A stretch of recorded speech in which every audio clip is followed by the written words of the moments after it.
want to welcome you to the continuation of the TRC thematic and institutional hearings. This morning, to officially begin, shall we all rise to observe a few moments of silent prayer? Shall we rise, please?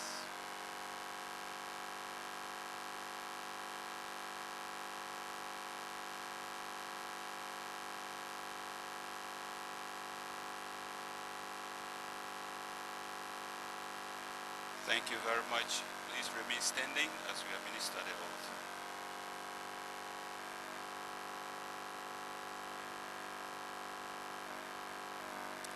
I, Augustine Jagine Nangwe, do solemnly swear that my testimony that I come to give to the TRC of Liberia is the truth and nothing but the whole truth.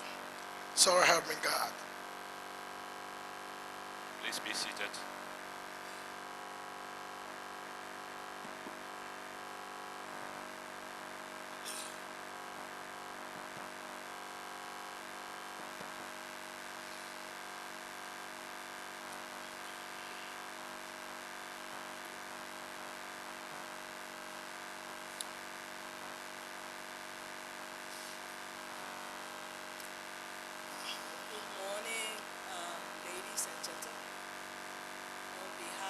TRC, we want to welcome all of you to another week of hearings at the Second Liberian. Mr. Nangwe, we want to say welcome and we want to thank you for agreeing to come to be a part of this process. As we all know, so many things happen in our country that led to war. In the process of stopping the war that was in this country, a peace agreement was signed, and in that agreement it was stipulated that we form a TRC, because normally things happen and people don't bother to check as to why these things happen. But for this time, it was decided that we do the TRC so that we get the root cause of what happened in this country and also get the truth as to why we fought each other in this country. And so this is the reason we invite people who we feel can come to the TRC and give us some understanding of what took place in this country. We asked people to come, and being that we felt you had some role to play, we decided to invite you to come and share your own experience and the truth as to what took place in this country. You all coming to the TRC, show us your commitment as to wanting peace in this country. And the only way we can have peace is if we say the truth and then find out why we fought each other, so that we can chart a better future for us and our generation to come.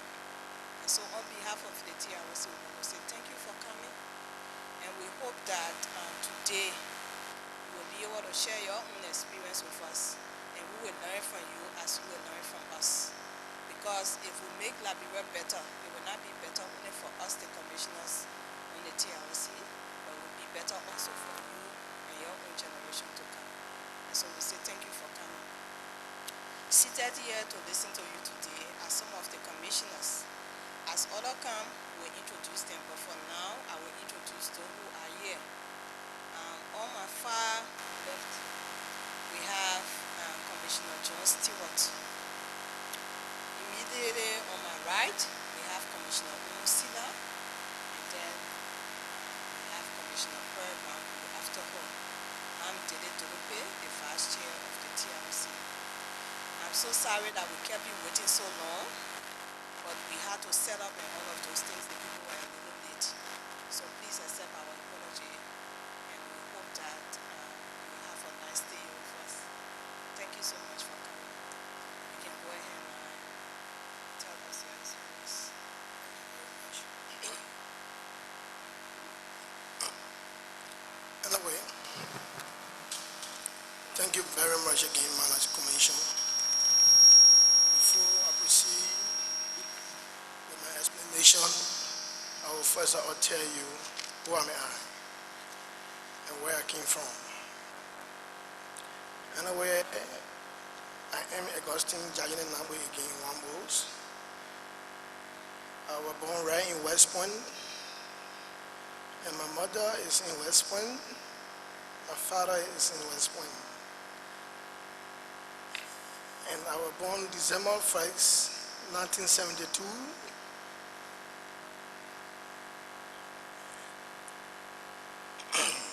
So thank you very much for inviting me here to the Honorable Commissions. And thanks our listeners who are here to listen to us. Thank you.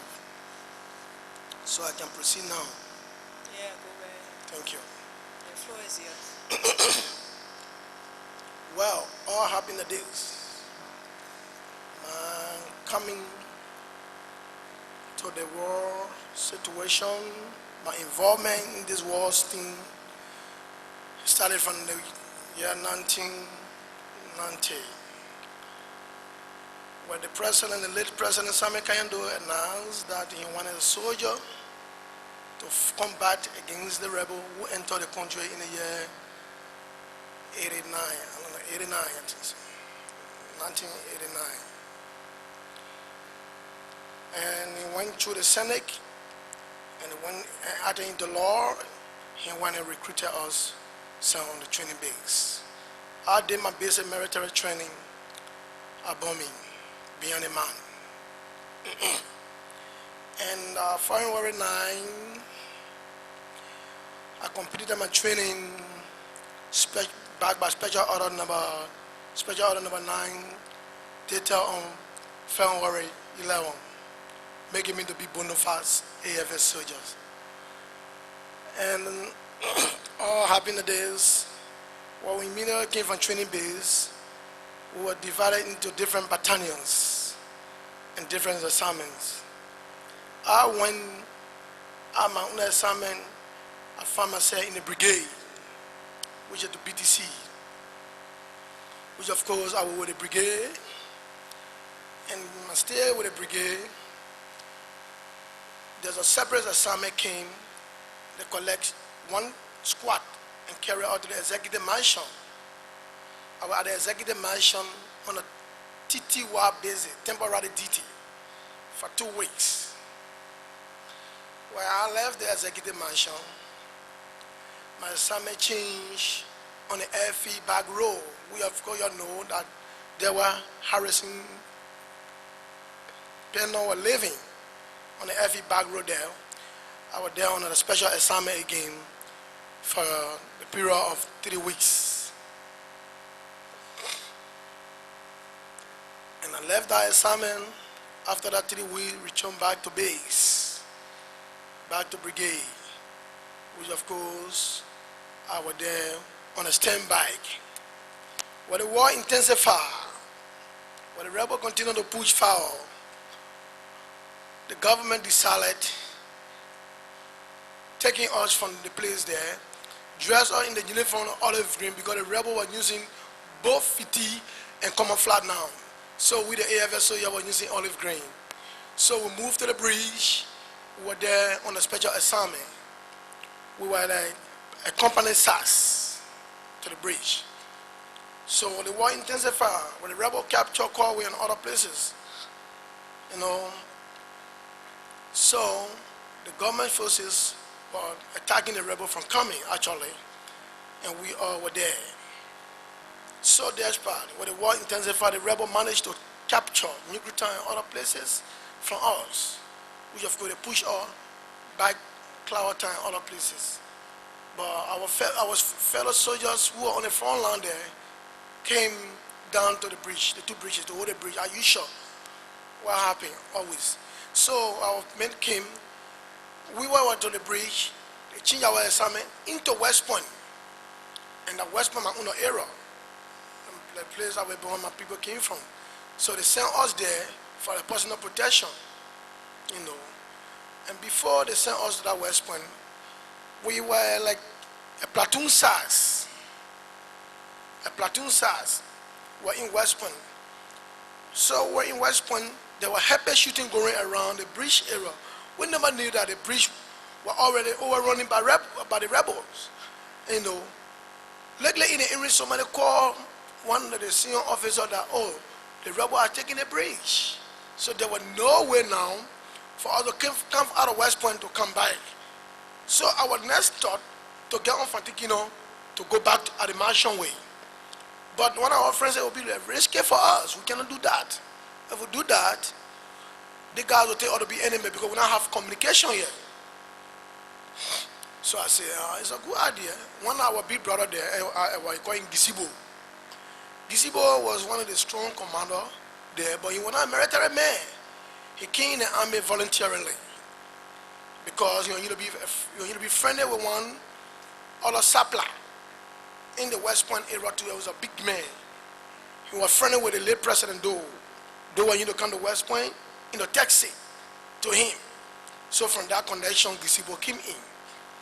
So Gisibo wore military uniform. And what I'm telling you now, all the police who were in West Point were dressed in the military high tie.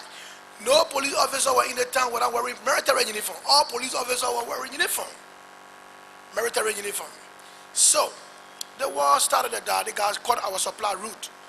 And we ourselves, we went actually out of ammunition because they were making some attempt to cross from the beach side, from the bridge to get to the bomber area that they cross over the West Point on the Kino. So we were giving them some confident fire from the West Point end. So, now we want our ammunition. Lately in the evening, in the night, everybody in West Point were panic because we, actually we don't know who they call rebel. We don't know who they call rebel. We don't know where is rebel. Yes, we don't know. So everybody was panic. So I took my uniform, I went to my mom's house. I undressed myself. I took my uniform, I wrapped it, I Harley. I took my arm, I kept it somewhere. You know. So certain rumor came in West Point in the morning. That certain group here, they can see my people. They can see my people. So people started going around carrying that rumors around. So my grandmother got afraid. My grandmother said, my son, we understand that the people can see my people in the year. We don't want for the people. They've got to say, when they catch one soldier man in a building, the whole group will die. So it bring fear to my people. My mother was crying. Say, you see, I told you not to get in the army thing here. You know, I told you not to get in the army thing. You don't want a boy child for me. You know, so you get in the army thing. Yeah, people here not in that camp. So what you all do? Go there. I'll pray for you. Go there, nothing will happen to you. So somebody run from the market because the rebel were having one CP in the market. The commanding general for the guys were called Coca. Coca, yes, Coca. He was the commanding general for the rebel who came that time with the INPFL. Call him Coca. So we went. The people went there. The first group went. They came by, they say, oh, man, nothing happened to all. They kind of accepted all. We put our arm down, we put our uniform down. So myself, my other group, I formed myself in now. We went there too. Our uniform was tied in the bag, with our arm in our hand. We went there. They just asked us, put your weapon down, put your arm, but we'll get there. I saw some body around the area, 2 or 3 bodies. But I think their guys were some ECOWAS soldiers. They, according to them, they said the ECOWAS soldiers were resisting. I had to shot them. I did not ask them. But the commanding general telling us, say, yo, it's good for you to come. See all our friends, they were resisting, we shot them. So actually, I personally was having a little problem with these guys. I was having a little problem with them. They put in single file. When the military men say single file, it means that they put us in one line. We were such a number of men. We were plenty of men. However, other people came from different places were surrounding. Police, 2 were surrounding. You know, we surrounded and the guys took us across the bridge.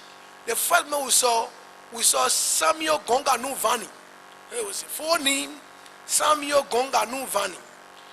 Kono, a terrorist officer from the armed forces of Liberia at the time, but he was with a rebel. We saw him. He said, everyone on your pass, on the other side, we'll cross. But in the group, while we're there, one lady by the name of 2 for 5, she shot and killed one guy from the group. One of our fellow friend, Soyo. She shot and killed a guy. I panic. I said, they think now, we don't reach to the rebel base here. They broke one of our friends. So, but according to information, somebody gave her the information, said the guy was krahn ball. And she too, Gioge. But I was the guy on a krahn ball. He was a sapo ball. So, who on the land, people started asking us, you're trapped. I told them, I have a crew ball. Then one crewman came, he spoke crew. I spoke crew to him.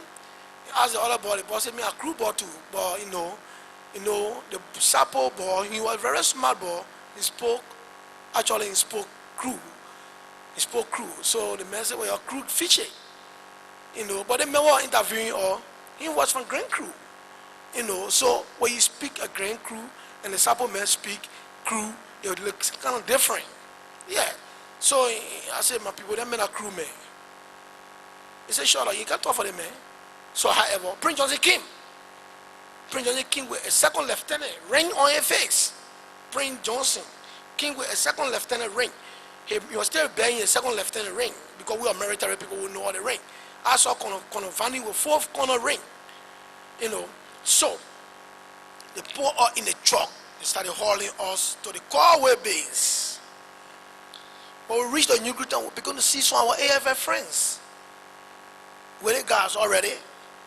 Looking down the truck, I see most of my friends. That thing is looking at a change. So we went on the base. They carry us. We got our base there. They also have base. They put everyone down there. Nobody get killed in our group, actually.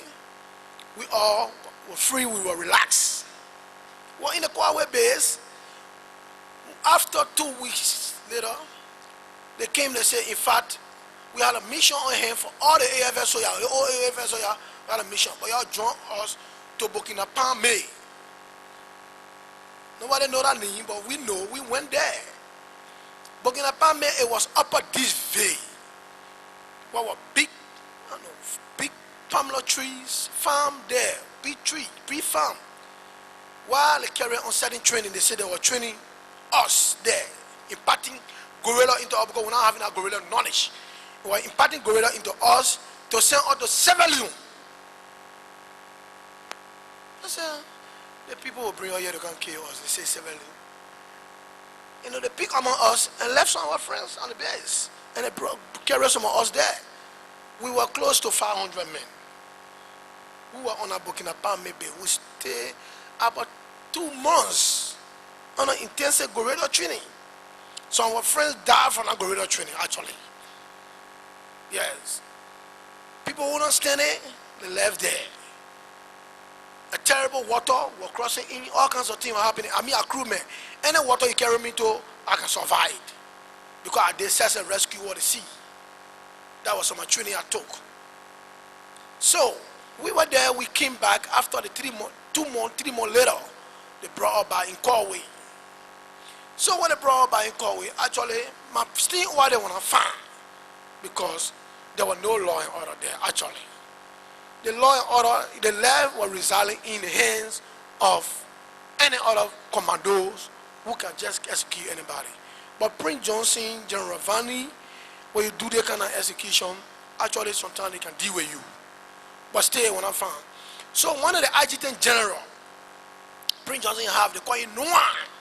One Noir.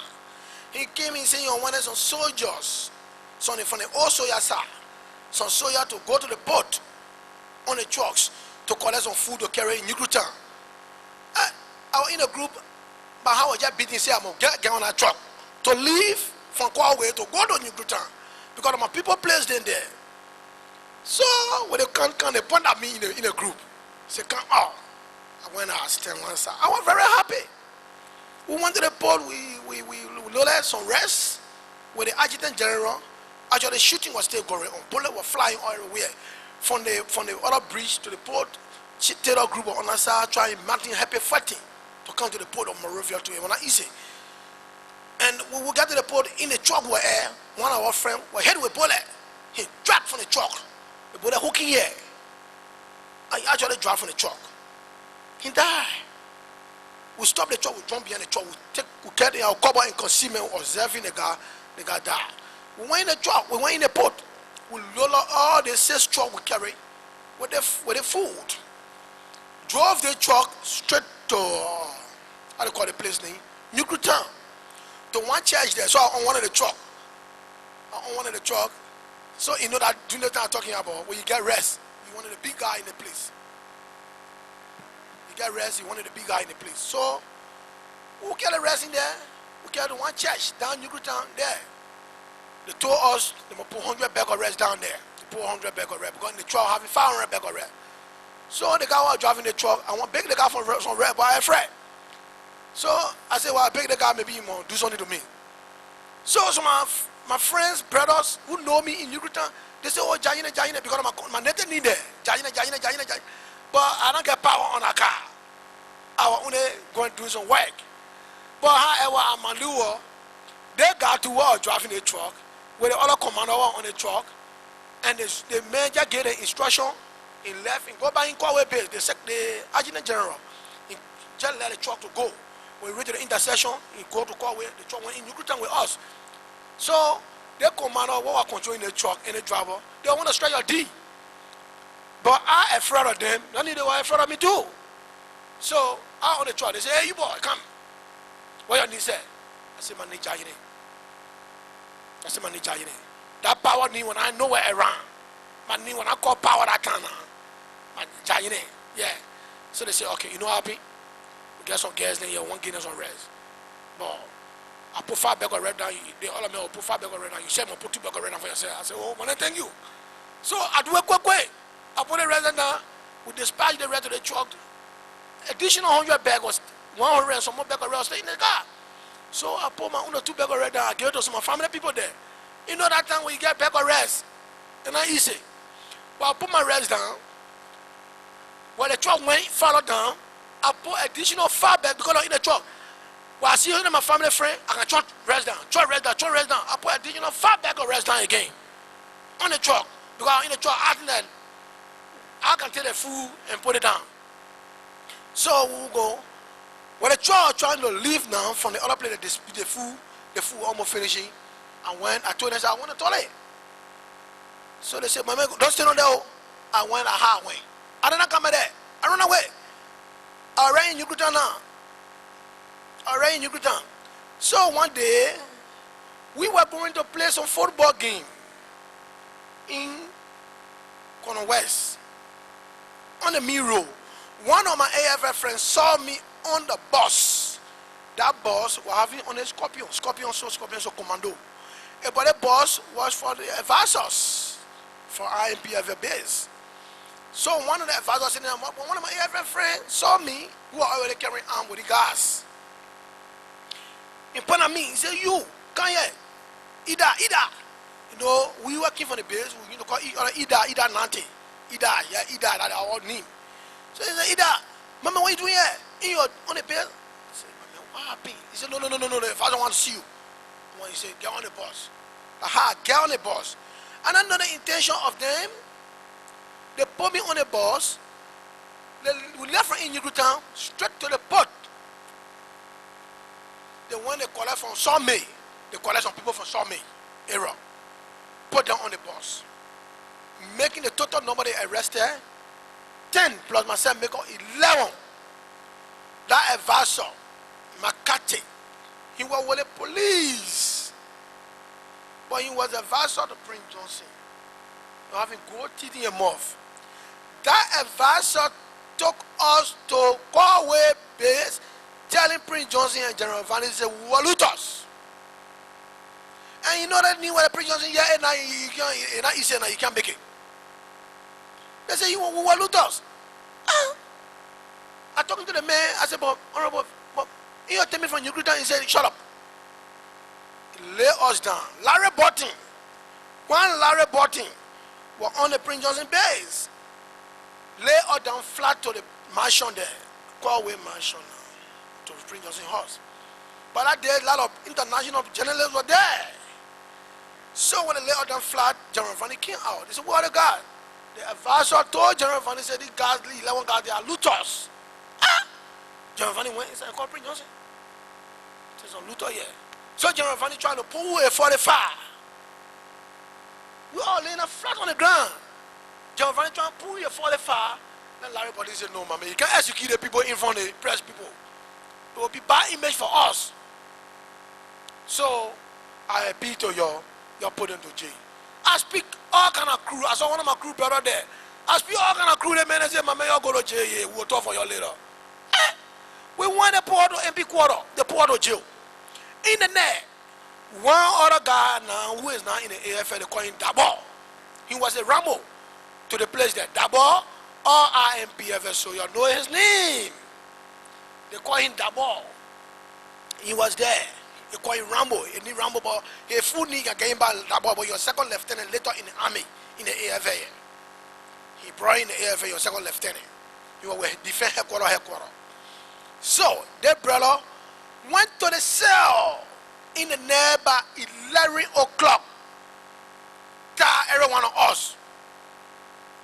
Tell every one of us. One of my friend now, up to this time, a mother stay asking for him. A mother cannot see him. They call him Girati Do. He went with AFL too. Corporate Girati Do. His people never get the information here. But I told one of his brother too. I told them that we were 11 men to be executed to that place.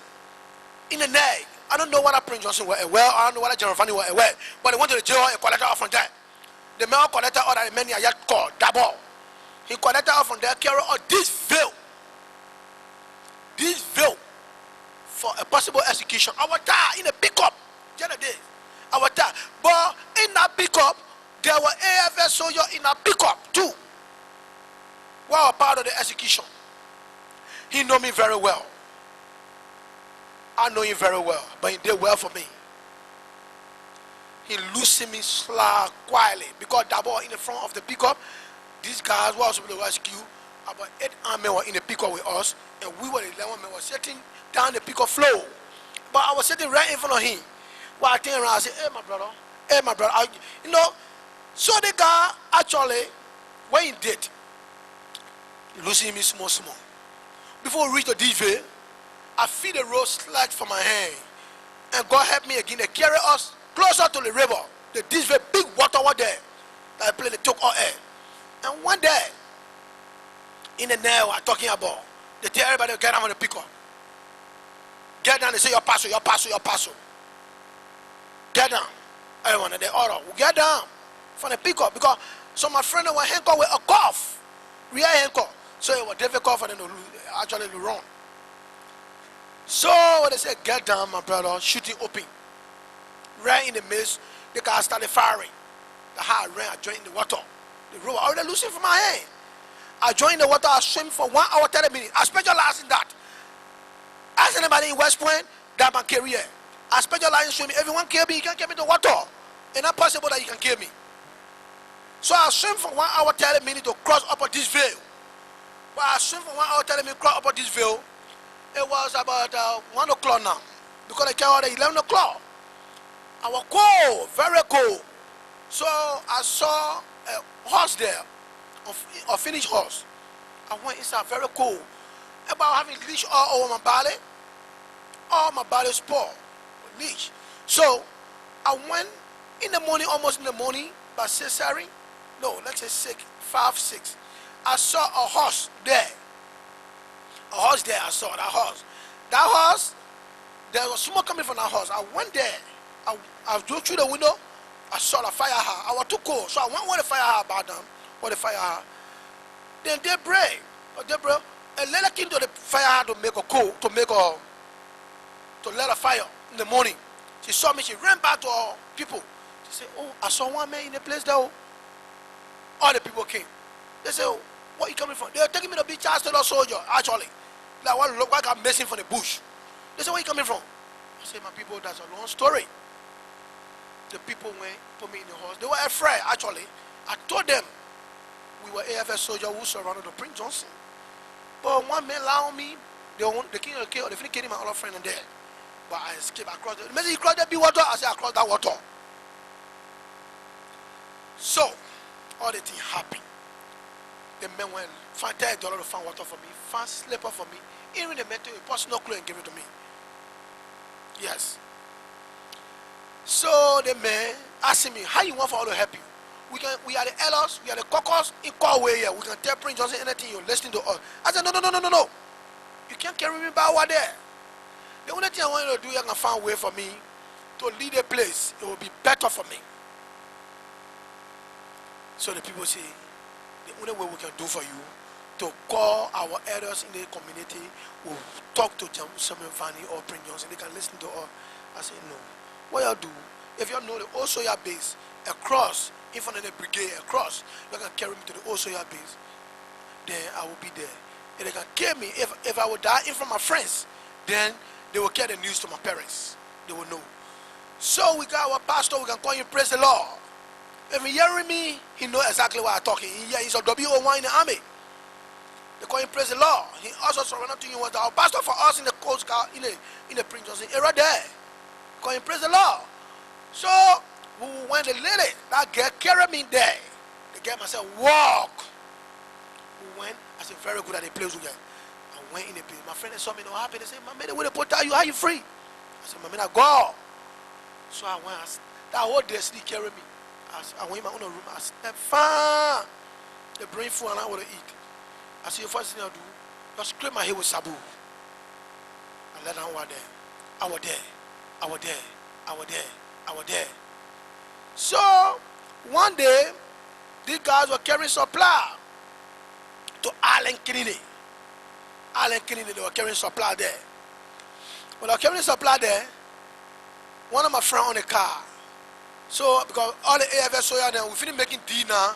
They finish making D for my business. For them to take me from out of that place.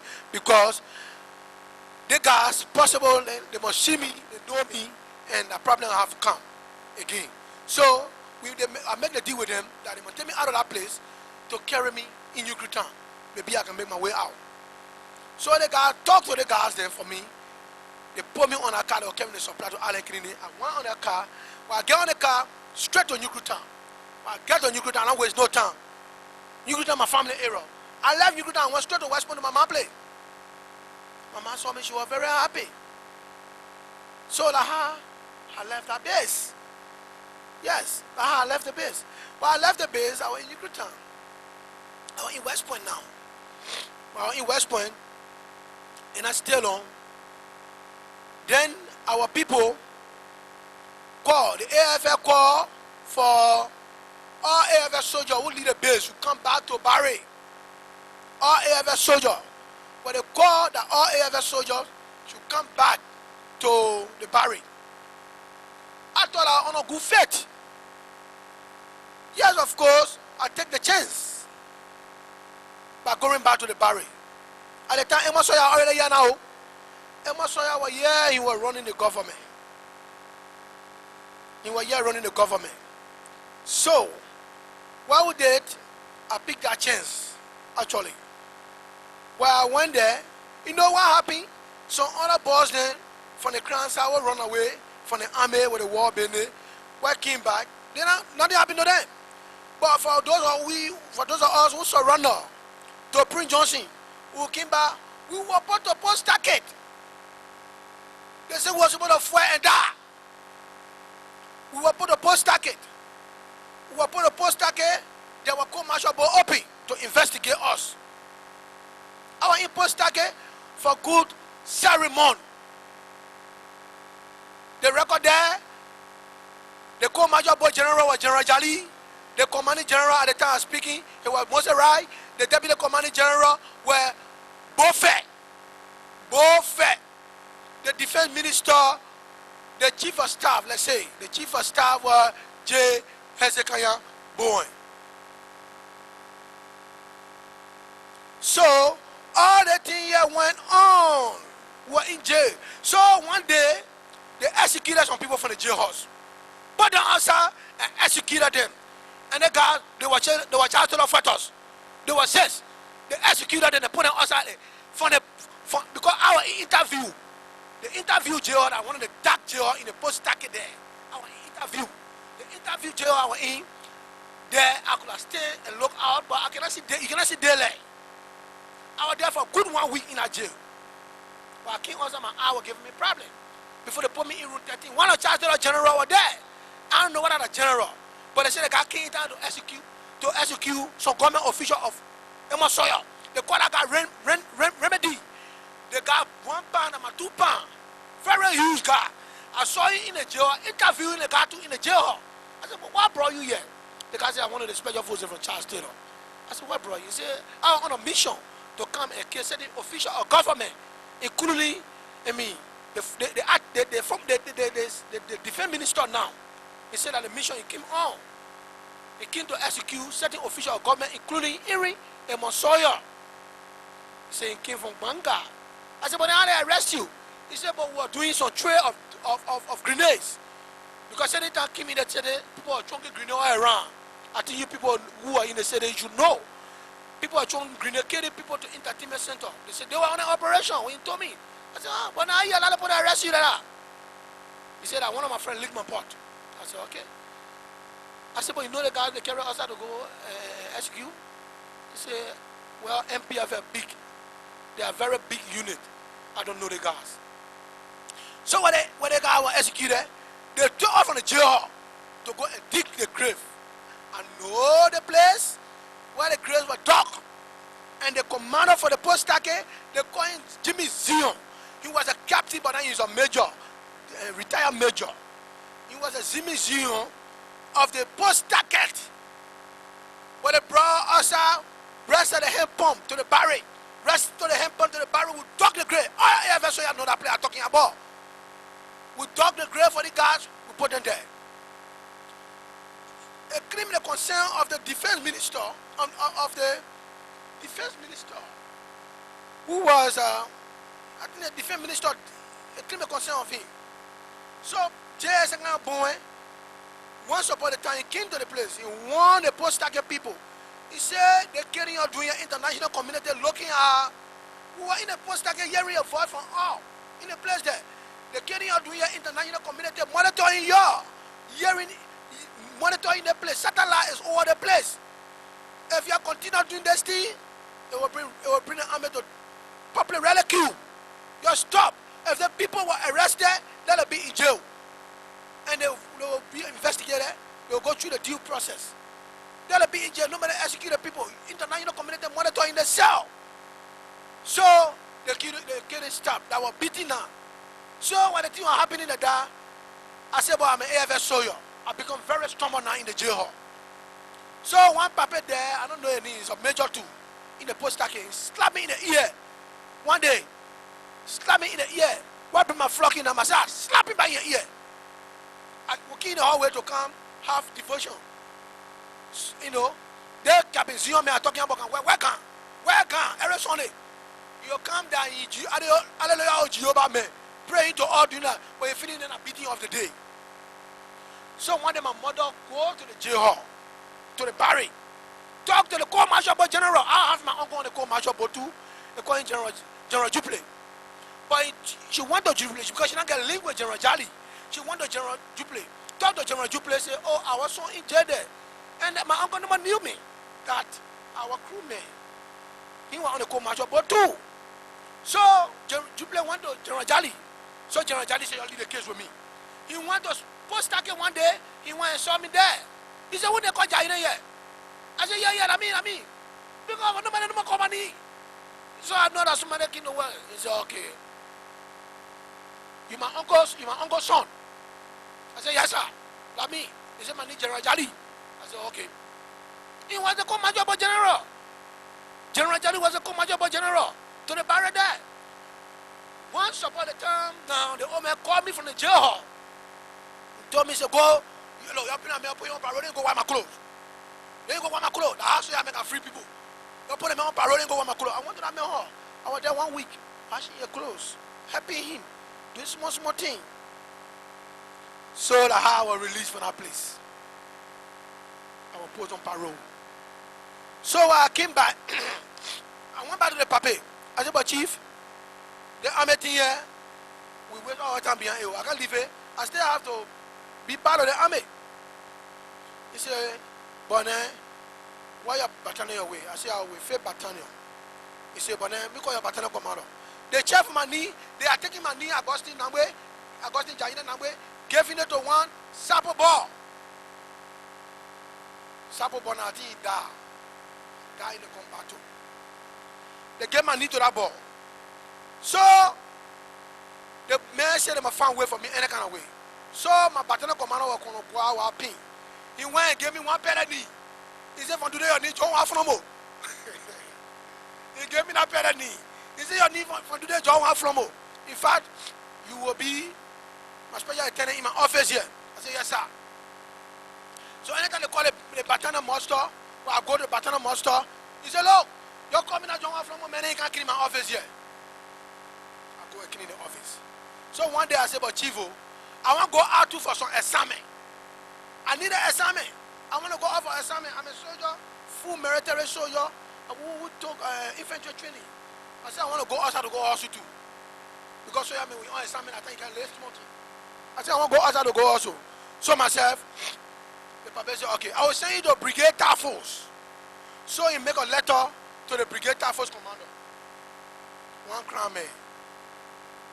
Well, I started working with that man. The Brigade Task Force commander. I started working with him.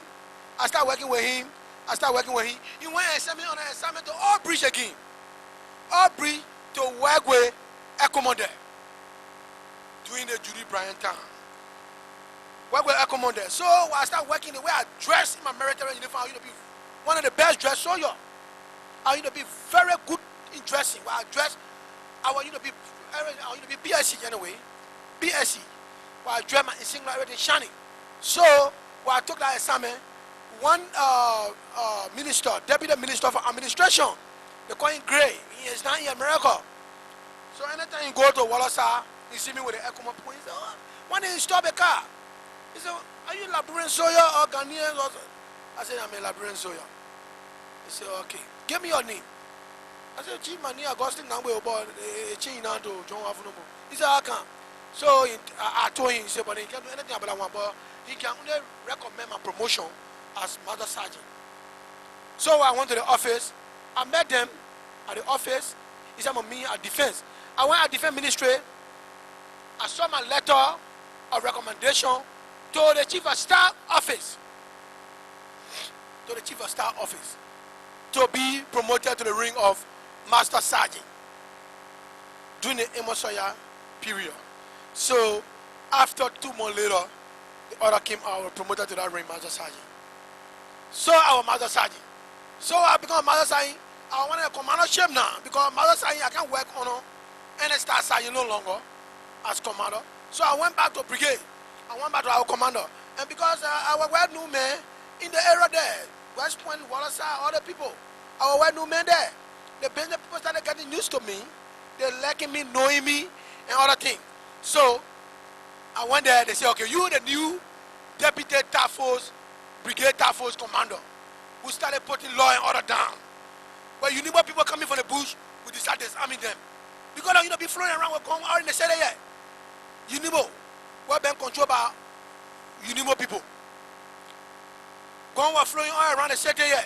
So one day, Emosoya and Nas, that you now want to see any fashion of man in the city here were gone.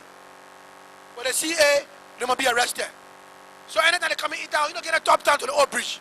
And the AFL, so you know that story. And you know, be very tough. In the night, they were coming with one truck. They resolved to help a gunfiring one night. And I've deflected all the tires. The ECOWAS soldier and myself, the Nigerian soldier. We deflected all the tires and we put them down from the car. We jolted them right upstairs there to the old bridge. And after, what they call, one other charge there came and received them and carried them back to where they came from. So, there's been a personal issue now between them and myself. They say one other AFL soldier who there, you know, be acting all kind of way. So, that how the other story started. That how it ended. So, then, it take a time, you know, went down back to the bush, they want to split. On the other hand, you get Unimo J, on the other hand, you get Unimo K. So, Judy Bryant, Emosoya government now, were coming to end. A lot of government came in between there. Interim government. came in between them. From there, the last government we work with now, Ruth Perry, something, Ruth Perry or something. From that time, the army now were taking instruction from all interim government who came in. All that government passed, finished. Then we come to the factional people came from the bush now. Charles Taylor saying, people, representative from the bush. Joy Bole saying, representative from the bush. Alayi Kuroma saying, representative from the bush. All of them were having part, all of them were from part of the 6-man council where that's not tired and all the guys were in. The king will work with them too. What the men and finish, they move from there. They time around now that Charles Taylor people were coming on the boat. Charles Taylor said we're in the council. Alaji Kuroma were in the council. Joy Bole were in the council. Osto Jayikuya were in the council. And Tamatela were in the council. They were 5-man council at the time. Their 5-man council will work with them. And they appointed the very ministry and the very position to them as the slug what will allow them to the people who they have confidence in. They appointed Dumuya to the defense ministry as the chief of staff. And now that time I have gone back to brigade for re-assignment.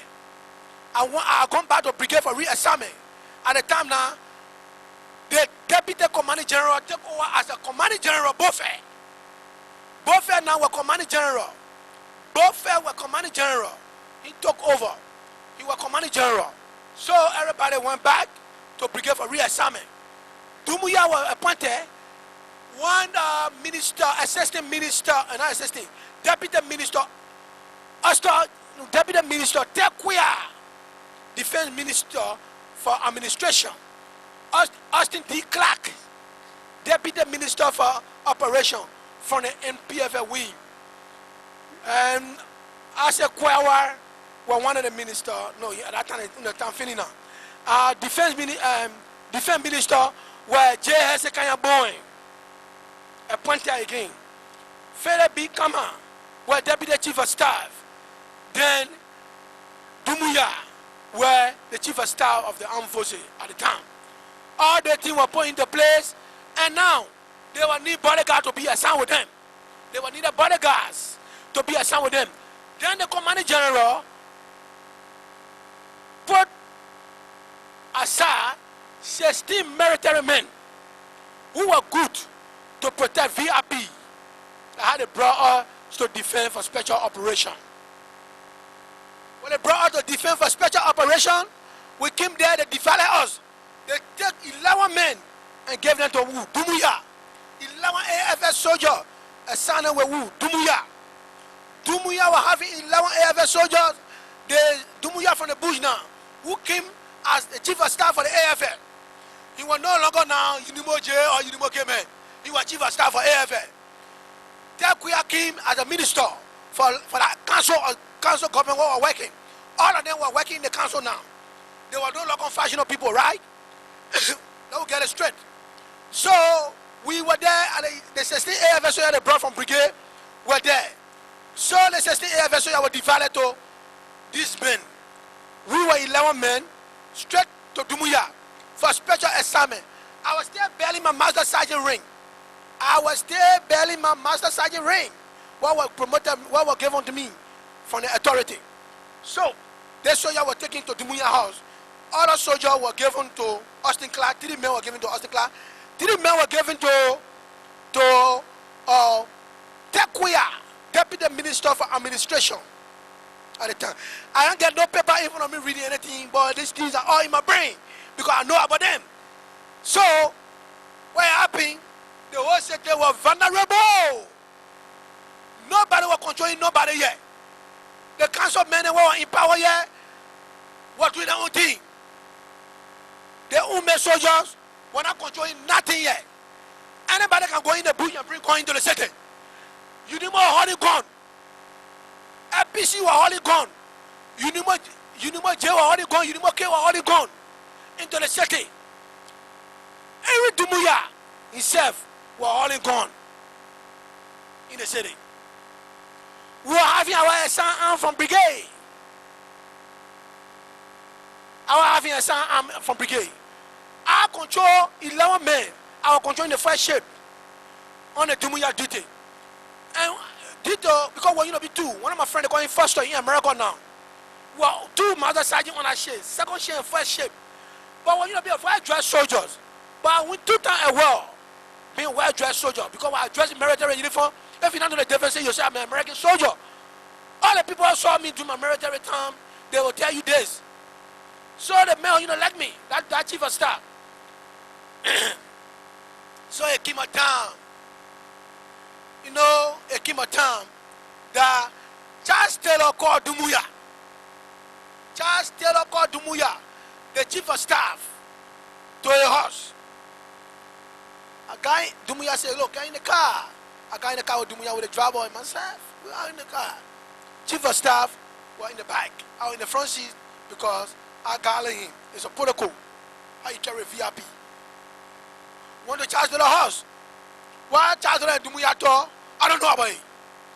Dumuya get back in the car and just laughing the whole day. We were on our way going.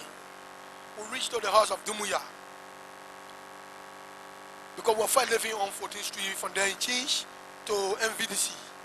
So we went to MVDC house. I'm talking about on the 29th before April 6th. On the 29th before April 6th. On the 29th, Dumuya. On the 28th, Chazolo call Dumuya. On the 29th, Alayu Kuroma call Dumuya too. They said, what Chazolo call you for? Why you going to Chazolo? Dumuya told Alayu Kuroma say, I go to Chazolo because I'm not fashionable man now. I'm a chief of staff. I'm eligible to all council men in a place there. I'm not chief of staff for Unimo J or Unimo K. I chief of staff now for the Republic of Liberia. I take instruction from the Farmer Council. You're not only one. So he said, I want to see you to my house. So on the phone now, discussion, Dumuya started talking. He said, look.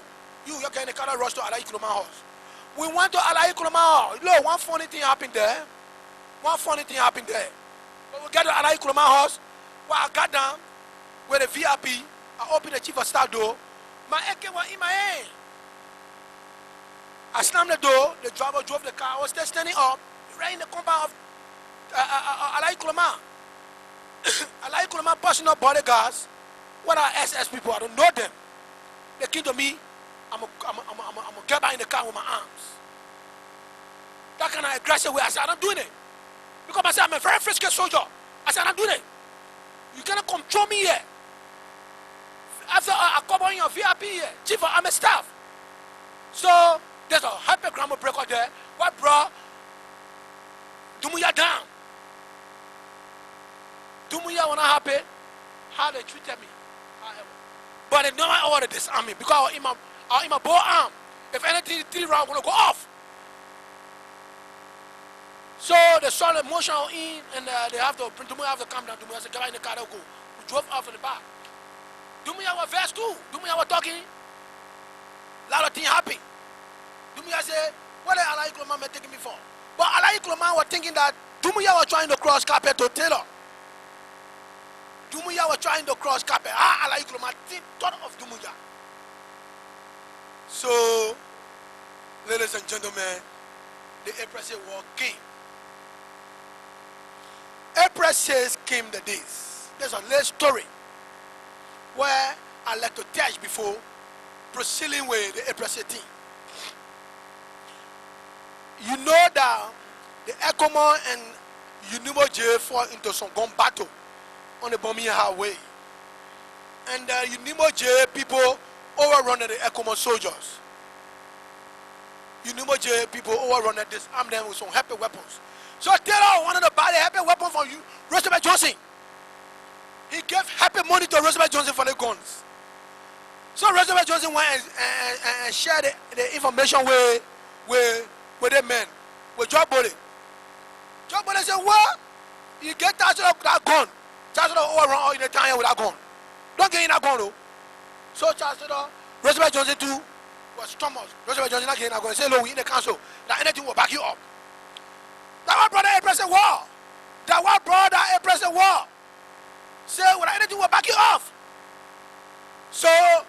Roosevelt Johnson been hesitant to not get charged to that gun. Then something happened on the 18th Street down the B, Roosevelt Johnson. One guy got killed. And one of that guy got killed, brother war. No. Taylor have that grudge against that Roosevelt Johnson. So you order Roosevelt Johnson arrest. Roosevelt Johnson said, you rebel leader, a rebel leader, you cannot order my arrest. Allah. So every day on a play K monkey. As we look at it to be. Play K boy. Let's say play K boy. So Roosevelt Johnson been very powerful, calling all the fashion men together. And he's saying we're not taking instruction from that council man. And Roosevelt Johnson was backed by some other men in the council. So every day Chancellor called them to meeting, trying to consult them. John Budo be talking different thing. And also we are there talking different thing. And I Kulama will be on the side of Taylor. Chief Taylor will be on the side of Taylor. So that thing was going on one day. RRU. They were having some kind of blah uniform people in the country, in the town. They call RRU. The original RRU no more implement the arrest of Roosevelt Johnson. They dress people in INPFL uniform to implement the arrest. That resolved the gunfire on the 18th Street. That resolved the serious gunfire. And when it resolved the gunfire, Roosevelt Johnson are having a lot of trained men around him. Actually, these are former AFL soldiers. We were trained around Roosevelt Johnson. And let me tell you, when all the things were going on, the guys were already holding weapons into the city. I saw it. All the truck can be coming here with the full of Mandigo people breaking in the town. And they can't carry the gun in the truck of the bucket. They carry the gun in the engines. In the engines. Sell the engine, they kill the truck, they kill the gun. So people don't know these things. They say that yeah, they say the country free, the country is quite clear. Everything is okay, Nothing is okay around here. Nothing is okay around here. So they're going to get in town. I come and say, when I want to control the situation. When they're going to start talking, I come and when I want to control it. Everybody back off. I come and back off. Everybody back off. They say, oh, let the council people take care of that thing. But they were playing with fire. Roosevelt Johnson took him. They make him help him prepare green racket. The men were launching from that place to make a way. And the AFL soldiers were incapacitated in a barrack. No AFL soldier were having gun. No AFL soldier were having gun in a barrack where Roosevelt Johnson people entered there. And they captured the place. The LPC and the Unimo J captured the place. LPC and Unimo J captured that place for the AFL soldier and the commanding general. They were reinforcing into going to the front line in krahn. One of the commission here, we're in the barrack there. You know the story. You know the story. This thing went on there. And the guys took over that barrack. We helped them prepare racket, grenade. And when the men reached the barrack, when they reached the police station, they killed a lot of people. A lot of people died in that process. Because when they were coming, the other people were to the police. There were police on duty. Were not informed. And they just cleared the whole group. And how the war went on. It happened on the 6th of April. It happened 1996, April 6th, Saturday. Then, where we were given the instruction by the chief of staff, as a master sergeant, to come and observe the atmosphere from Freeport and around Vietnam. Well, coming, I saw a group of men coming from the highway of bombing. But no uniform on. Men coming in the city, pulling in the city with no uniform on. I believe, But they met me with my small unit in the bus I was bringing. These are molesting or taking some uniform from my men. So I spoke to one of the commanders. I said, my men, can I speak to the senior officer here? We are AFL soldiers. How we were treated, how my men will be treated. They're dropping them in the days. So I tried to get back to base to seek advice from the chief of staff. So what happened in that process? That scene, April, it was April 7 now, which are on a Sunday. So the whole thing happened. When the whole thing happened on April 7, that what brought me now in the whole war situation. What I did, I was trained soldier. I know how to manage you to move my men, which of course I get formal lay training from the place guerrilla training, then the infantry training was imparted in me. I put it to news. I move with the few AFL soldiers I have. I brought out a group of other SS personnel to the bridge, nowhere to cross the bridge. APC were already taking over Waterside and surrounding on April 7. They were there. We fought for 2 hours. 2 hours. 2:30. I overrunning that bridge. I captured that bridge. And I seen there. I stood up there. I promoted, you listen to me very keen and clearly because you'll be asking me questions. I promoted myself to Brigadier General. Myself promoted myself to Brigadier General. Our Master Sergeant. And I then promoted myself to Brigadier General. That's in Sonny. That's in Sonny. I promoted myself to Brigadier General. When I captured that bridge. When I captured the bridge, a lot of our AFL soldiers were in West Point, hiding themselves. I went and asked to them. I said, look, gentlemen, there was an order released by the council government for Roosevelt Johnson to be arrested. So, we now on the operation for Roosevelt Johnson to be arrested, be brought to justice. So the AFL soldier joined me and get some weapon from the chief of staff. We issued them and they were deployed. Subsequently deployed West Point and surrounding. But another attack we went on again to Fire Surrey. This guy was still trying to seize West Point, Waterside and its surrounding. So I went and clear them and push them beyond the ECOWAS truck. ECOWAS to the bank. So I told the ECOWAS captain, I said, look, my man, this thing is now play business. There's a gun shooting business around here. So what you do here now, you not allow anybody to cross the place. Let the front be one. If anybody cross the place, I will overrun your forces from here. I told him that. He assured me that no, nobody will cross the place again. You hear me? And we will cross the bridge. Vamuma Shari, you were with me. What wanted to hear to go testify? You were with me in that operation crossing the bridge. When we crossed the bridge, he went back. He went back. When he went back, I was in control now of that bridge. And trying to march an attack up the Mama Point Hill. I was still chasing them up the Mama Point Hill. I was chasing them still at the Mama Point Hill. Clearing my terrain. Because West Point was actually packed. And other people who went out, they left in Fartown, Clowertown, other places. They want to come back to West Point. There was no way. You know, when I cleared from the hill to Greystone, I put one checkpoint there. I put one checkpoint there immediately. I came back to West Point. I went in West Point. I told the people that everything will be found. That I got a checkpoint right to LDC gate. Nobody will enter West Point so easy. I told them that. So after that, the war became going on and on and on. The war was going on. While the war was going on, certain time came, Jack the Rebel came in West Point. You know, Jack the Rebel, after the war went on for 14 days. Because on that 14, if you look at it from that time to that 14, it was on Sunday again. You know, I become very powerful. Our Brigadier General, self-proclaimed general, I become very powerful. Actually, I was powerful because I was having a lot of trained AFL soldiers with me there fighting that war. But what happened again? A lot of the guys want to change the command for me, but they were not all facing the fighting of the guys they were facing. They were not all fighting guys, the APC soldiers. They were not able. They were only there looting people things of the Mama Point.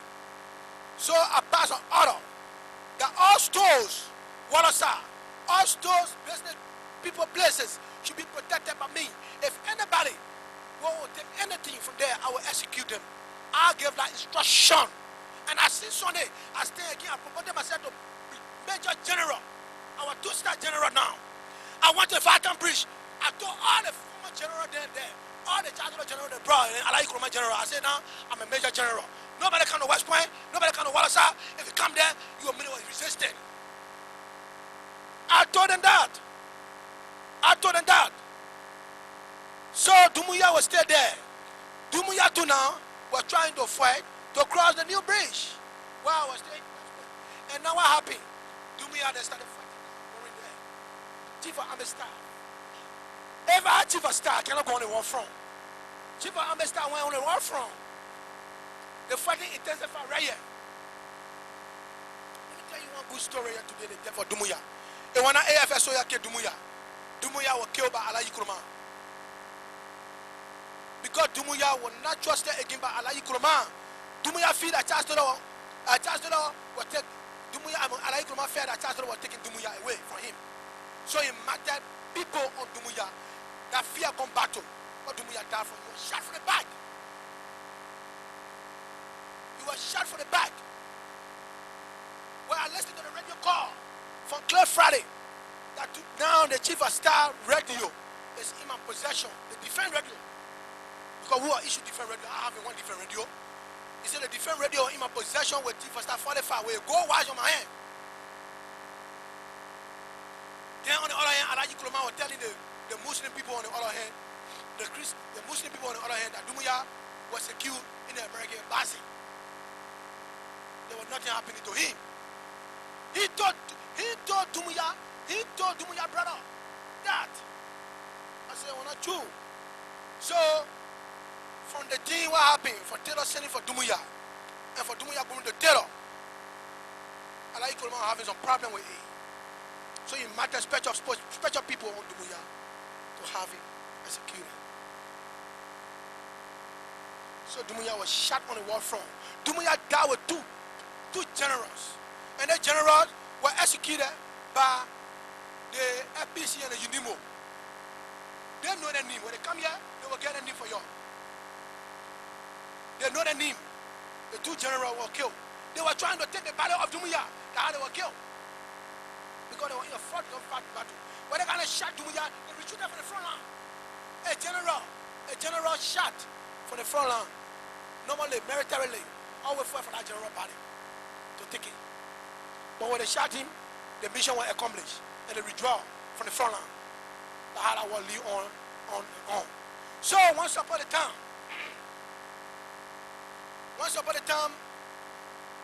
in West Point, a lady were arrested with 9 state grenades. I want to arrest her. She was arrested by some NPFL boss. You hear me? Taking the lady away. As they were stopped at one of my checkpoints. And on the front line, my military advisor called me. He said, "Oh, Chief, the guys arrested one lady, but they're taking her away from here.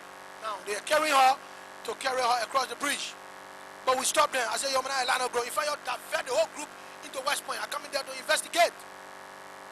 But actually, the town I'm talking about a very powerful major general. I was very powerful. So this thing happened. What happened? They killed a lady in West Point. So when I came that day, I went to West Point. So all of them were grumbling.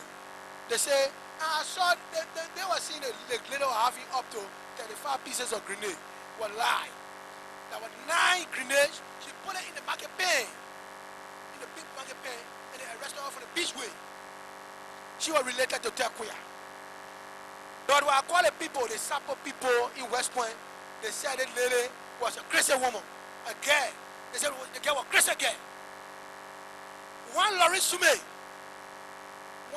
Sume, which of course are inverted. She was inverted because the lady called her name. You know, I don't know I need to be Lauren Sume. I know I need to be Omogo man or Sapa man. Because Cherry and myself will keep up together with very small. We live in the same community. You know, we live together in the same community. I call her in the presence of the commission of West Point and Elias to ask questions. I call her in the presence of the commission to ask questions. I say, you know the lady? In your statement. Say, I don't know the lady, a crazy woman. And then the lady call your name. The song was on straight grenade. The grenades are talking about they are very powerful Russian grenades. Tell us, like this, but you can screw it up before they're capable of bringing this place down. They were very powerful grenades. You hear me? But when as they're talking, there were 9 grenades. The grenades were demonstrated in front of the people in West Point. And what happened there?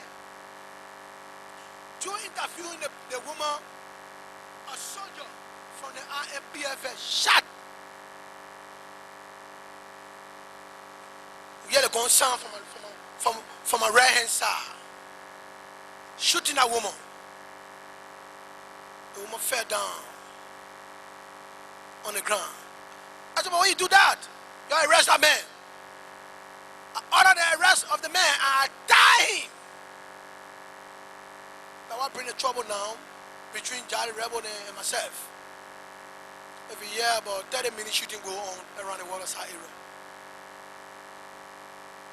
Because actually I wanted to execute him in West Point too for executing that woman. Bring the woman to the hospital, there was no way the woman not make it. She died. She died in the process. Well, let her die in that process.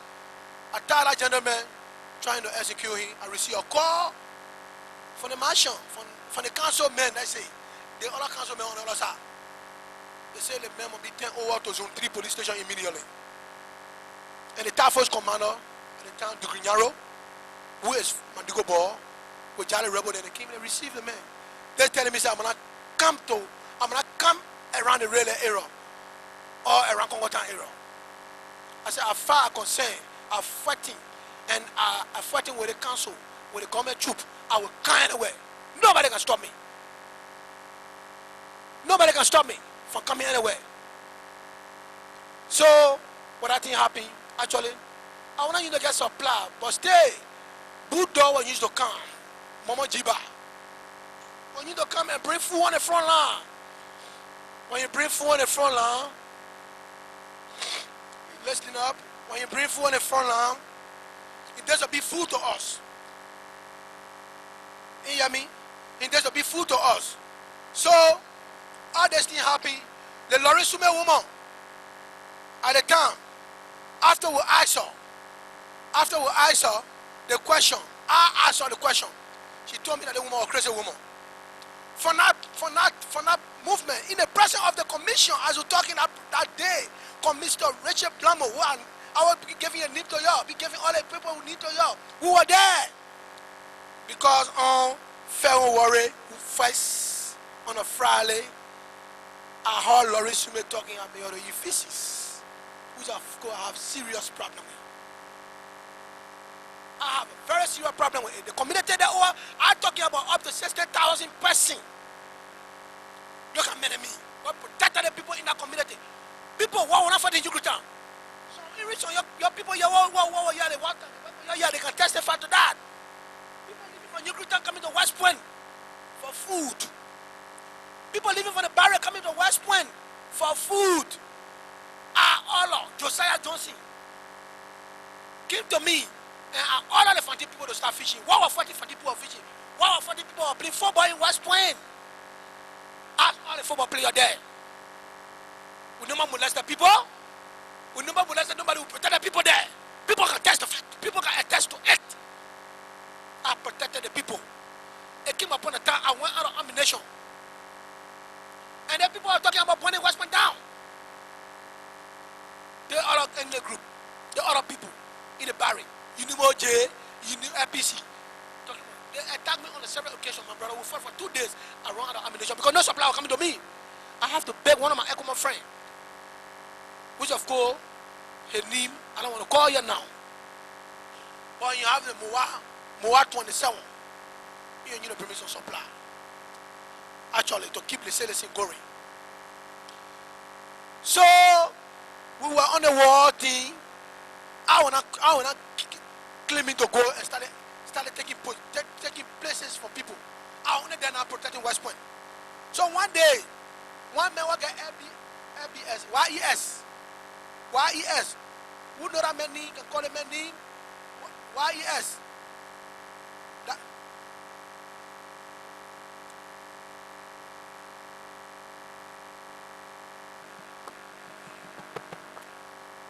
That on Camp Johnson Road. No, YES, and you have that YES gas station around here or something.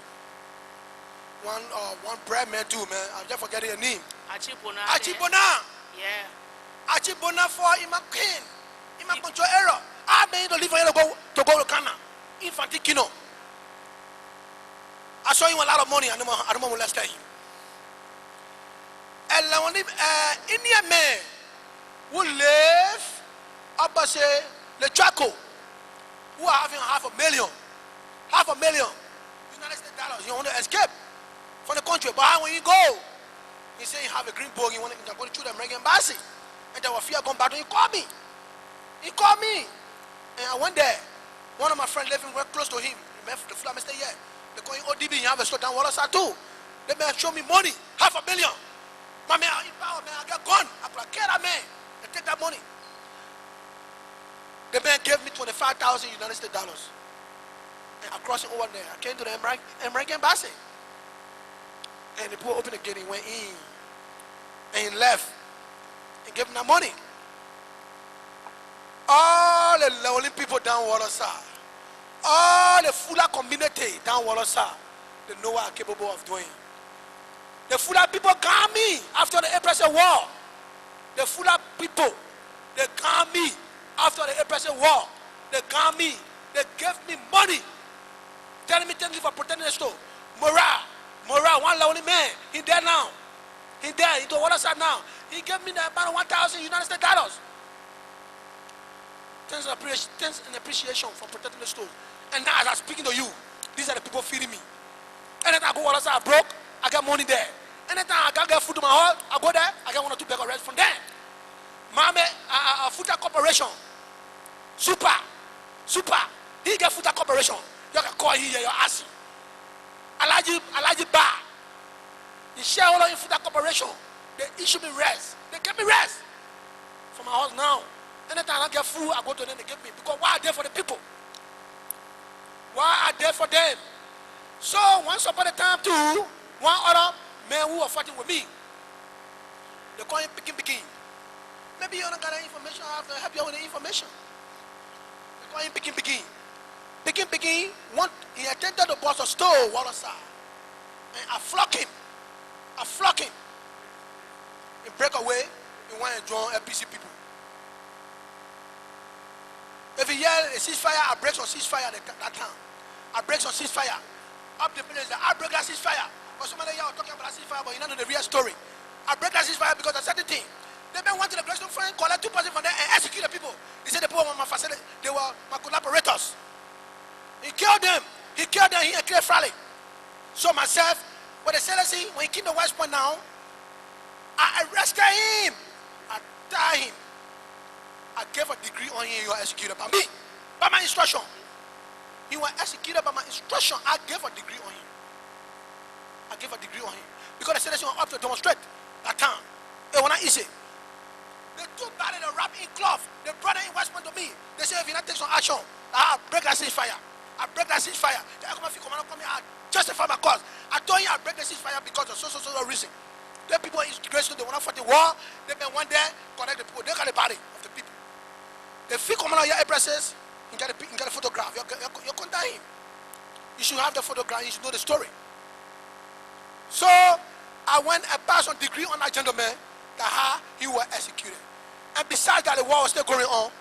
Then I arrested 2 soldiers in a gun battle with me from LPC and Unimoji.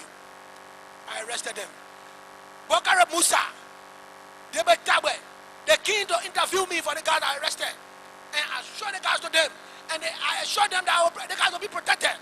And they got appointed on the air. They told the Labrador Post that they were burning horses in the city. They were from LPC and Unimo J.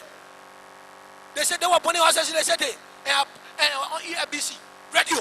Your ass, Bokare Musa, they get a clip. They were playing for you here. And they bought, I kept them, I bought clothes for them, and they are in the town here. I did not kill them. Because they were arrested in gun battle, but they were not fighting war again. They were not engaging. They were only having gas with Sonny Isa, gas with cloth, 20 horses.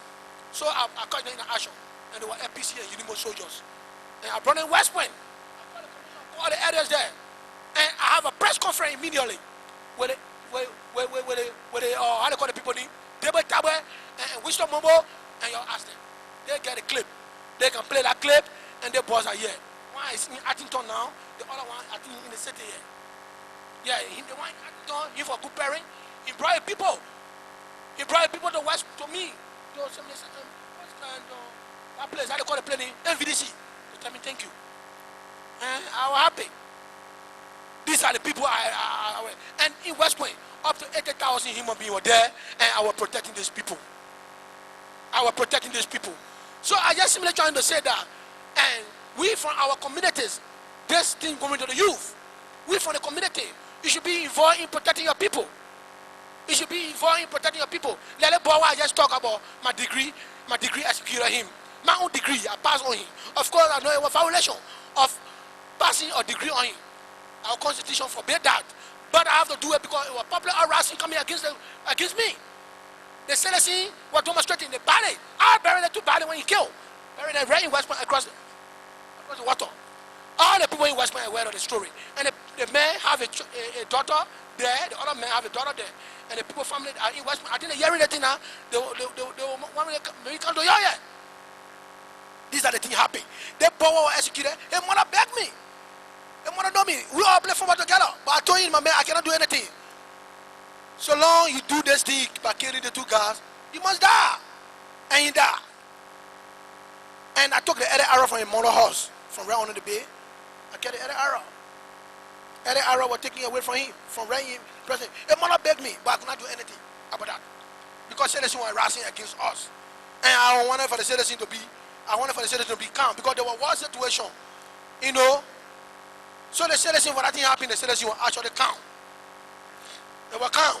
So the war began to go on. Some people were giving order to go fishing by the appeal of Josiah Johnson to me, which of course you know him, and the commission for the township and the areas. Some people were fishing. People coming from West Point and Newtown. People coming from Newtown. People coming from Newtown. People coming from the Barre area, going there to find food. And besides that, something happened again. Let me come to A. Because Liberian people don't understand things, they just go and start talking things what they don't know of.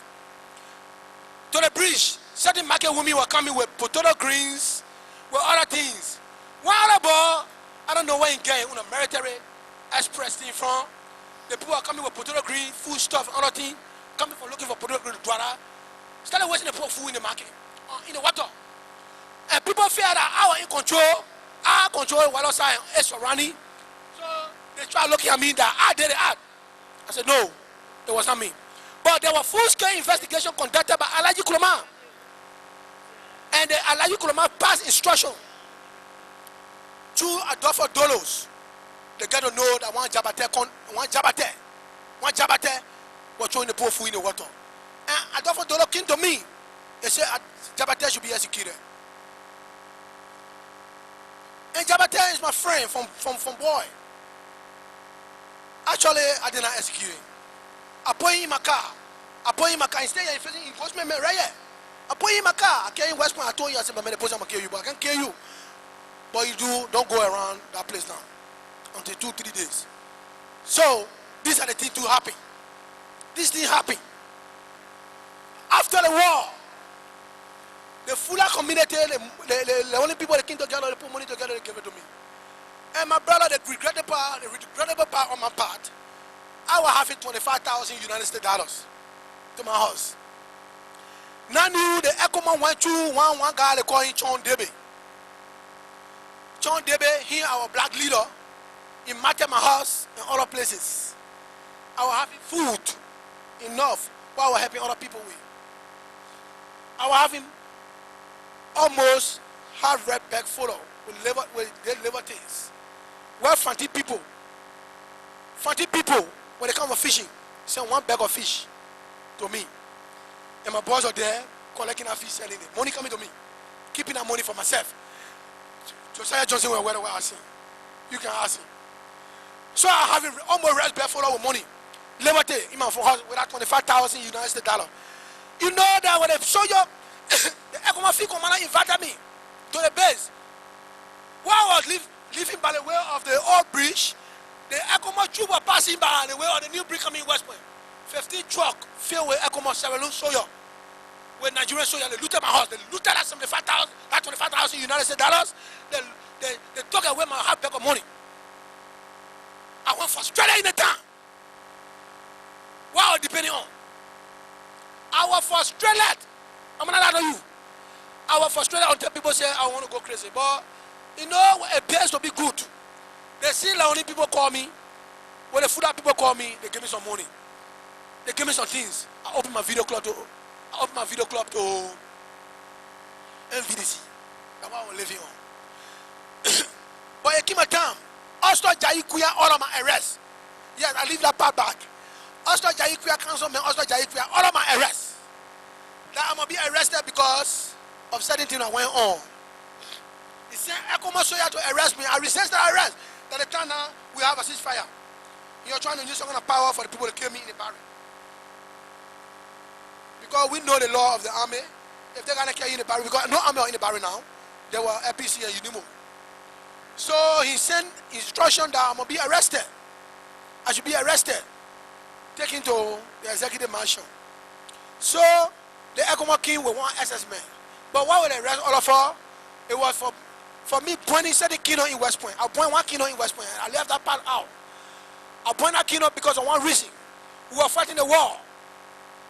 But we were fighting the war. The kino came from Sano and brought supply for APC and UNIMO in the barrack.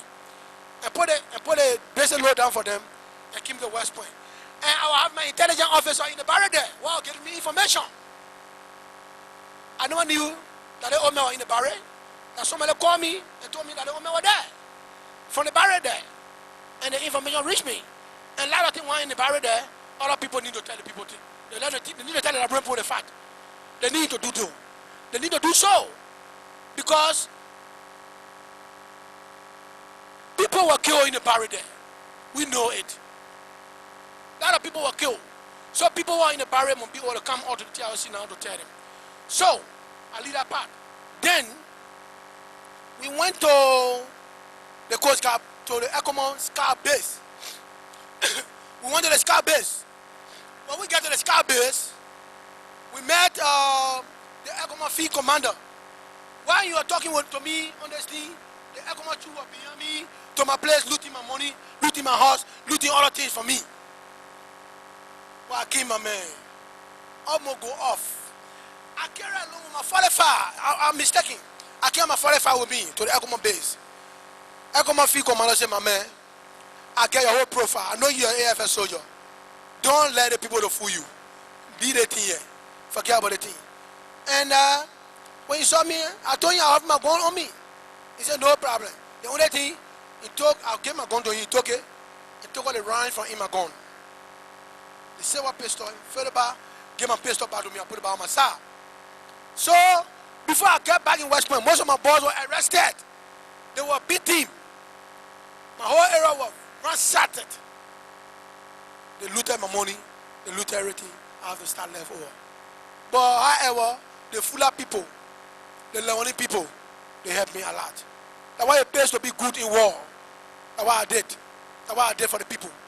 So however, that's why our impressive war situation stopped. But I still going further. Because after the impressive war finished, government came to place. There was government came to place. When the impressive war finished, we will have a new chief of staff now by the new A.B. Kloma. A.B. Kloma. A.B. Kloma was appointed by the council. A.B. Kloma probably all making me to be WO1 in the armed forces of Liberia. Because he know me to be an AFS soldier. So all I ring I was using, that was self-proclaimed ring. So he probably all making me WO. But I never hang that WO ring. I even never hang that WO ring. Every time soldiers see me I wear uniform, I have my singular, my chest empty. My chest on you to be empty. No ring on you to be on my chest. Also you saw me. No ring. Until that government finished. They don't rain the election. All the government came to place. But other government in the place are only waiting to appoint people. They appointed people who they know. They appointed other people, our lobbying around to our in the AFL. They never put me down for the AFL, but our lobbying around to work with somebody good. So I lobby. So I went to Prince C. Johnson. Prince C. Johnson was the chief of staff now for the AFL under the constitutional government. You hear me? Under Charles Taylor now. Prince C. Johnson was the chief of staff. So I lobbied with Prince C. Johnson. I was accepted. Other people say, well, they made good in VIP protection. They made good in a lot of stuff. You know, so however, I went and started my work with Prince C. Johnson. The first ring for public on me, he asked me what was my previous ring. I said I was WO1. So the first order, commission order by Charles Taylor, what promoted he, Prince C. Johnson, to the ring of Lieutenant General, promoted Momo Jiba to the ring of Lieutenant General, retired some other people and promoted some other people. Our honor ring, our honor order by the ring of First Lieutenant. So my order was happy, promoted by the CRC at the time. But the CRC don't know me. Charles don't know me now. I was recommended by the chief of staff as a bodyguard commander now to him. So we're on there until the September 18 war break up. They went and put some soldier down. They put some soldier down. You know, people go and get some wrong advices. We carry on the wrong advices. We're down the chair. The chair gets some wrong advices to the president. It gives some wrong advices to the president. Down the chair. We are the defense minister, gave some wrong advices to the president. So President Taylor do not know that the soldiers there were powerful people. The people been fighting you for a very long time. Then you came to power. Then you do the kind of thing you do, putting it down. However, I told you that our one John Waflomo, when the Prince Johnson order come in, that was because the WO king was taking me at John Waflomo. Anyway, I forgot that part. But the WO king was taking me at John Waflomo. When the Prince Johnson order came, that was I get my original name back as Augustine Jajina Nangwe. That was my original name. Carry on the Charles Taylor order, and the CRC. Charles can get CRC. Just a CRC, not quite a name. Commander in Chief of the Armed Forces, Lieutenant. They just promoted everybody on an order, and my name was there as First Lieutenant. And I see you order. So what happened there?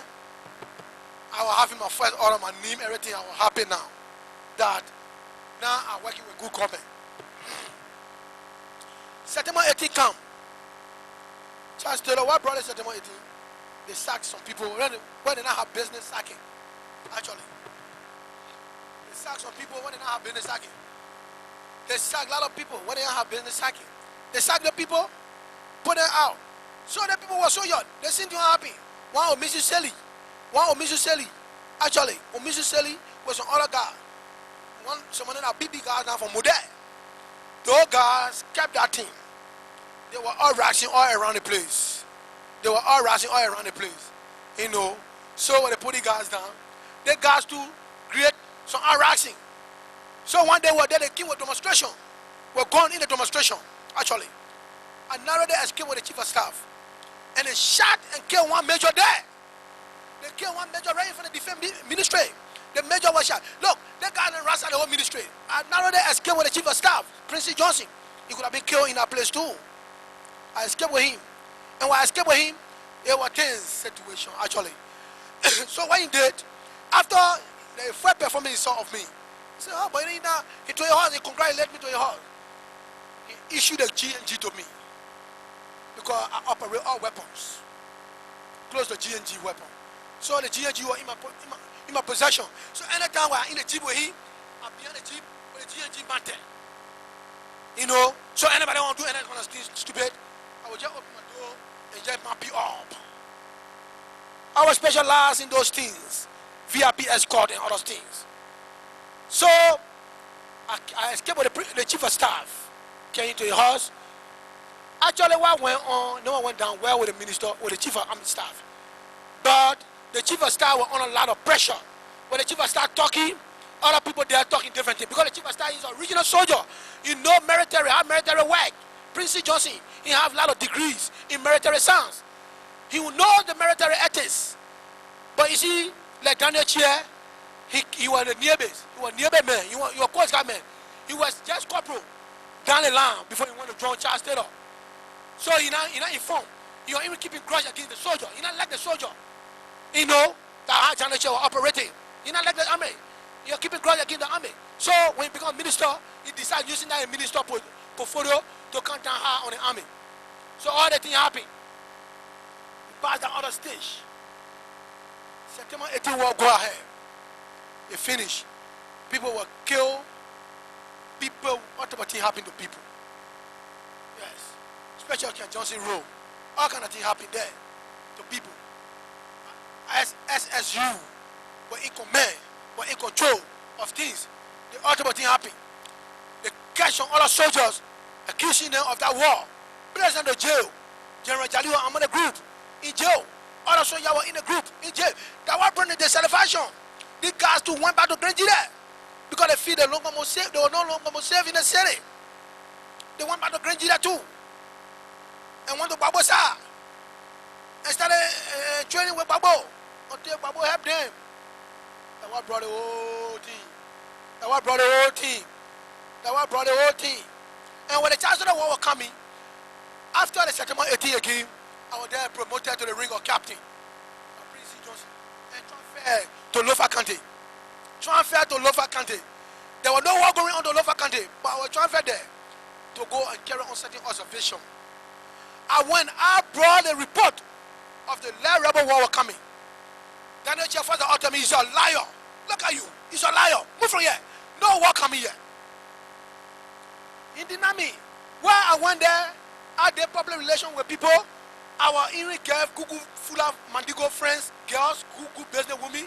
I was friendly with them there, bringing Google information to me. I was to Solomon Bolo. Everybody want to know Solomon Bolo to 4 years there. I was there, straight to the Bolo. I went to the Guinea government, Guinea army, we make friends, we do everything. But when the letter came to me, the letter told me, say, look, there's a training going on in Guinea. There's a people there, want to bring war here. So what I did, I don't tell anybody. I told them, for the people to release me from that place. What I did, one day came, I just called someone to lay Grambo. Someone to Grambo, I called to the Guinea government. I met someone to lay Grambo, I closed the border for one day. I closed the border one day. So some people are there, and they say, you know the implication? You know the implication? You know why I'm happy?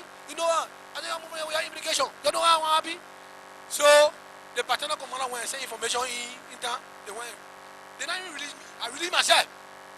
I put my deputy in charge. I left the assignment. I came back in town. I can't tell the chief of staff because I was not eligible to the defense minister. I told the chief of staff. I said, oh, he's sitting here, welcome me. People training in Guinea there. Chief of staff go there. The minister of defense. Daniel Chia. Daniel Chia said, that boy is a liar. He ain't not interfered with me before. He not know me for nowhere before. And I with Chancellor before. And I with Alain Kroma before. And they know me for nothing. Then he said a liar. I said, okay, no problem. I was on my detail. Chief of staff received me back to the detail, to your house now.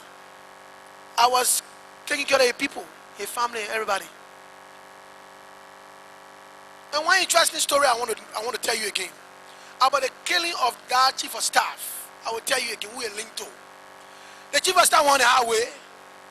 He wanted to do some assessment on the sea water coming by him, find the accident. But the chief of staff, I went to the hospital to JFK. Chief of staff responding to treatment. Actually, the operator and put in everything. He sent him to the place there. They met to telephone call the hospital and we talk. But Daniel Chia sent one guy with $35,000 United States dollars to the Ivory Coast. Daniel Chia sent one guy with $35,000 United States dollars to Ivory Coast. They call the guy me. Why they got me? He was a special force too.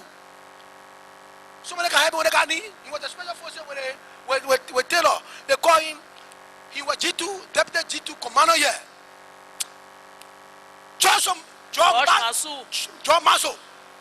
He went to the Africa to the hospital and gave the police money. They eject the man and kill the man. Let the man die. The chief of staff die in that hospital there. The man will call you today. Then the thing went on. There's someone waited out. Eh? I went to the house. The man woman said she would no more forgive Daniel Chair for why he dead. So the woman was vexed. We brought the man what they call the man. Daniel Chair get the information say he just create information. Never go there to the man house on the man repart day. He get the information say power there, power waiting for you to execute you. I said, but what must the man create such an information nowadays? You know, because the conscience was not actually clear. So we did bury the man everything. So down the chair now that I'm down now. Actually now when I have examine. So what I did, they sent me back to brigade for re-examine. So take me from the chief of staff detail, examine on a 3rd battalion. Floating captain. I don't have no work. But one of my friends came. They call him LS2. He was the battalion commander. LS2. He was the battalion commander.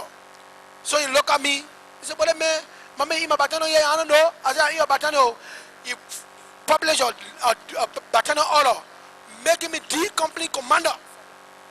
If you see me passing around the city with Talico jeeps, with soya in it, that's how I make the D company commander.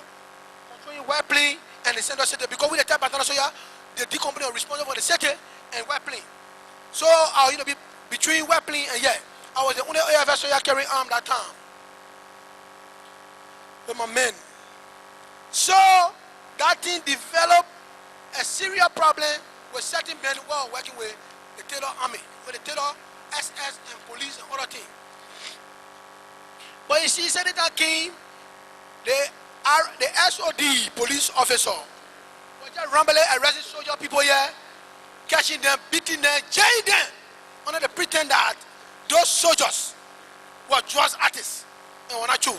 They keep the soldier in Corway, carry the soldier people, beat them, get them Corway to be busting right for them, to be brushing bush for them. So one day I get the information, I said, I wanted the deputy army chief of staff. I said, but Chivo, Samuel Konga do found with the deputy army chief of staff. I wonder I said, but Chivo, bad thing going on. A lot of AFS soya were there, the in jail, someone in Corway are getting information. He said, my nothing, a president order. The president order. I'm begging up me in trouble. I said, okay. I left it. I was going now trading with my brother Yeke. Yeke was the implementer of arresting these soldiers for the drugs error carrying them to jail. But Yeke actually, I don't know whether he not informed that the soldiers they were using them to brush in Corway. Using them to brush. Using the soldier men to be brushing. These are all the things that cause the problem here. Most of the soldiers run away from the town. John Le, John Model. Yes, these are the things that cause the problem. I was going to jail freeing the soldiers. So once upon a time, the police now director were having a case, having some feature behavior with me. And anytime they see me movie, now they want to call me some kind of name. In fact, they wanted the president one day, they were having some kind of meeting. They want the president to attend the president say, that boy is a dangerous boy. We don't need to be in the city. Look, that is a serious something what went on. They say the boy is a dangerous boy. We don't need in the city. Bob Monuba said that's a Charles Taylor. So Charles Taylor play low and they say, common soldier, captain, not do nothing to anybody here, man. The man just doing your job. So a leader that. One day, they catch one AFL soldier, Captain Siko in Yugutan. They beat that guy severely. Black running from the soldier, hey. The Inspector General from the Armed Forces of Liberia take a radio call. Alpha Bravo, come in. Alpha Bravo, come in. I mean Alpha Bravo. That woman called me. When he called me Alpha Bravo, I responded. He said, no, something going on in Yugutan. Go there. I then went to the Coast Guard base. Servicing my cars, so I went to the Coast Guard base and I carry my car with me that day. So I have my 45 on my side, actually. I carry 2 bodyguards with me. The 2 bodyguards were not armed, but I have my 45 on my side. I have a red t-shirt on. I went there. On the radio communication, when I put Monuba monitor the station, Paul Monuba called the police in Yugutan, telling the police when I reach there, I'm going to be executed. They should open fire on me. Paul Monuba, the former police director, told the police people when I reached there, I should be executed. He told them. And when I reached there, the instruction was holding. When I reached there, the other policeman run from behind me, running out, walking, coming. When I reached the Chucky Video Club, everybody know Yukutam from Chucky Video Club. Then the police station here. One guy will continue to play calling Yukubawe. He ain't seen the town now. He ain't seen the town. He ain't seen the town. Living on the bypass here. Calling Yukubawe. One of my countrymen, I'm on there, Ralph Jube. He killed me and apologized to me personally. No, when I got there, the guys opened fire on me and the bullet deflected from my body. The bullet deflected from my body. 6 rounds blasted me. It bore my t-shirt on my body. I fell down to the plane. The bullet went me and I fell down right to the video club. The group people came out very hard. Group people came out very hard. They said, we can't be here, okay, also in our community here. No way. They came me, they put me on the bike, they carried me to Coast Car base. From my base, I get order now, open the room. That's it. Any soldier, any police officer, you see us out there, they must be handled, my handle. The soldier now trying to, I'll give an order now to open the room, to tell they give it to the soldier to go back to the police station and revenge for me. There's a call came from the radio that I should report the defense.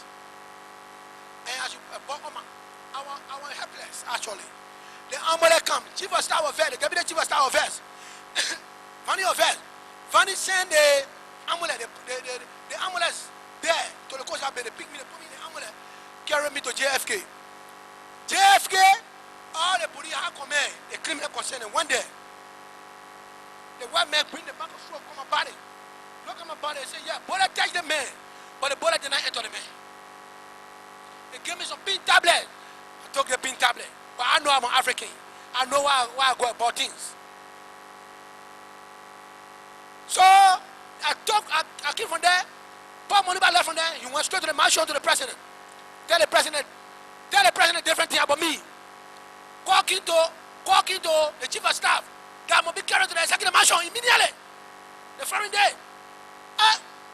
Chief of staff come on the radio and say, "Oh, you must report yourself to me now, to the barrack, to his office, chief of staff coffee." I say, anything they want to do, they do. Maybe they want to accomplish the mission now. So I went to the barrack. The chief of staff put me in a chief of staff car.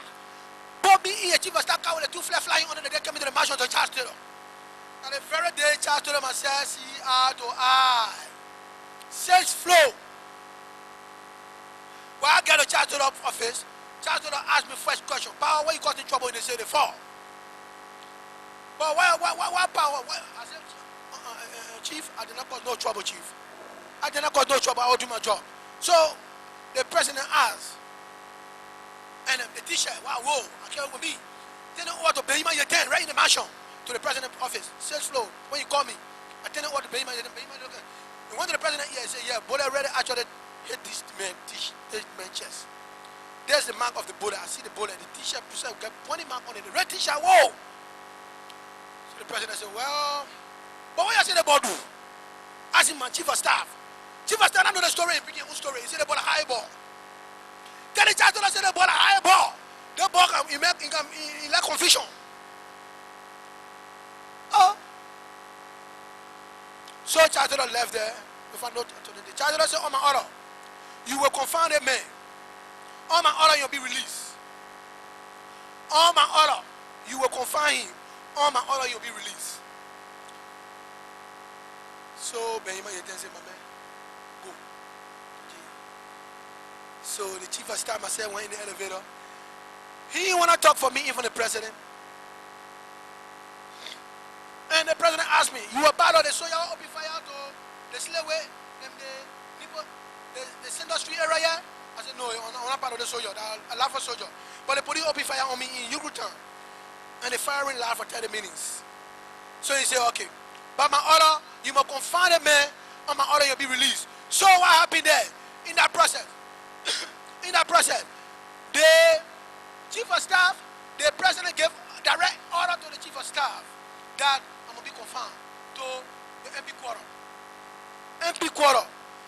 Our army chief of staff was requesting to the president, he was suggesting to the president, I'm going to be confined to the post stacking.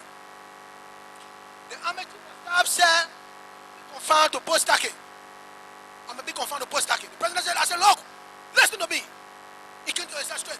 He said, I said, confinement to MP quarter. To Tissime was the MP commander. I tell the president, what Tissime, he right in the mansion there. He said, I said, to Tissime area, he must be confined. All my order, you be relieved. Yeah, I went to that jail. 2 months later, the president sent all the officials of the army to the jailhouse. The AD came to him, defense minister, everybody put to the jail. And some, defense minister, Daniel Chair was bossing. You see here now, I can't free you. I said, no, I still read there. I still read there. But the problem, I said, you know, you free me. I know what the president told me. The time is rich. That's why I release. It is now you don't want to release me. It was now you don't want to release me. I told him in the face. So when they released me, came and got jeep order me. I went to my house. The commanding general at the time was Ranger Tanu. Ranger Tanu bring 50,000 Liberian dollars to me, say from the president. 50,000 Liberian dollars, say from the president. I tell you, thank you. 2 weeks later, the president sent for me to Banga. If you can remember the time somebody was trying to get married, when somebody was trying to get married that day, they could have used the police helicopter. President put out and said, you bring power to me to Banga. Now, make it great. He put me on the helicopter, escorted me on the FE. Say, the president want to see you. And that day, I don't went alone. He sent for one other guy too, they call Joe Kwame. We will get to the Banga area there. My first time going to that place. Actually, I don't know what already happening. I went there in full military attach, with my red barrel on my head, with my captain ring shining all around the place there. My infantry on my red strain. So when I get there, actually, the president say welcome, saluted him, brought me down. Richard Tanu was there. The defense minister was standing right there under the tree. Say, oh power, I know that you can make it. And that time I'm talking about that the rebel now, take over Banga and Vajima. 3 months stay, nobody can move the rebel from Vajima. Nobody can move the rebel from Vajima. Rebel in Vajima for 3 months. And you want for Vajima to be clear, I think I want to believe that what he sent for us. He sent for me. So, what I did? President, he said, look, I know very well that I get my special forces from the AFL, they can make it. Look, power, I want you guys to go on special operation. Right there, he promoted me to the ring of 4th corner. 4th corner, right there, in front of the commanding general. And he said, wait. I waited. Sent to vote to Kolahun, because Vojima already on control of rebel. He sent to Kolahun. What he sent for? He sent for Benjamin GV. He sent for Benjamin Yeten. Benjamin Yeten came. Benjamin flew with a military helicopter right in Banga. But Benjamin Yeten came to Banga. He saw me. So, you're welcome. He said, yes, I think the guys, my man, you the power? I said, yes, sir. He said, you guys are a very great guy. But the president briefed you the operation? I said, not the time. I said, you'll brief you later. Okay. But in that process, the president entered inside, he came back, he gave us some money. He assigned our 2 SS vehicles. He said, you go all over Banga, enjoy yourself. Me and my colleagues all went there. 800 for the man, 800 for me. He said, anything you want to drink in Banga, you go and enjoy yourself. Hold it. SS11 was assigned with me. That day, I cranked my phone, I was just relaxing. I went to Banga, all over the Banga town, I came with the SS12 with me, we enjoy ourselves. The following day, I came back. We never stayed on until the following day. But Taylor came outside in the morning. The first question he asked, Jeremy, are you eating anything? He said, no. He called for a good delicious. A lot of good food. And I ate to the best of my satisfaction a day. Taylor all of Benjamin Yeten, he said, these are the people. I want to go and take over that place and change the other command there. At the time he changed Fasu. He changed, he said Fasu, sell here, very weak. He changed Fasu from there. Then he sent me there. He sent me there. And I went there. And I went to, before I leave from here to go to Lofa, I went and I recommended to the executive director. I said, I cannot just go to Lofa, I'm one. because the people out there, I don't know them for the skill. I get my own for the skill. But before I leave from here, I want all the soya in jail in the post-stacking to be released to me. All the Alava soya. Ain't happy. I walk to the jail and all the soya are released. We're honored. And the whole barrel, upside down there, everybody was happy. And they released the soya to me. I can't know where they work from. I flew down with a helicopter. I flew to Kulau. I did not go to Vojima. I did not go to Zozo. I flew beyond Milan. And I opened a row. I opened a row. I took over Vojima. For the left rebel. I captured Vojima. I took it. For the left rebel. Anybody know that story? In Vojima. As in the left rebel. I put the left rebel in disarray. After 2 days fighting. And I captured Vojima. For them. But our marching now. On the Vojima highway, what they call Mandigo headquarters, on the highway, going towards that side, clearing the place, and the guy was running to go towards Guinea. There's an unfinished house there, my brother. After capturing all the places, the barrier, everything behind us, in the barrier. Every force was there, people were trying to cook and other things. But I was still doing mapping up, moving closer to Baalo. I think the old man, you know Baalo, closer to Guinea Bola, Baalo. They were there. There's a plane in Baalo to Lofa, Vojima, all the way down there on that dusty road. And I went there, but the problem what happened to me, there's a man who hardly himself in the Ofini building. And I was basically talking to the guys. Say, Jeremy, you're surrounding yourself. You're surrounding yourself. You're surrounding yourself. There will be no problem. Surrounded to me. But none of them could understand. But I never knew that somebody was hiding inside there with one RPG bomb. I never knew. Before I approached the second area, this guy took that RPG and launched me. I flew from the ground to the wall.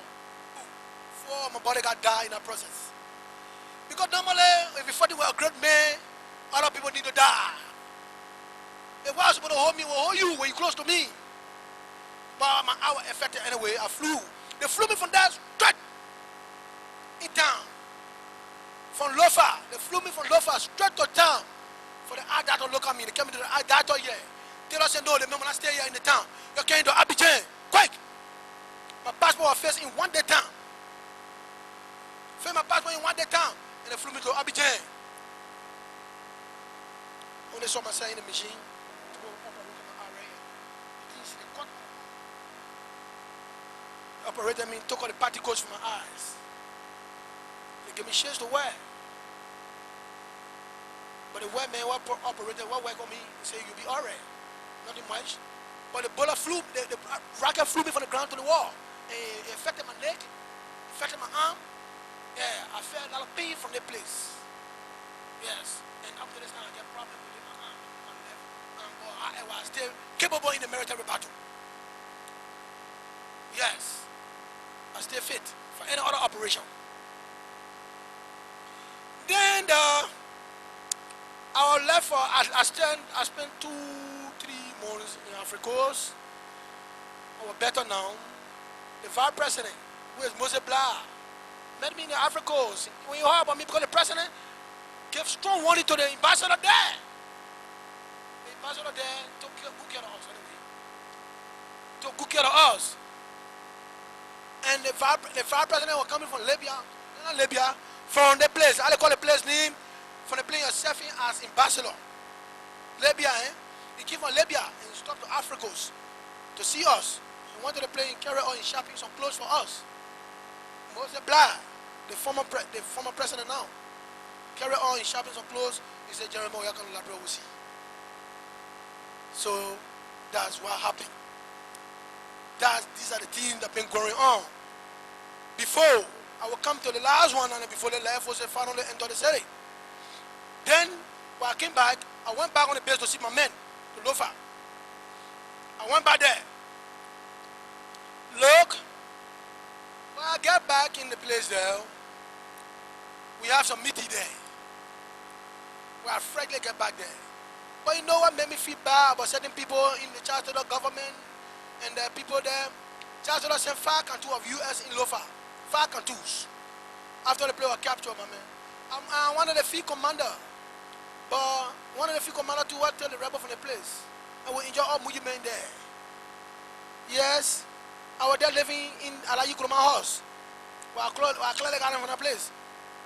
So when I play, I said, Alayi Kuruma living with my whole staff. So, but Charles was sending money and the thing that trouble lesson better to do that. I want to sell it for. My men were paid. My men were paid. Each soldier there at the time they get $100 US. But all fee command also received $35,000 US, according to the breakdown.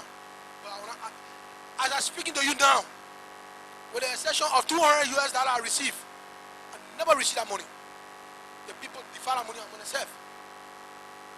They gave René Dououn, they gave Magua.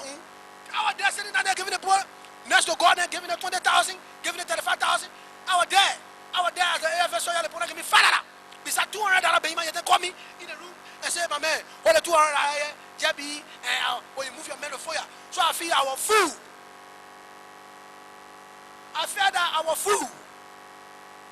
So what I did, I left from Lofa County. While I was living from Lofa County, I ain't from Bayma yet. I left from there. And I came in town. While I came in town, I got a new position. I was Joint Security Chief. They made me Deputy Joint Security Commander for Operation. While responsible for security for the city. And the position I get from Austin D. Clark. Austin Clark. So, being in my relationship now, when the president turned me over to Bayma Yete, I came back to the defense to work. Daniel Chair was still having problem with me. Daniel Chair felt that if any instruction come, I will overrun him from his defense minister position. Once upon a time, you know what happened when left forces advanced to Jatoro town. I was coming from Coast Guard base, coming out. I came out anyway. I came out to the garage. Down the road, my bodyguards were around me. Then they chair, when you're going, history, you just take a break. When all your bodyguards on the pickup, they get down. Then the chair took a 45 and pointed at me. They said, you, I will kill you in the presence of people. Liberians were there. All the soldiers fled. I said, Mr. Minister, what I did to you? I don't do nothing to you. But if you shoot the gun where you hold me, then I but I don't do nothing to you. And what I told him, I got living witnesses who were there. But the thing happened. When you come here, say you tell your A. And he did it. So I began working there. And the war began to come. So that forced me to go to actually participate again in the war. Because of the threat, they say, I don't want to fight. And I know my reason. Because the fighting I did there, and I get nothing. Taylor sent the money, they pay the money. And I want an opportunity to see Charles Taylor. So one day Charles Taylor sent for me. They told Charles Taylor I was staying in Ivory Coast. They told Taylor I was staying in Ivory Coast. But one day, one man they called Montgomery. Montgomery said, no, the boy is here. Charles Taylor sent for me.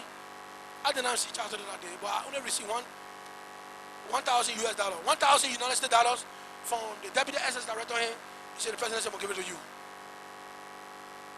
said, yes, sir. I took all the thing and give it to you. I took all the thing and give it to you. I left. But I forgot to tell you one thing. Every month, from that time I went to the bush, every month, the President said, I should receive 25 bags of rest to my house. Every month. I get a document here. I get it in my house. Every month, I was receiving that 25 bags of rest to my house.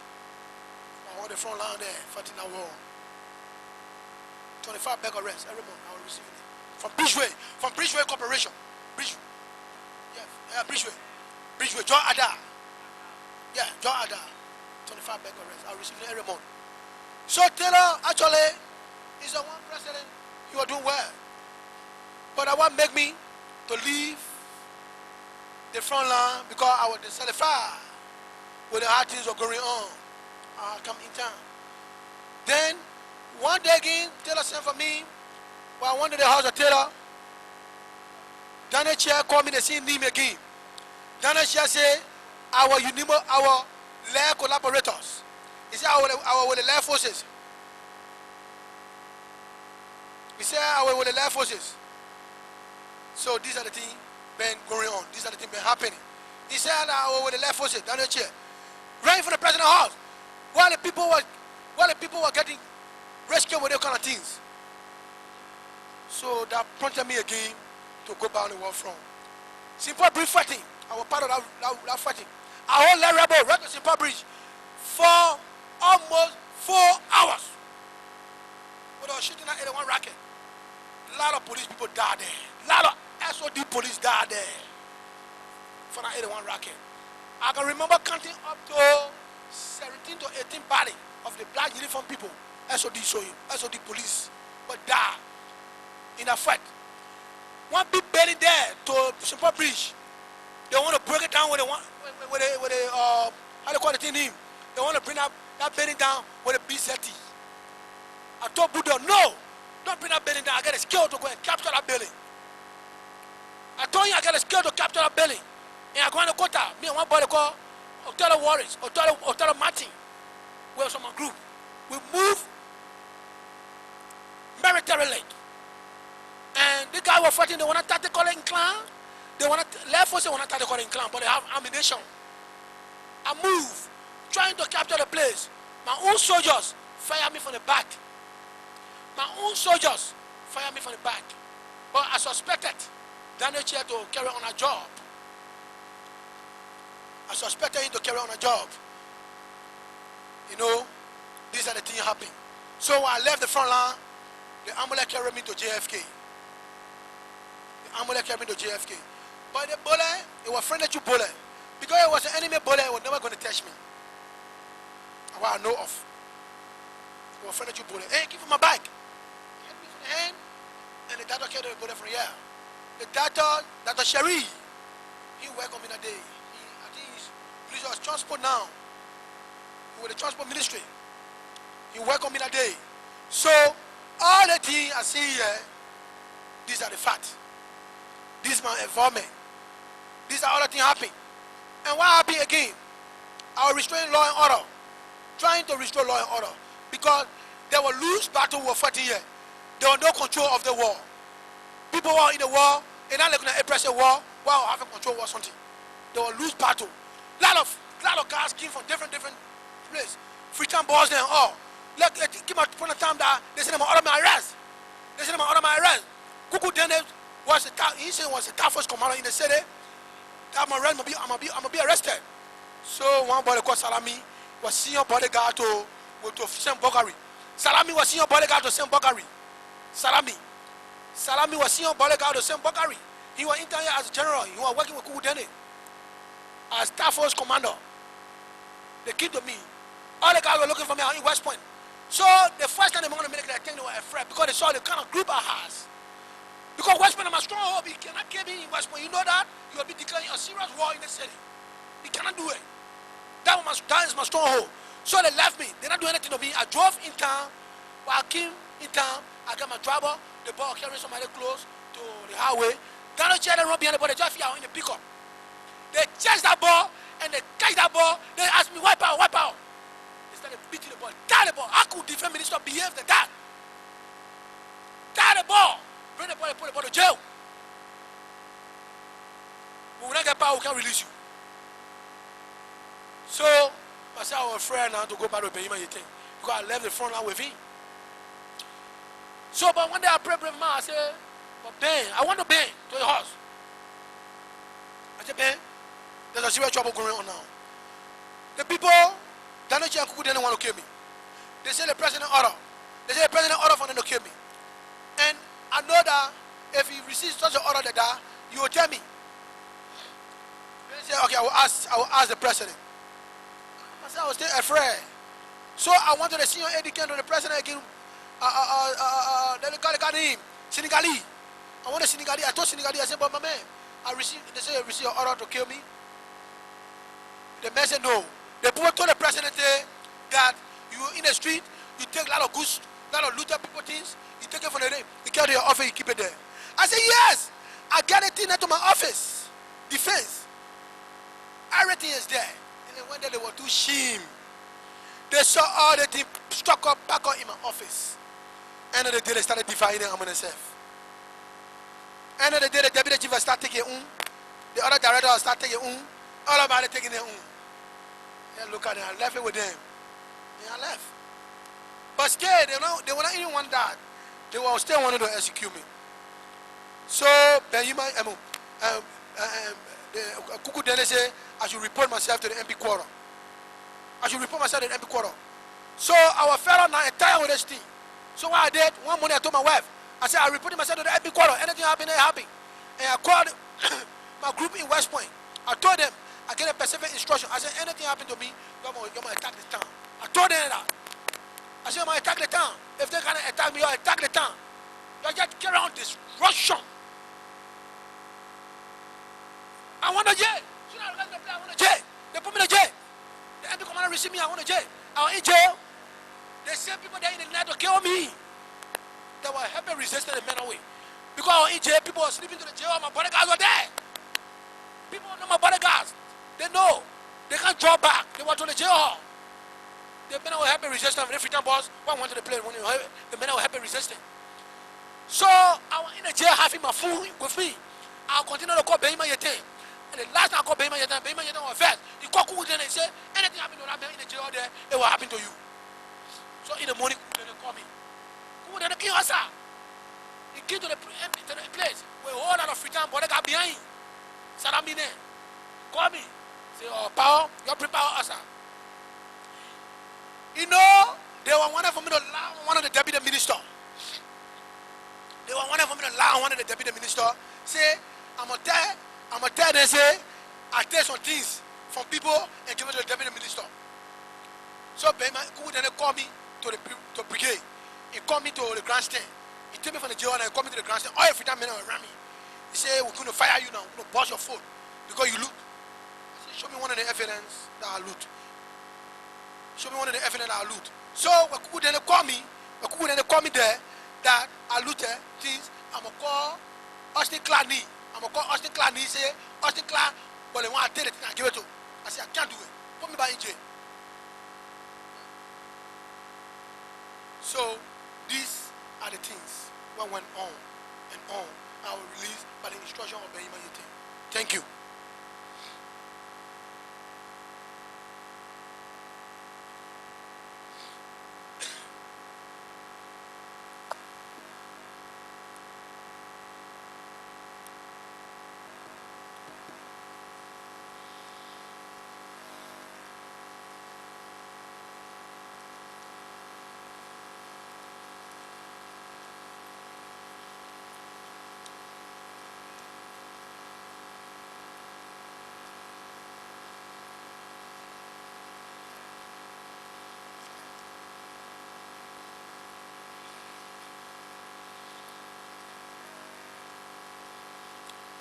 Mr. Namwe, I want to say thank you.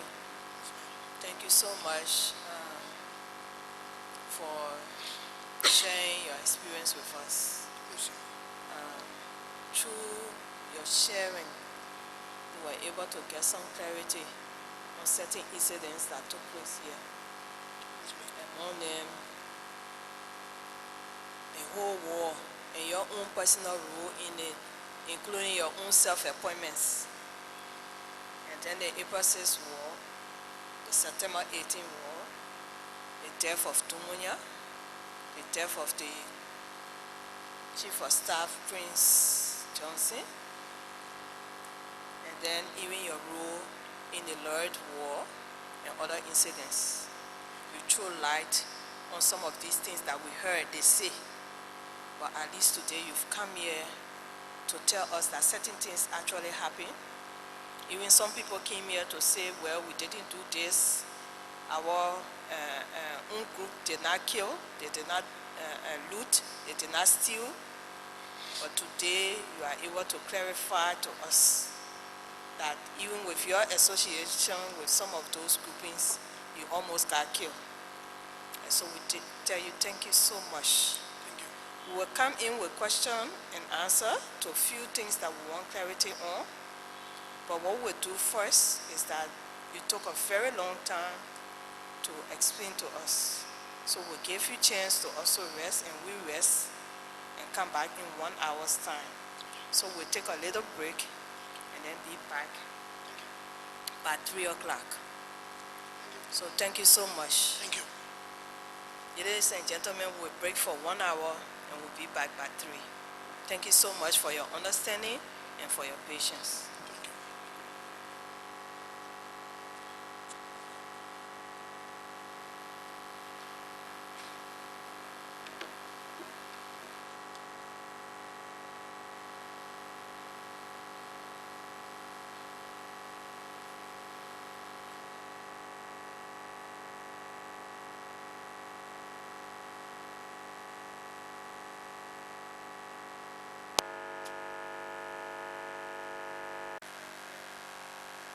Sharing your experience with us today.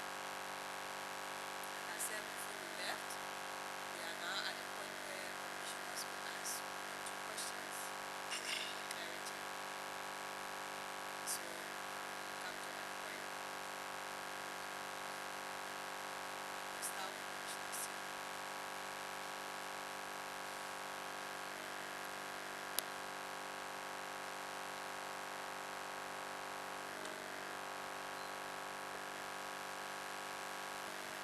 Thank you very much. Coming to share your experience with us. I would like to take you back to the time you joined the AFL. Say you joined the AFL in 1990, and then your first assignment was in the BTC. And then later on you went to the executive march and stayed there for a couple of days before you went somewhere else. And can you tell us about what happened at the Lutheran Church as an AFL soldier? Well, thank you very Present. much, Madam Commissioner. The Lutheran Church team, there was a government in place. I don't know the proper person to give that kind of information. There's a government was in place, which of course in town here, who control the town at the time.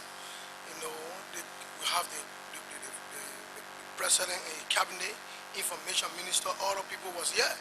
These are the real people who can answer the kind of question. Yes, I don't have any information on that kind of question. But you were one of the foot soldiers. You were in the armed forces of Liberia, and then this thing happened. The whole of Liberia and everybody around us knew what happened. So are you saying that you never had any information as to what really happened that day? Because we understand that AFL was there. Yeah, That is clear. I heard it in rumors, but actually I don't get total information on the happening of that Lutheran Church massacre. I don't know. I heard it in rumors. People were talking that people went to Lutheran Church, but actually I have knowledge of that. Now, can you speak to, we understand that on the executive marching ground, and they have special force in the AFL called SATU, or the death squad. How much information do you know about the SATU? Well, the guys, this SATU were not actually death squad. They were executive mansion special unit. They were there to protect the president and the executive mansion surrounding, and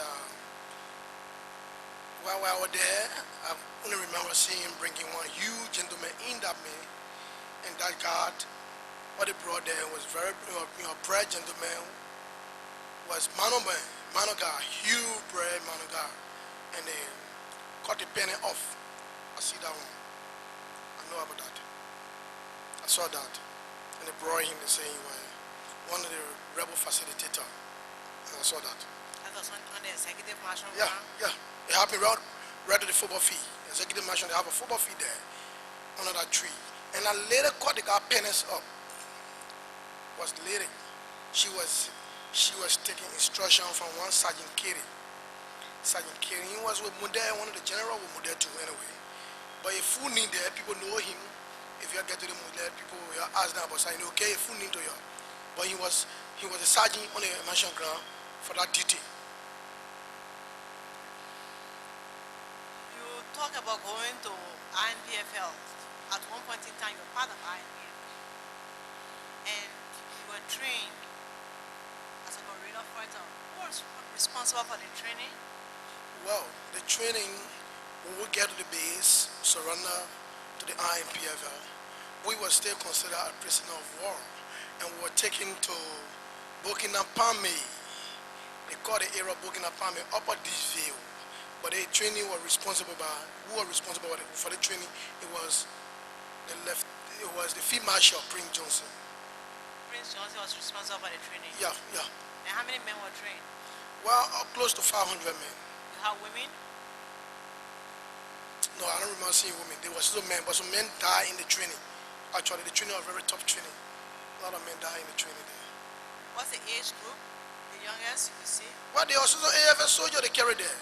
They from 18 up. At that time, I was 18 years of age. So you joined the AFL at age 18? Yeah. Yeah. What about children?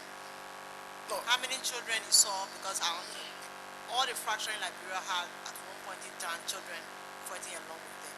While you were on the base, how many children you saw affiliated with INPFL? Well, at the INPFL base, actually, I never saw children. I never saw children. Yeah, I never saw children.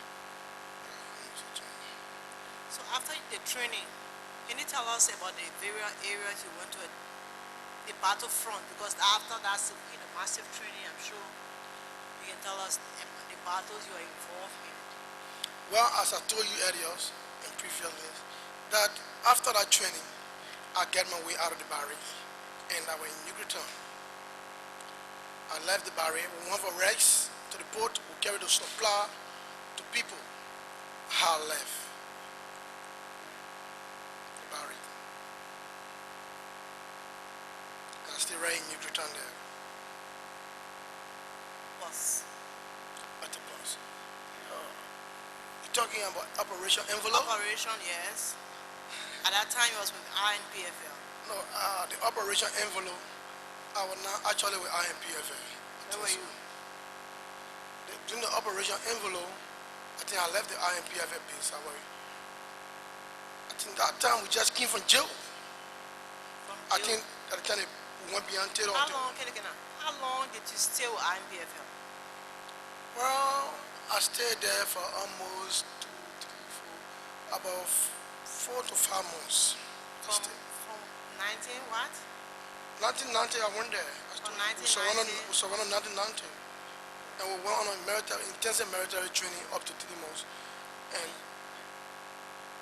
okay, we went on the military training, I told you, the guerrilla training up to 3 months. And actually left. But later we were brought back there. I was arrested again, brought back there. You joined INPFL after those death or before those death? No, we were captured before Doe death. We were captured at the time. We were already at the base before Doe death. So you stayed with them up to 1991? Yes, I was there when they captured Doe. You were there? I was in Newtown when they captured Doe, like say. Yeah, in Newtown. You were in Newtown? Yeah. So at that time you were not fighting? No, I was not fighting. I was not a fighter there. I surrendered to INPFL, but I was not fighting. I was like prisoner of war. You're a prisoner of war? Yeah, captured, prisoner of war. How did they treat the prisoners of war? Well, they take us in a separate base, put us there, and from there, they came to us and collected close to 400 men, take them from there and carry them to the place I just told you, Burkina Faso, which of course Prince Johnson said, well, that era, and they took us there, trying to carry on the kind of training to carry on. Yeah. And I left the base, I was entering in that place to Newtown before Emma Sawyer entering into the country. So what was your role during the Octopus, Operation Octopus or Operation Envelope? Okay, well, we got free from jail, from the barrack. We got free from jail. The army have 8 battalion. They created an 8 series battalion and mission 4. You know, then I was on a TTY with the 8 battalion, were controlled by one common child.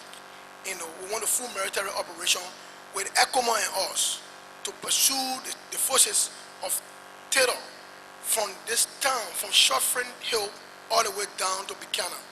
And we stopped then to Flour Mill. I was right in Flour Mill where Emma Sawyer went to Flour Mill with a helicopter and asked the sellers in there, what are AFL do anything to you people? The people said no, they don't do anything for you. The people said no. The one made me to come back in town was I see certain strange behavior were going on there by George Bode and certain guys trying to form LPC.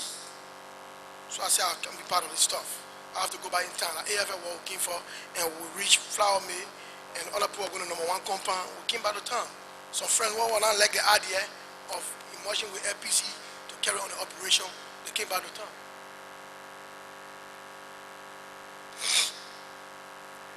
Talk extensively about Prince C. Johnson.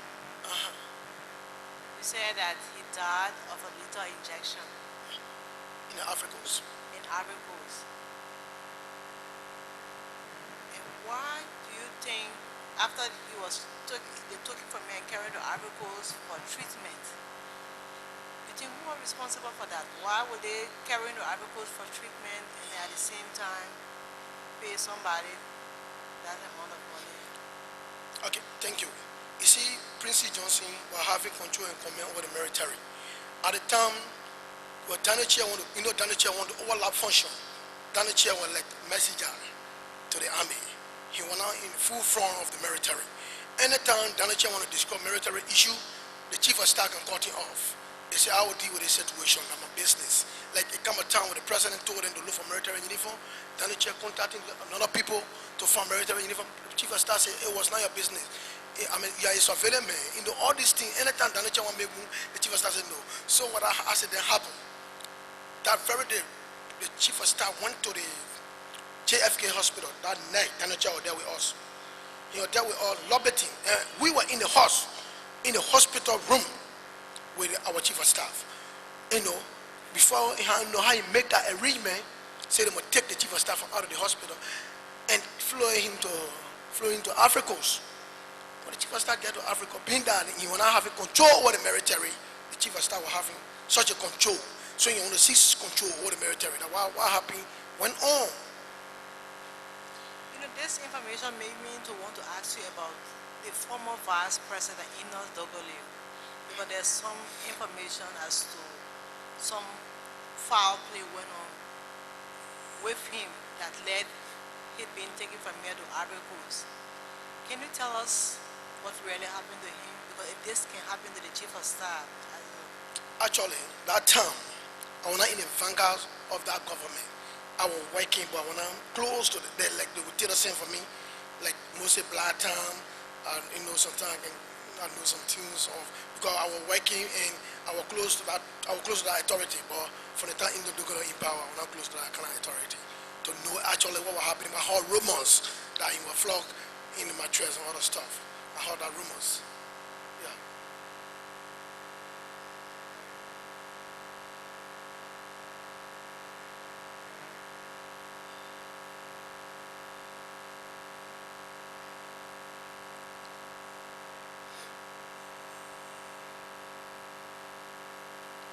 And then you said at one point in time, you had instruction that you were supposed to go to Defense Ministry and he gave some instruction to the people of West Point that if anything happened to you, they should move on the town and they should do some instruction.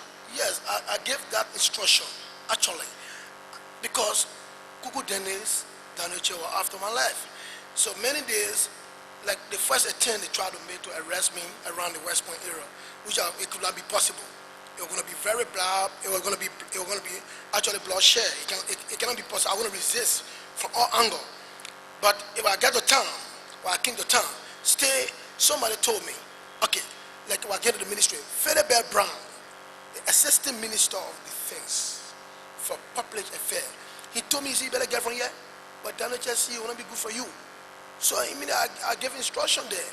I told the guys in West Point that anything happen, if you have received the information, that you must move on defense and any other thing will happen there. I gave that instruction. But that when they jailed me and they saw who were in West Point, they moved to the They jail her quietly, and they were there put in maximum protection to see that nothing happened to me. But do you think, giving the people of Westman instruction to move from the town, don't you think that more innocent people are going to suffer instead of, peacefully protesting to the authority? Okay, military men actually protest to authority like that. Military men take military actions. If need be, militarily we address it military way. Military men not just talk, just empty talk. Anything military men doing is action. Before this commission and testified by the name that General Powell gave us feces. What do you have to say about that? See, my commission, that woman information she gave you. Before you begin, do you know this lady I'm talking about? Very well. Where does she live? West Point, right behind the police station. We all live together very well. I know her when I was a very small boy up to my town, or Cherin, Sapa, and Omoko. They are my cry. We all live together until we got big. And our Cherin, we are so close. I know her whole family she have. I know them very well. Very, very well. Based on that relationship, do you think that we would got any reason of coming to this public hearing and say, calling your name to the entire Liberian citizenry and saying that you asked her to eat feces? Yes, a reason which she did it is spread out, and I will tell you it. You know what a woman did, why she decided doing that? Because it was upon a time, I told you, a lady was arrested. A lady was arrested with 9 pieces of grenade, and she was taken bodyguards to carry across the bridge. And I have one chaplain to LDC, to the interstate, the whole road there. Before you pass through that area from the front line, you have to intercept and ask. So the guys, they took the woman from the right, quite short area down the beach, with a pain, with a grenade in it. You know, they were exaggerating the grenades. They called me on the radio. So I said, I came back from the front line, I left my men there. While I came, I saw the lady. I told them, the lady should be in West Point here, in Yami. And they went behind the lady. And I was trying to conduct a preliminary investigation before turning the lady over to councilmen. Because there were councilmen working in this country, you all know this. There was a councilman, Alaji Kuruma, councilman, Charles Taylor, and was councilman, Tama Taylor, Chief Tama Taylor. These guys were all councilmen functioning, and the instruction was coming from them, a lot of instruction. So what I did, I tell a woman to ask her some question. Only one soldier stand for my right hand side. At the time, I tell a woman to ask her the question. At the time, she called a lady named by Lauren Sume. I do not know what to be Lauren Sume. I always call her Omoko Man. Omoko Man, or son of bigger son, I say equal. But the guy name. We play football together, everything. So they said, no, that Omoko, that Lauren Sume. I said, Omoko Man, I say, yes. So I told some people to go and tell her to come. Actually, she was afraid. So myself went to the house there and told her, Oma, everybody on the field there. It was a very wild field, and I get the names of people, witnesses who were there, Josiah Johnson, and the commission from that time, that year, the commission were acting were there, and the pressing commission down, all the people, they were pride. Everybody was there. When the lady myself came, we set her down. The only thing I can say I did there, I did not respect her right, by making her to sit on the ground. Yes, that's the only thing. But for that woman, for any other person, nobody went for her. She called one all of Soloko knee. Soloko, she was lying on the man. I saw very man there. I went for her and bring her. When she was seated, I called the commission other areas. They were there. They were there when the gun went off and shot that woman in the arm. They were there. And I told the people to carry her to the hospital. I would take her to the hospital. She can't make it. I ordered them to bury her. I ordered them to bury her. I asked her the question. You know the woman? She said, you know the girl? She said, the girl, a crazy girl. I saw the 9 pieces. I saw the 9 pieces of grenade. Lauren Sume told us that the girl was a crazy girl. She didn't know that girl from nowhere. You know, no point of time. That's why I say, I will get you the name of this witness. Say, you go, you do your own background investing. In fact, Lauren Sume, she lie on an oath. Because why I say she lie on an oath, Lauren Sume came here, told you that a horseman was killed by INPFL people, and a horseman died right in West Point in the house there by Hong Kong. They call him name Harris Sumei. That was horseman name. Harris Sumei died right in the house. That why making you afraid to come out? When we were surrounding, not surrounding. He was a good friend to this guy, Mr. Sapla. Good friend to Do. They call him Mr. Sapla. He was a friend to the man. And all of them enjoyed immunity. One day I saw him in military uniform. You know, he went out and saw your man. I saw him in military uniform because I know he will live to the sea era, in the sea environment. The place that woman have a concrete, the concrete building, and now when you go there, if you ask the people in you get people who can do that, then they go there and ask the people for you to know what I'm talking truth. That woman just creates the story. You go in the community, you ask the people there if a husband actually died across the bridge in a direct in the house in West Point for Hong Kong. Then why I'm talking? Then I lie, I'm not talking any truth. If anybody tell you, yeah, that I get a woman physical, or on a point of time, I tell people to arrest her. I brought her to in the presence of the commission and all the citizens there. The only violation I do, I will still tell you, I make her to sit down on the ground. I make her to sit down on the ground because the kind of grenades that girl bring, and the girl says she came to the woman that the woman is saying to, you know, Tequia, the late Tequia, Major General for LPC, send the girl with these things according to the information we have from the boss. But the boss too, he was wrong by shooting the woman. He was very wrong because we want to get more information from the woman. What are sending people because in our midst, because the people were fighting actually to take over West Point. They were fighting to point the West Point down. And a lot of citizens were in that place, up to 8,000 or to 80,000 people were there. Or they coming for food, doing other things. So these are the situations what happened there. So Lauren Sume, she lied. I know her very well. I tell you, after she left the place, I wanted to come here, but I was fired up. My woman recorded here and Holly. I came.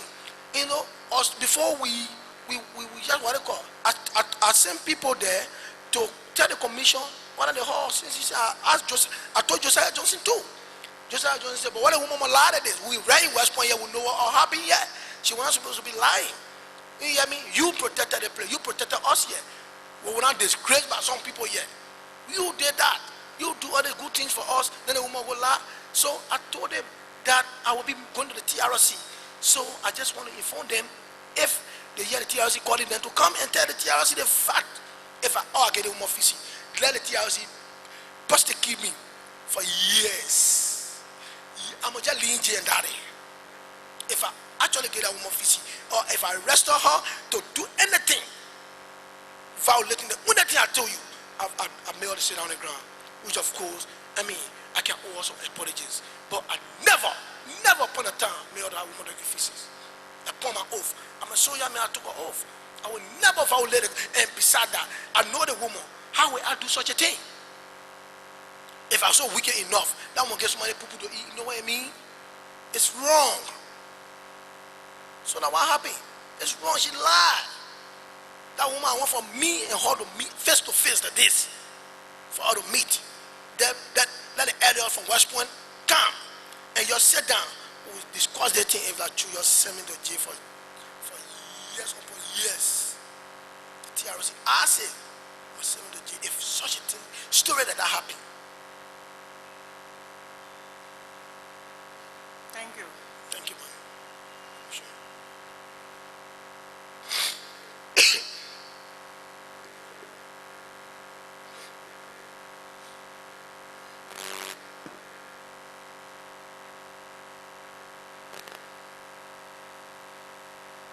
No, Mr. Witness. Yes, sir.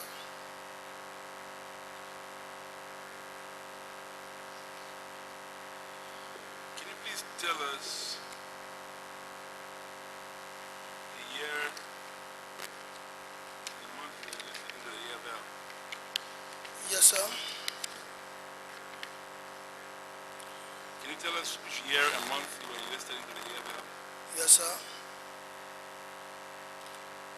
1990, February 9,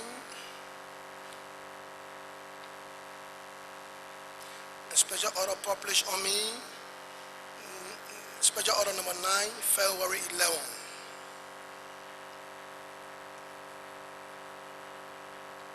Okay, thank you. Now you said in your presentation that you were in the EFL and then later you surrendered to the INPFL and then later you came back. But I'd like to ask, at the time you enlisted in the EFL Yes, sir. and the subsequent time you served in the INPFL, how were people promoted in those organizations? You talking about the INPFL? EFL, How were people promoted in the AFL? yeah. Was it through Through the ring of fire. Through the ring of fire of the army. the rank and You have file? to go through the ring of fire of the army. And you had to go through training and all of that. Yeah. And when you complete training, Yeah. then But some cases, for your better performances, and you can be put into certain position. all right. Yes, sir. Now the reason why I asked you because you mentioned that you promoted yourself to Major General. Oh yes, yes. It was Now not. is this the method of promotion in the military? Okay, I'm coming to you now. In the military situation, you revise that if war is going on and the situation you find yourself on, you can get ring ad hoc. Something in the military they call it ad hoc. You can promote yourself to any ring ad hoc. After the war, you can put that ring down. Who confers the ad hoc rank? Is you yourself or a superior officer? Well, precisely, you for your action, for your activeness on the front line on the battlefield, you can come to some superior officer. You propose that are carrying such a ring, and they can actually conduct. They can actually give you the go ahead to use that. So the superior officer will confer the rank and not yourself. Yes. All right. Now, and you, in that same process as a self-promoted general, Yes, sir. you mentioned that you ordered the execution of somebody. Yes, I did, sir. I did. Was the execution of this person, was it the result of a trial? Did the person undergo a trial? That's why I said the person died by my degree. I just told you that the person died by my degree. You know, it was no error. The only thing we do preliminary and the person admitted yes, he took the people and killed the people. He cleared Friday. And his mother was baking me in West Point. His mother begged. When I went for the condo, his mother house, Eddie Arrow, he told me where you were on the bed. I took it. His mother was baking me. Now my friend. But the tension was on me and the citizen were trying to carry on demonstration and the body was on hand. Fresh body wrapped in a wet cloth. The guys were on hand. So to certify, you know, the voice of the people is the voice of God. To certify the people, we have to do XYZ. So it's the people that commanded you to execute this person? Nobody is commanding me. I told you just earlier, Honorable Commission, I said the crowd of these people is the crowd of God. So, as a man with wisdom, I have to use my wisdom to make that, put that man to rest for the whole tension to come down. That's what I did, and I executed him. I ordered execution.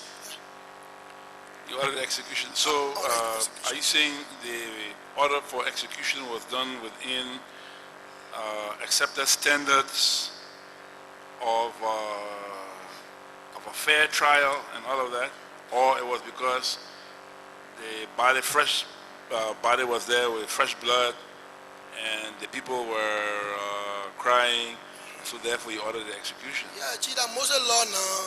The man do other people also would dare him too. That wow, they start doing that. That was Moses law. You kill two persons, so you have to go with them. It could be my case. If I do that, we are military people. If you kill illegally, he must die. So you were the judge, the jury, and the executioner. I was everything there at the time. Were you aware at the time that this was against the acceptable human rights practice and standards? Yes, sir. You were aware. Is our aware whether against human rights practice? Yes, I told you I was aware, but I have to do it because the masses were crying, and we have to put the gentleman to rest too. Okay, you also served after 1997 elections. You served in the AFL, and then you were commissioned a first lieutenant. Yeah, first lieutenant. And then later on, captain. Later on, captain. Yes, sir.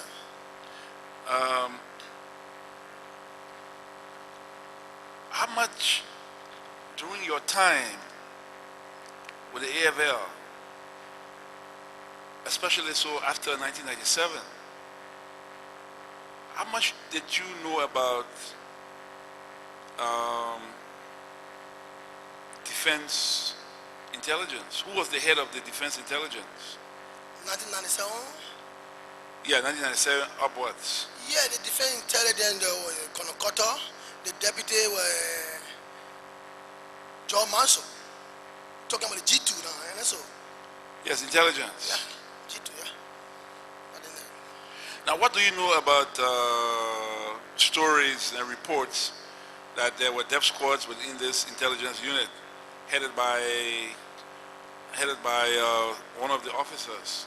Sir? What do you know about reports that there was a death squad unit within that particular G2 at the time, commanded by one of the officers within that G2 section? Do you know anything about that, or did you hear anything like that, that there was a death squad unit commanded by one of the officers? Well, I will not tell you, say, I know anything about death squad, but there were a lot of lies going on people, and people were just catching people doing some kind of thing to people, doing all kinds of things to people. Now, was this George Massot associated with any of those killings and extrajudicial arrests and torture of people? Do you have any idea of that? Yes, John Massot did that. He did that. Can you cite some instances in which he did these things?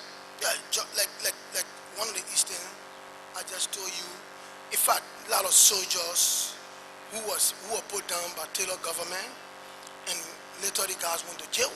It like kind of revenge. They seen Gio and Krahn team. They seen Gio and Krahn team. That's why it's society over there, because when the Krahn men were controlling things in the military and the Gio men were controlling things in the military, when they feel that September 18th only went on, a lot of people get killed. A lot of people get killed. People in the army, they know the story. They carry people to shove and bury, took them from jail. And which jail they were taking from? For MP quarters. For MP quarters. How many persons were taken out? About 4 or 5 persons were taken, or top military bra were taken, or were executed in the Shuffling era. Can you name some of those who were taken out and executed? Yeah, we're talking about Colonel. Was Colonel Thomas Dewey among them? Dewey was there. Dewey was one of the men. He was the press release officer at the Defense Ministry, and the other gentleman they call Colonel. How they call his name too? The guy was spokesman where they dismissed the soldier. Omisu Seli, Lieutenant Colonel Omisu Seli, was executed there too. He was executed there too. He was specialized in George Advocate General fees. He was actually executed there too. Can you say who ordered those executions? Well, government running, my brother. Honorable Commission, it was government running. It was government orders. But who were those officers who carried out those executions? Then you start your investigation now from the MP quarter. Then you get in the war in charge. So they were detained at MP quarters. They were detained. Wait a minute. Yes, sir. They were detained at MP quarters and not the post target. Were they detained at the post target or MP quarters? They were never detained at the post target. They were right at the MP quarters. MP quarters. Yes, sir. Now, can you remember the month in which they were taken out and executed? No, sir, I cannot remember the month, sir. But they were executed. And you said they were executed at Camp Shefflin? Yes, sir. They were Do you have any idea where the bodies may be buried? No, I only know that they were executed at Jamshafra. And you don't know who was it that was directly responsible? Yeah, I choose not to do so now, but we can discuss it in Chima. Was George Masuo linked to this? Yeah, but George Maso is the G2 commander. George Maso was the G2 commander. He was the deputy G2 commander, very active when Konokoto. Because Konokoto was not actually active. Because Konokoto did not come from behind the land. People who were there, Konokoto was just there as a bukume, but George Maso was carrying on the job. So where is this George Masuo now? The man right here in Duporo, you can find him from the Duporo era. Call him, he'll come over. Now,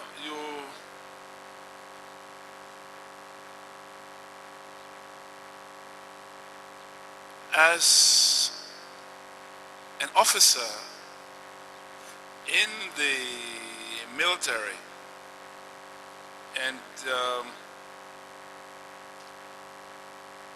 during the September 18, where were you? Yes, as I tell the September 18, I was assigned to the Chief of Staff house.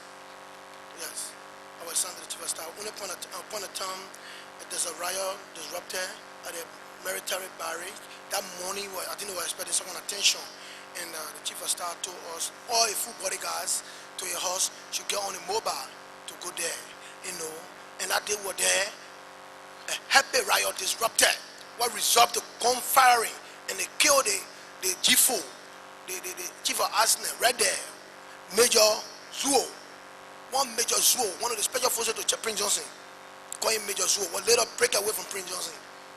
Major Zuo, who said, oh, the ECOWAS, special forces to Prince Johnson, he was executed right in front of the barrier there, and right in front of the defense there was happy shooting.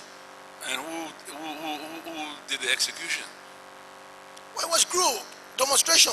They agreed, and how they call it, and the Syria who were aggrieved. They were carrying on. They were trying to carry on their own demonstration, and in the demonstration they were having men with arms and shouting. Now, in the military, were you in any way aware of any kind of problems that may have existed between the Defense Minister Daniel Chair and the Chief of Staff at the time, Prince Johnson? Was there any confusion between the two persons? Power struggle. Defense Minister want to overlap a military function. We want to overlap a Defense Minister function to come to the Chief of Staff function, because in FIDA you're not getting too much when you're supposed to get. So you want to come overlap. So anytime they go to the President, Chief of Staff can always be complaining. He say, what is it? They may want to leave the Minister of Precision. Anytime the President asks me something, he want to jump into it. So the only way Donald Chair could do this thing, I say, get out of that guy and get that guy on the way. And I went in dead. So therefore you believe that Daniel Chair had a hand or had a part to play in the death of the former Chief of Staff, Prince Johnson? And beside that, you should investigate from the time Prince Johnson in the hospital. Go to the hospital, how many persons visited the hospital? Why did John Maso went to Africa at that time? The investigation will tell you that, yes, John Maso was in Africa. The very week they met there, John Maso left from Africa and come back. You gotta know. George Masuo, you say? John Maso. Did he visit the hospital when Prince Johnson was in the hospital? Yes, he went there. He went there. Who's saying that? And do you believe that he did anything harmful to the Chief of Staff? Did he enter his room? Well, I was in Africa. But I No, I mean here, while he was here in hospital. Yeah. Do you remember George Masuo visiting the hospital while General Johnson was in the hospital? Yes, he visited the hospital, and General Johnson called us just 2 days ago, responded. All foreign, we were expecting Johnson to come back home. He was talking to us very fine. He talked to his wife, greeted all his bodyguards. He wanted to speak to me. I spoke to him. We talked very good. And the man said, maybe by next week I will be on my way. The man dispatched. Daniel Chair sent that man there. So who sent George Masuo to Ivory Coast? That Daniel Chair saying there. The Defense Minister, Daniel Chair sent George Masuo there to Africa. Okay, you say Daniel Chair sent George Masuo to the Ivory Coast. And how do you know, or can you explain, how did you get the information that George Masuo visited the Chief of Staff in the hospital in the Ivory Coast while he was there, and then when he left, he didn't stay any time. The chief of staff died. But you know we have people there. We have people in the hospital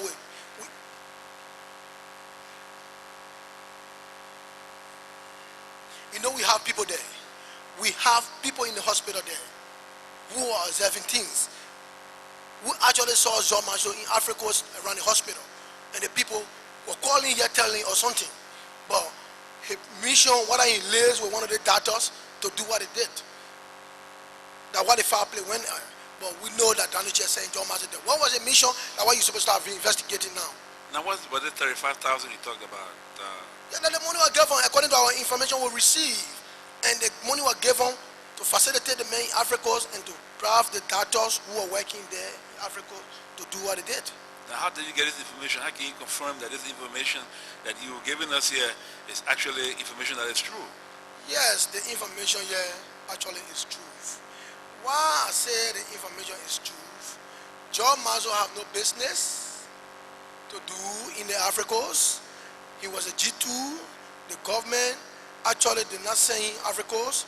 The deal was between him and the defense minister. John Mazo was not close friend to the chief of staff. John Mazo, from day one, according to the chief of staff, the Ben Onasa, he not been in link with chief of staff. And John Mazo is a man who carry on his own operation. And besides that, after certain time, information started to leak out to us from some other people that SYC went on. This guy went to Ivory Coast, somebody was talking with him, and they went to one place. Daniel Chair was talking with somebody to discuss. They were waiting for John Mazo to come to Ivory Coast for them to discuss certain things. And John Mazo carry on our mission. If you do your investigation technically, you will get to know that something between Daniel Chair and John Mazo were linked to the Prince Johnson killing. So you believe very strongly that Daniel Chair is or was connected to the death of General Prince C. Johnson? Precisely. And besides that, several times he boasts of it, that he in control of the army now. In fact, let me give you one information again. The chief of staff, the former chief of staff, I went to your office where certain leadership I was controlling. I went to your office to discuss certain things with him. I said, do not leave the office until we get certain things what we need from government. That before you leave the office. If you will leave the office, we will have serious problem with you. He said, my son, you don't know I'm afraid. The same thing what case I'm Prince Johnson, and I want for you to happen to me. I said, what already came? I was discussing with him, but he said, I was under a lot of pressure. Look at the other thing. I could not refuse Daniel Chair. You know how Prince Johnson died here. Me, I was somebody to kill me, you know, all these things. But my wife couldn't get that information. You go and ask my wife. I just giving you the information now. You work it up. Call my wife is a chief of staff, last chief of staff. Call him here now. Call who? Call him here now, asking how the defense minister was running. He called you a non-state deputy chief of staff, asking how the defense minister was running, who they what, how Prince Johnson that, and who were manipulating the system there, how the thing happened, how something. He will tell you some information from that end. From that place, you can start your investigation from there. But he told me that he saw certain document over there because he was afraid, he was under a lot of pressure. The way they killed the other chief of staff, you don't want to die that. He told me, and I can stay in your face. I'll tell him that again. I will tell him over and over. And he told me that. Now, does the name DKB ring a bell to you? Yes, he was one battalion commander. He was one of your commanders? He was one battalion commander, 1st Infantry Battalion commander. Where is he now? Do you know where he is? In the Habe era. In the Habe Hills? In the Habe era. Oh, he's in the Habel area? In the Habe era, yeah. What do you know about an incident involving him and a soldier who was stabbed and who was reported to have died? Yes. That time I was John Security Deputy Chief of Operation. Our father in that story very wide. I myself want to arrest DKB. But you see, Daniel Chair, you need to ask him that question. Daniel Chair aware of that whole, he aware of that whole thing. He backed DKB up and closed the whole case. But right, there were other people for DKB to go to jail. And DKB defied them. He said, he cannot go to jail. And DKB one day he put a group of soldiers behind him, everybody was afraid. The defense authority was depending on me to arrest. But how will I arrest? I could not arrest because the chief of staff was incapacitated. He was very weak. Defense minister was giving him order. I cannot be a chief of staff. If I'm talking, you'll see fire coming from my ear, you'll see fire coming from my mouth, you'll see fire coming from my nose. If I give an order, it will stay. DKB defiled the whole general and special staff and walk away with impunity. Yeah, I've been ready for the defense. Was he ever court-martialed? Well, I'm telling you the thing, nothing happened to the man. Nothing happened to him. He was not hearing nothing. He was not commercial. Nothing happened to him. Because you were having a godfather there. And who was his godfather? Oh, Daniel Chia. Daniel Chia was a godfather. So the Minister of Defense... former Minister of Defense. Yeah, I mean at the time. Oh, okay. He could have ordered a court-martial board set up to investigate DKB, but you say that he did not do anything like that. Nothing. How about the Chief of Staff? What did the Chief of Staff do? The man weak like plastic. How a man will do something? The Chief of Staff is very weak. You know Mama Wakona. You don't know him? He is very weak. You say, oh yeah, you know, so you may have your tumor. He is very weak. He is incapacitated. I don't know what kind of military training you want to go. But I know military people that men have failed to become it can happen in a case. He's a very strong military man. And Philip Bikama was a very strong military man. It would never happen in a case. Like how DKB did anything there. I was waiting for orders to arrest DKB. But only to know that they went in Chimo steps before DKB came out and Yekai were gone. And the soldier men died, the lieutenant died. And the lieutenant was buried the fan or terror. How do you call that place name? The other side on the side. Addington. He was buried to Addington. The officer who died? The officer, the lieutenant was buried to Addington. Can you remember the name of that officer? He was a lieutenant anyway, but your brother right there, your brother read the defense, your brother can give you the total story of that other story. Now, during September 18, you said that you were assigned with the Chief of Staff. But what do you, as a military man, what do you know of whatever killings that may have occurred at Public Works, Kim Johnson Road, and all those areas during the September 18? Did you receive any kind of information like that?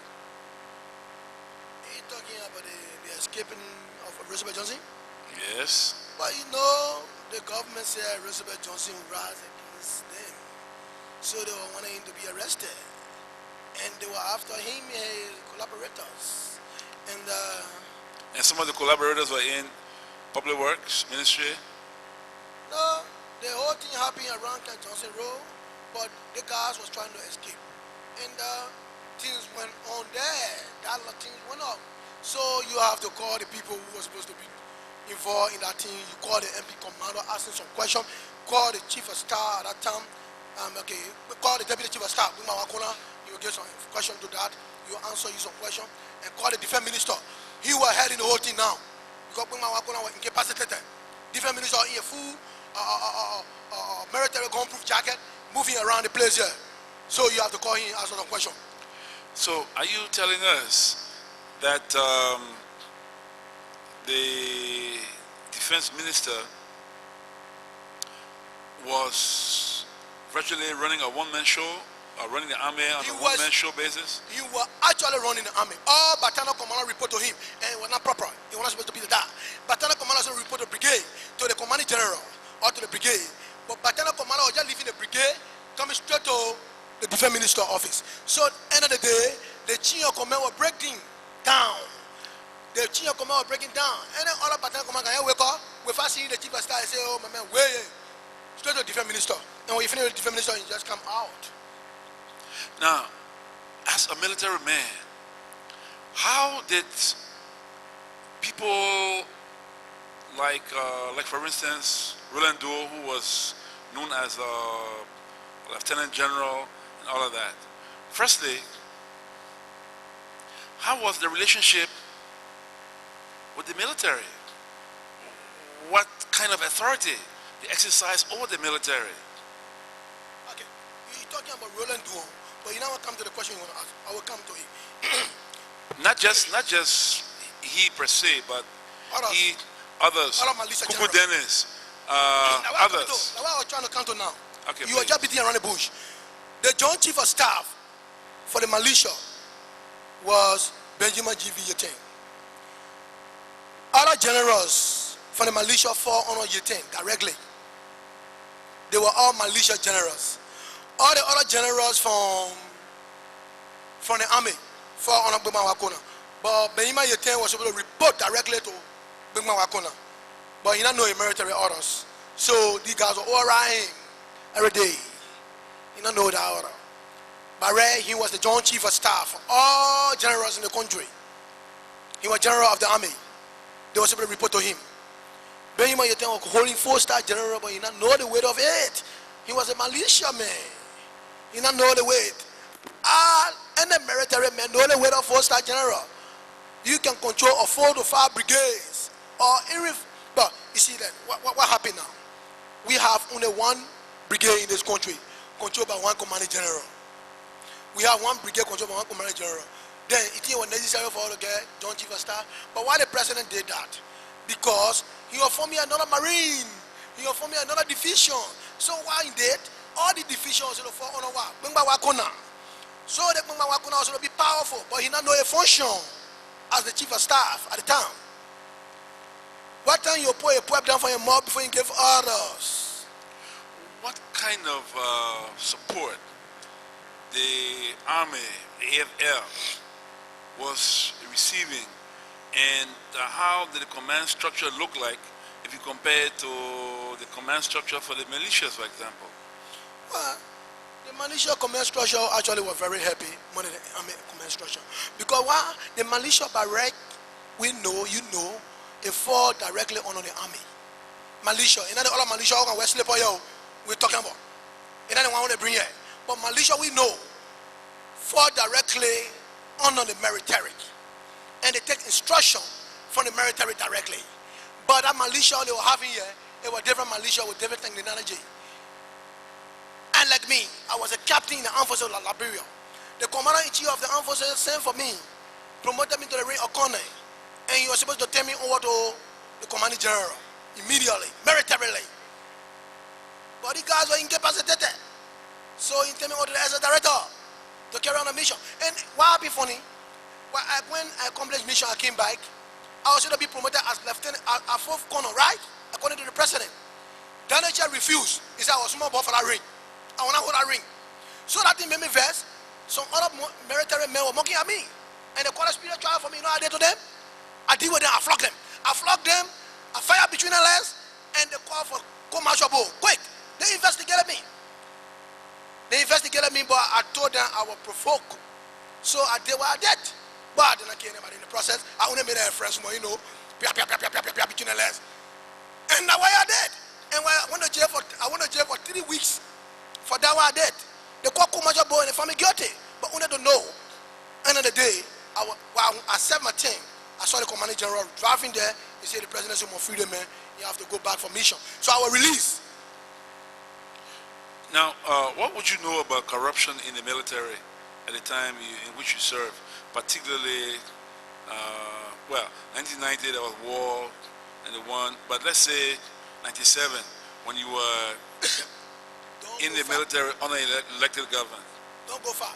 Eating money was the order of the day. Eating soya money. That was the order of the day. All the general inspectors started that the soya money they were living on. So when they start there and they don't get no money to eat, they cause trouble around here. That the soya money they were eating every day here. Every day here. So we want to treat it fairly. They nothing soya want to treat it fairly. Me be fair to you. The people they put their own pension salary around here. They put their own pension salary around here. They lead the nothing soya out. They got every money collecting pay. They order 9,000 men vulnerable to society. It's not fair. It is not fair. Any money maker collect the cars. You will not sit down here. You will not sit down there. The guys are trained. These are people who saw the fire and joined the army and went to the fire. And they're prepared to do that thing again over. They are prepared to do it over without regret. Because they are vulnerable. Most of them are Christian people, they all around smoking drugs. All around there. Anytime they see oil, they say, yo, cheaper oil here. When I'm working, I also where people go to it, it's a hot. But what to do? We following small. So the people were very, very corrupt. The whole general special staff. The whole general special were corrupt. They were corrupt. They were criminal by capital letters. Does that include the Minister of Defense at the time? Well, Minister of National Defense received $1 million every time from the army money. And carry A. And eat A. How about your former and late boss, the former Chief of Staff, Prince Johnson? Was also a corrupt character? But the guys actually, they were all in a clip of that stuff. I mean, you know, I'm a Benny where you see one Chief of Staff get 200-300 knee. Like the Samuel Gonga funny. You know, how far knee. When they pay all that far knee, you're saying Adjutant General is not gonna man for the office to go sign in that place. All that new coming to a packet. It happen.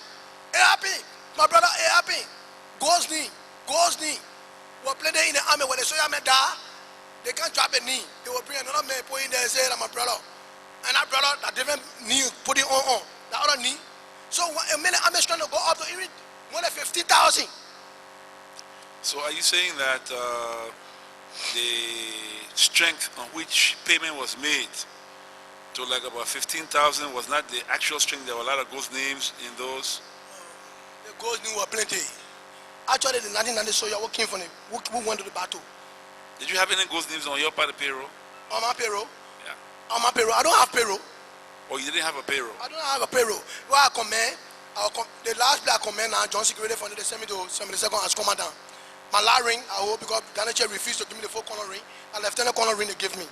The air operating on as lieutenant. I play our air before they pour down from the army. And the last ring I hold, Lieutenant Colonel. Because they refused to give me that 4-corner ring. Because it was equivalent to battalion commander. Because they don't want me to be battalion commander, they say I'm very hot. And I want to overrun them. And when you don't do the real thing, I'm a military man, I live by the gun, I can die by the gun. So you not take me for play. You not take me for play. You not make me to be vulnerable to anything. If you make me vulnerable, I will leave the place here. You must keep me up. You must keep me up. If you not keep me up, I will back off. So, if we should come back to the story that my colleague was asking you concerning this report from West Point, you stated that you know this woman very well, this Lorraine Smith. That you know her very well. Very, very. And that you know her children very well. Very, very well. So are you telling us under oath that you never, ever in your life made her to eat feces? Honorable Commission, I'm a crewman. When I do something, I will look in your face, I tell you, I do it to you. And nothing will come, nothing you do to me. If I'm going to tell you sorry, I'll tell you sorry. But if I do this, if I leave from here today, I'm going to die tomorrow. Or if I leave from here, I'm going to go back a car as a day. If I give that woman anything in feces, I'm going to live to see tomorrow. I'm going to be perish. I'm going to be cash. What I do, I will tell you, hey, I don't get started. I'm a crewman. I'm from Fido Cree. I don't like beating around the bush. What I do something, I will tell you, hey. In fact, from the time I was born, I never drink liquor in my life. I never smoke. Now when we are causing any trouble also, when they come to the army, the chief of staff can tell them, the deputy chief of staff can tell them, Simmons running. He say, yeah, well, they make and drink, and smoke. It always clear. So, you see that you are talking here to you, are looking on paper? It right in my head. Soon as you talk about, hey, come to my mind, I will know that time you're talking about. Straight. But let me ask you, since you say that you know this woman's children, have you and this woman ever met since that time? Have you ever met since West Point is a very small place? All of you live. You still live in West Point, by the way? Every day, my people there, my man there, my father there, my whole generation. That we get a crew beach. That we get our whole crew beach. I mean, the people even come in to run as a representative. But I say, I can't run as a representative. The people want me to rule the place. They want for me to be there until I die. But I said, no. After war, you have to go hustle.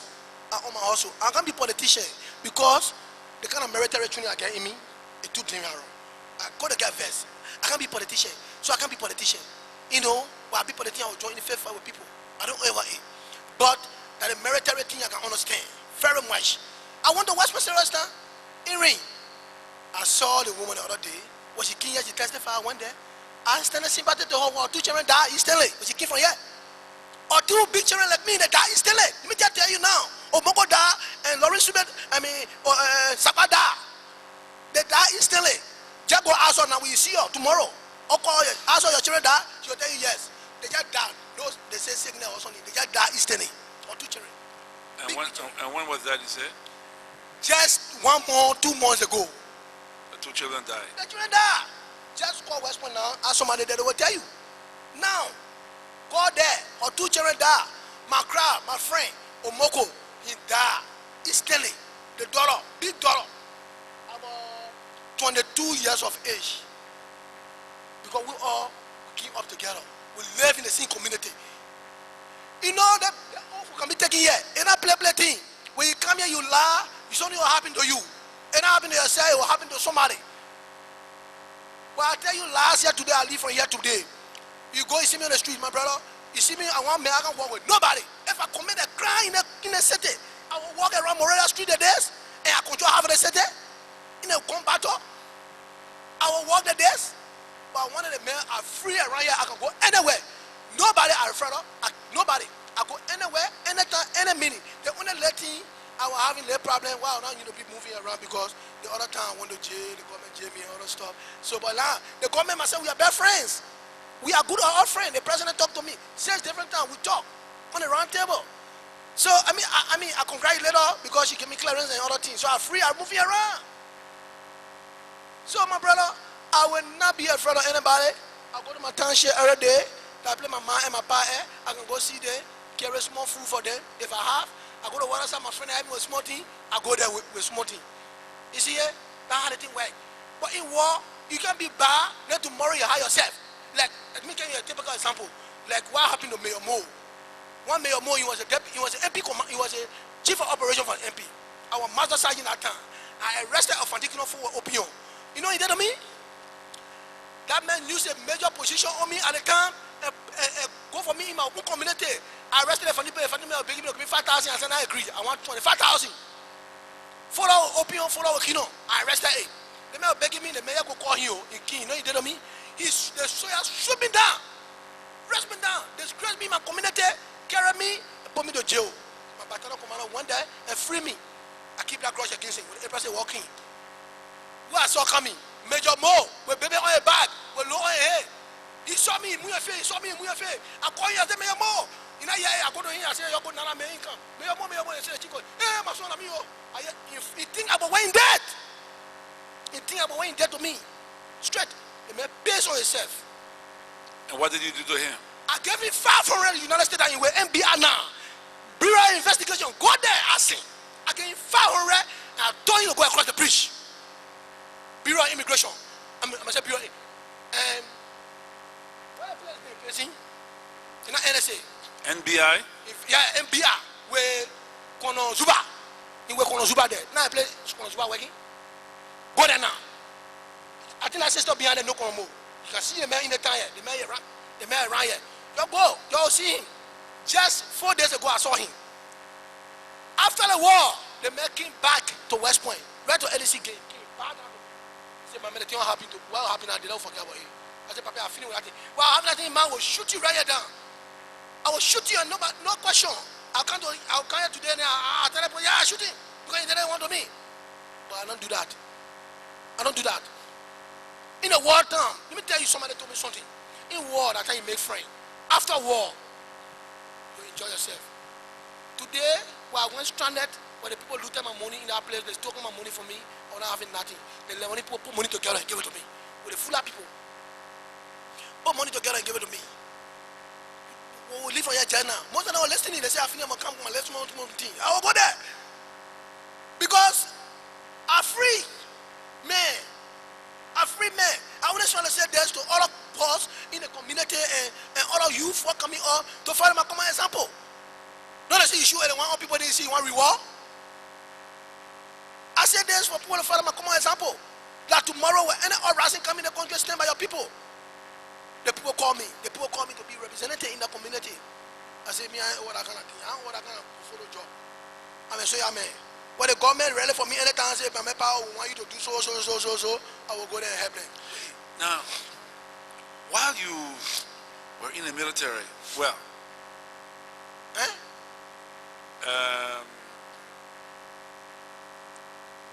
you were in the military, as you say, and after...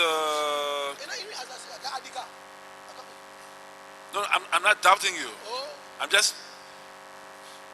not doubting you. Lieutenant Colonel, that's my last position I have in the military. Lieutenant Colonel, that's my last position. I control 72nd Barrack. That was the last place I command before the move of the military.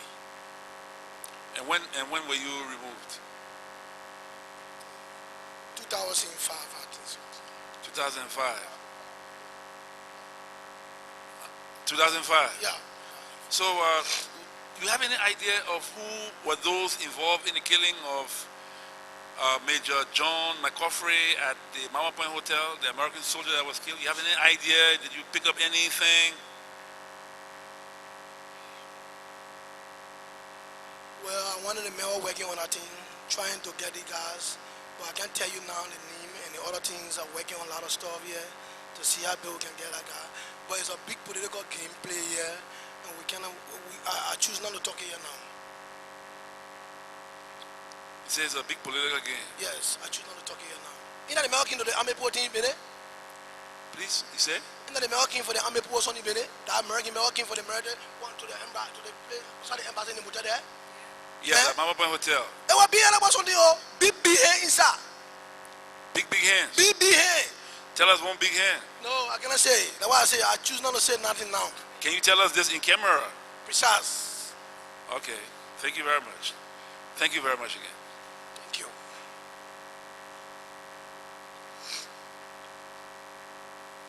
Hello? Yes, sir, ma'am.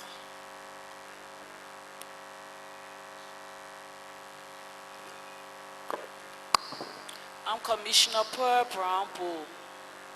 I thank you for coming. Many have come and they told their story.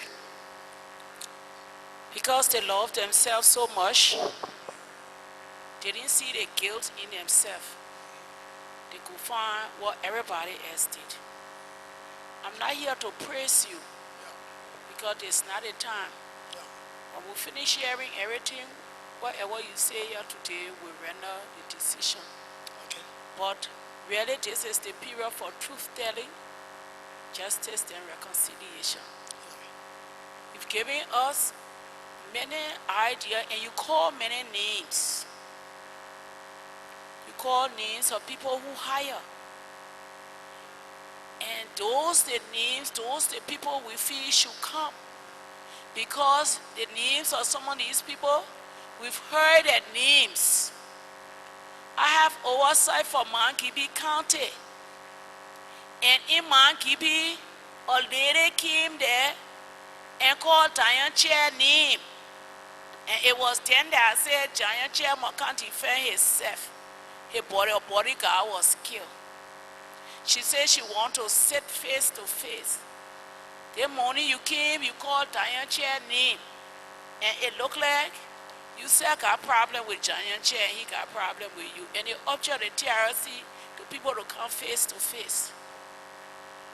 You talk, I just one late times, you talk about to Blamancy, now Blamancy town in Monrovia there that check the refugee camp. Yatono town. And Yatono town, was that what 2003? What year was that? That was the second, last war? Was the last war. That in 2003? Yeah, the last war. Yeah, I remember that time because I just can't. I seen I ran away because they were stopping to that checkpoint there, Giant Chair, they were there. They didn't want people to cross the checkpoint. And I got up and started making noise there. And he put a boy in the car to carry me to my sister who was sick. I seen I got on the plane and left. So I want to tell you thank you. I hope they come. They must come. Because now you talk about something, the money. So much money that went for the army that the big people took. They're supposed to be now paying the soldiers instead of new people. But anyway, in our business, but we're supposed to make recommendations.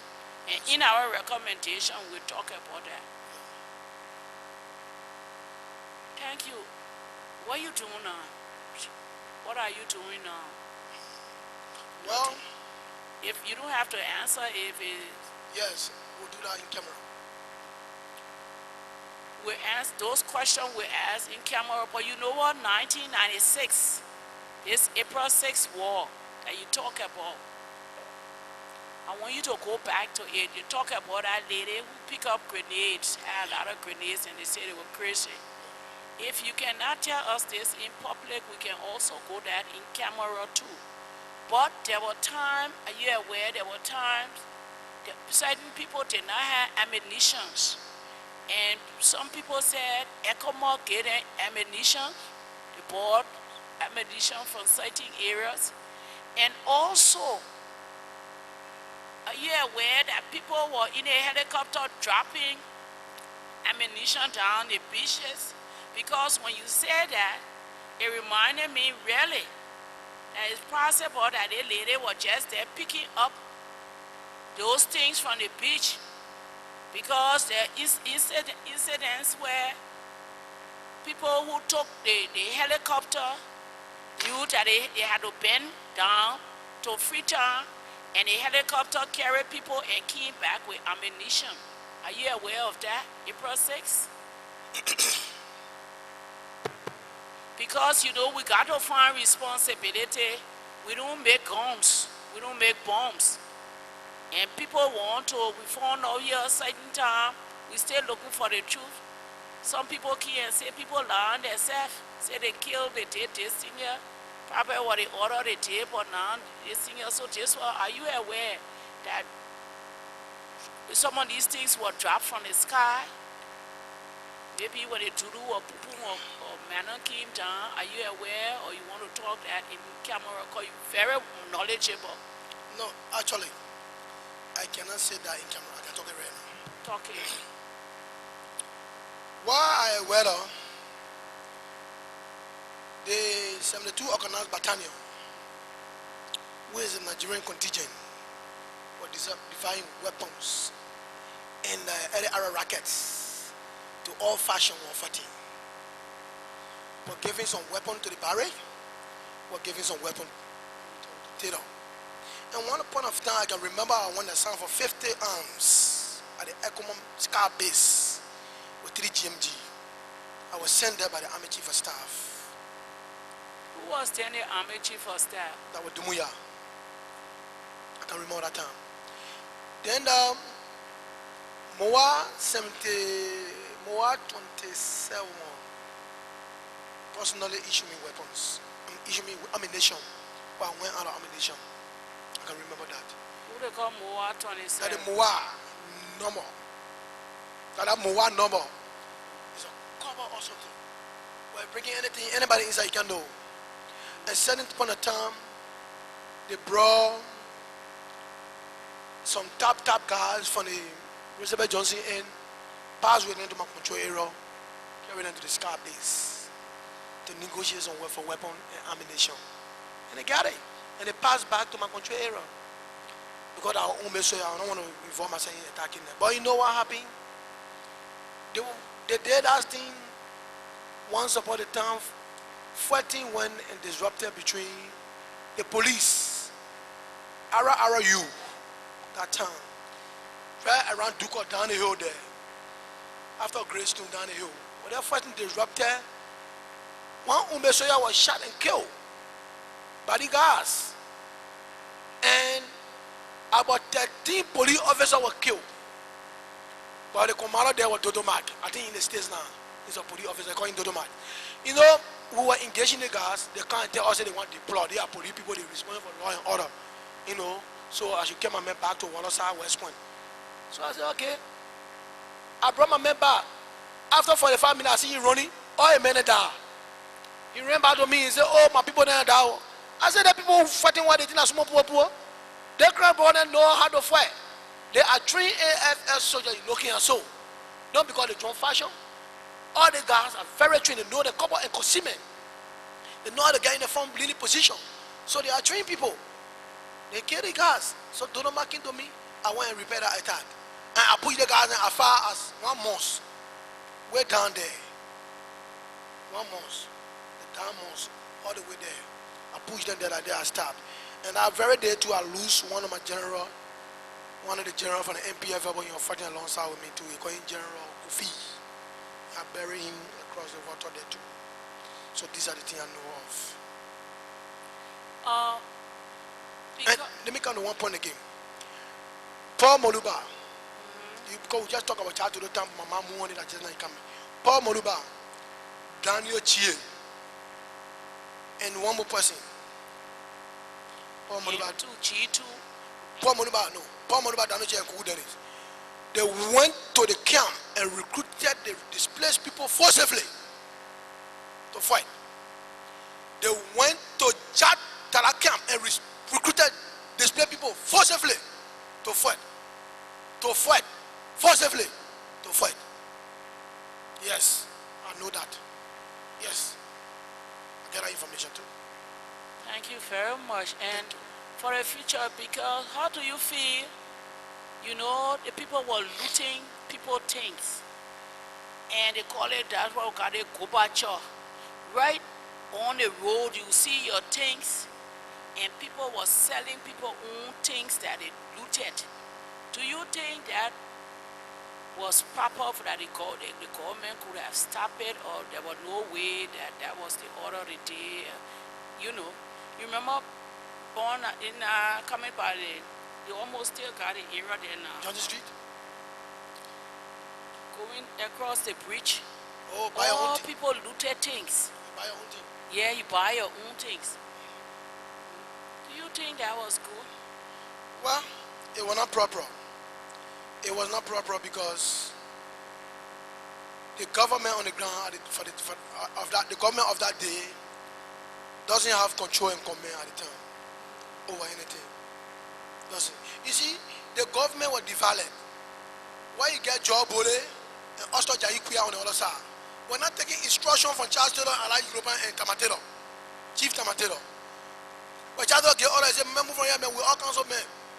You see, so everybody was doing their own thing until that government moved. That had the thing working there. So now what happened? So there was no law and order. Actually, there was total breakdown on law and order. Yes. And we're talking about reconciliation, but many people in any way they say there can be no reconciliation without justice, and justice can come in any form, even coming to talk and putting it down the table, saying that there's some sort of justice. You know, what do you think? And who can we blame? Who you think responsible? Including will you take responsibility for what you did? Of course. You said what you did to an extent here, and you say how you helped your people, the good people down there. You know. But what do you think, what recommendations do you have for us as a way forward?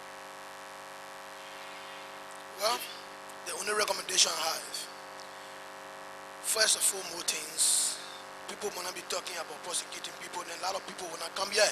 Because already, people outside, the big guys outside, they're telling a lot of people not to come here.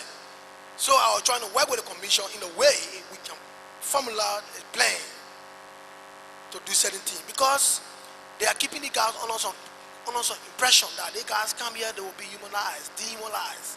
They will be called all kinds of names. The guys are dangerous guys. And in the end of the day, the big guys out there will tell the guys not to come here, and when the guys not come here, you think you're doing not safe. What will happen one day when the big guys are caught and put 15 men in the pickup, just drive all here with arms. Those people right here, there's some people running away people, they can't stay anybody around here. When the guys come here, you sit down inside, you open fire on the place here, they will kill a lot of people here because there's no security people in the place here better. That's true. Nothing. You're just sitting down here, nothing. So these are the situation. Nothing put into place here. Nothing put into place here. Just say now here, other people they not like for you to say now here. They not even like that thing. They say the president formed the thing here for them to disgrace him. Let me tell you today. Lot of general out there, they are having bad notion of you. Very, very bad. And the generals, they are very great guys too. They are guys who came from Butuo company. Wow, they special forces. You think they are here? They are here. They follow the thing. They all are here. So one of the big special forces was general, 3-star general, sitting there. But no matter know I know him. He said, power me, I go here. The people are that thing they're doing. I go here. These are the notion that people have because nobody there telling them the rightful thing. You have to redouble your effort to see what you can do. Or else, history is going to repeat itself right in the building. From yesterday way, people died there before you know. And that history there from that place will repeat itself right here. If you don't look at it carefully. Right down here. Thank you.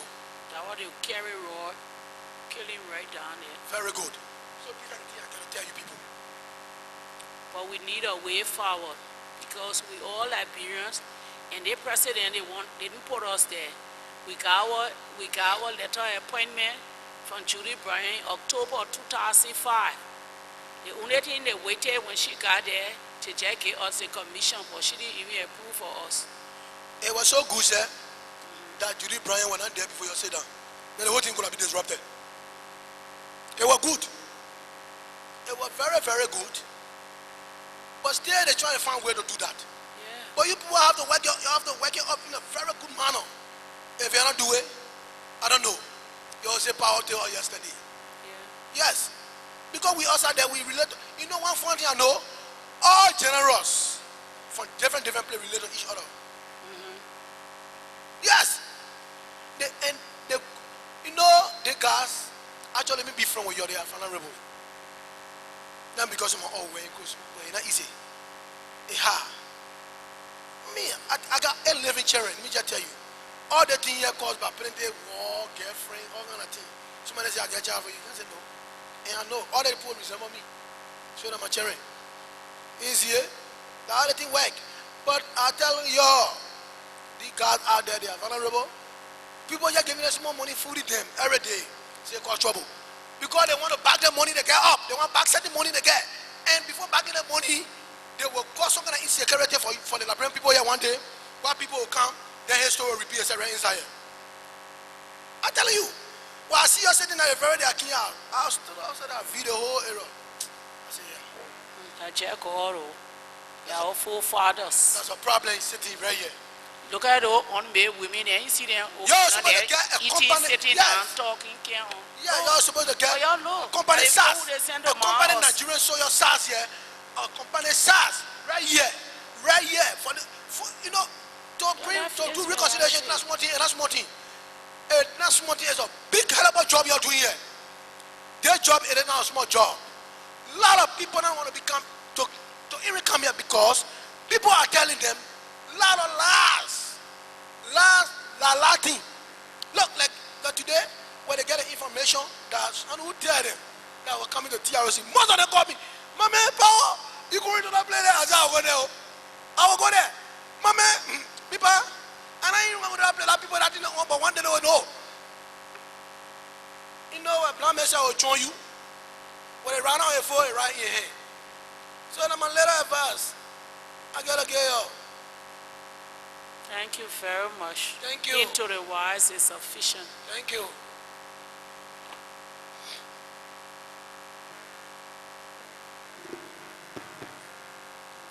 Thank you so much. Thank you, madam. The information you gave us is so much.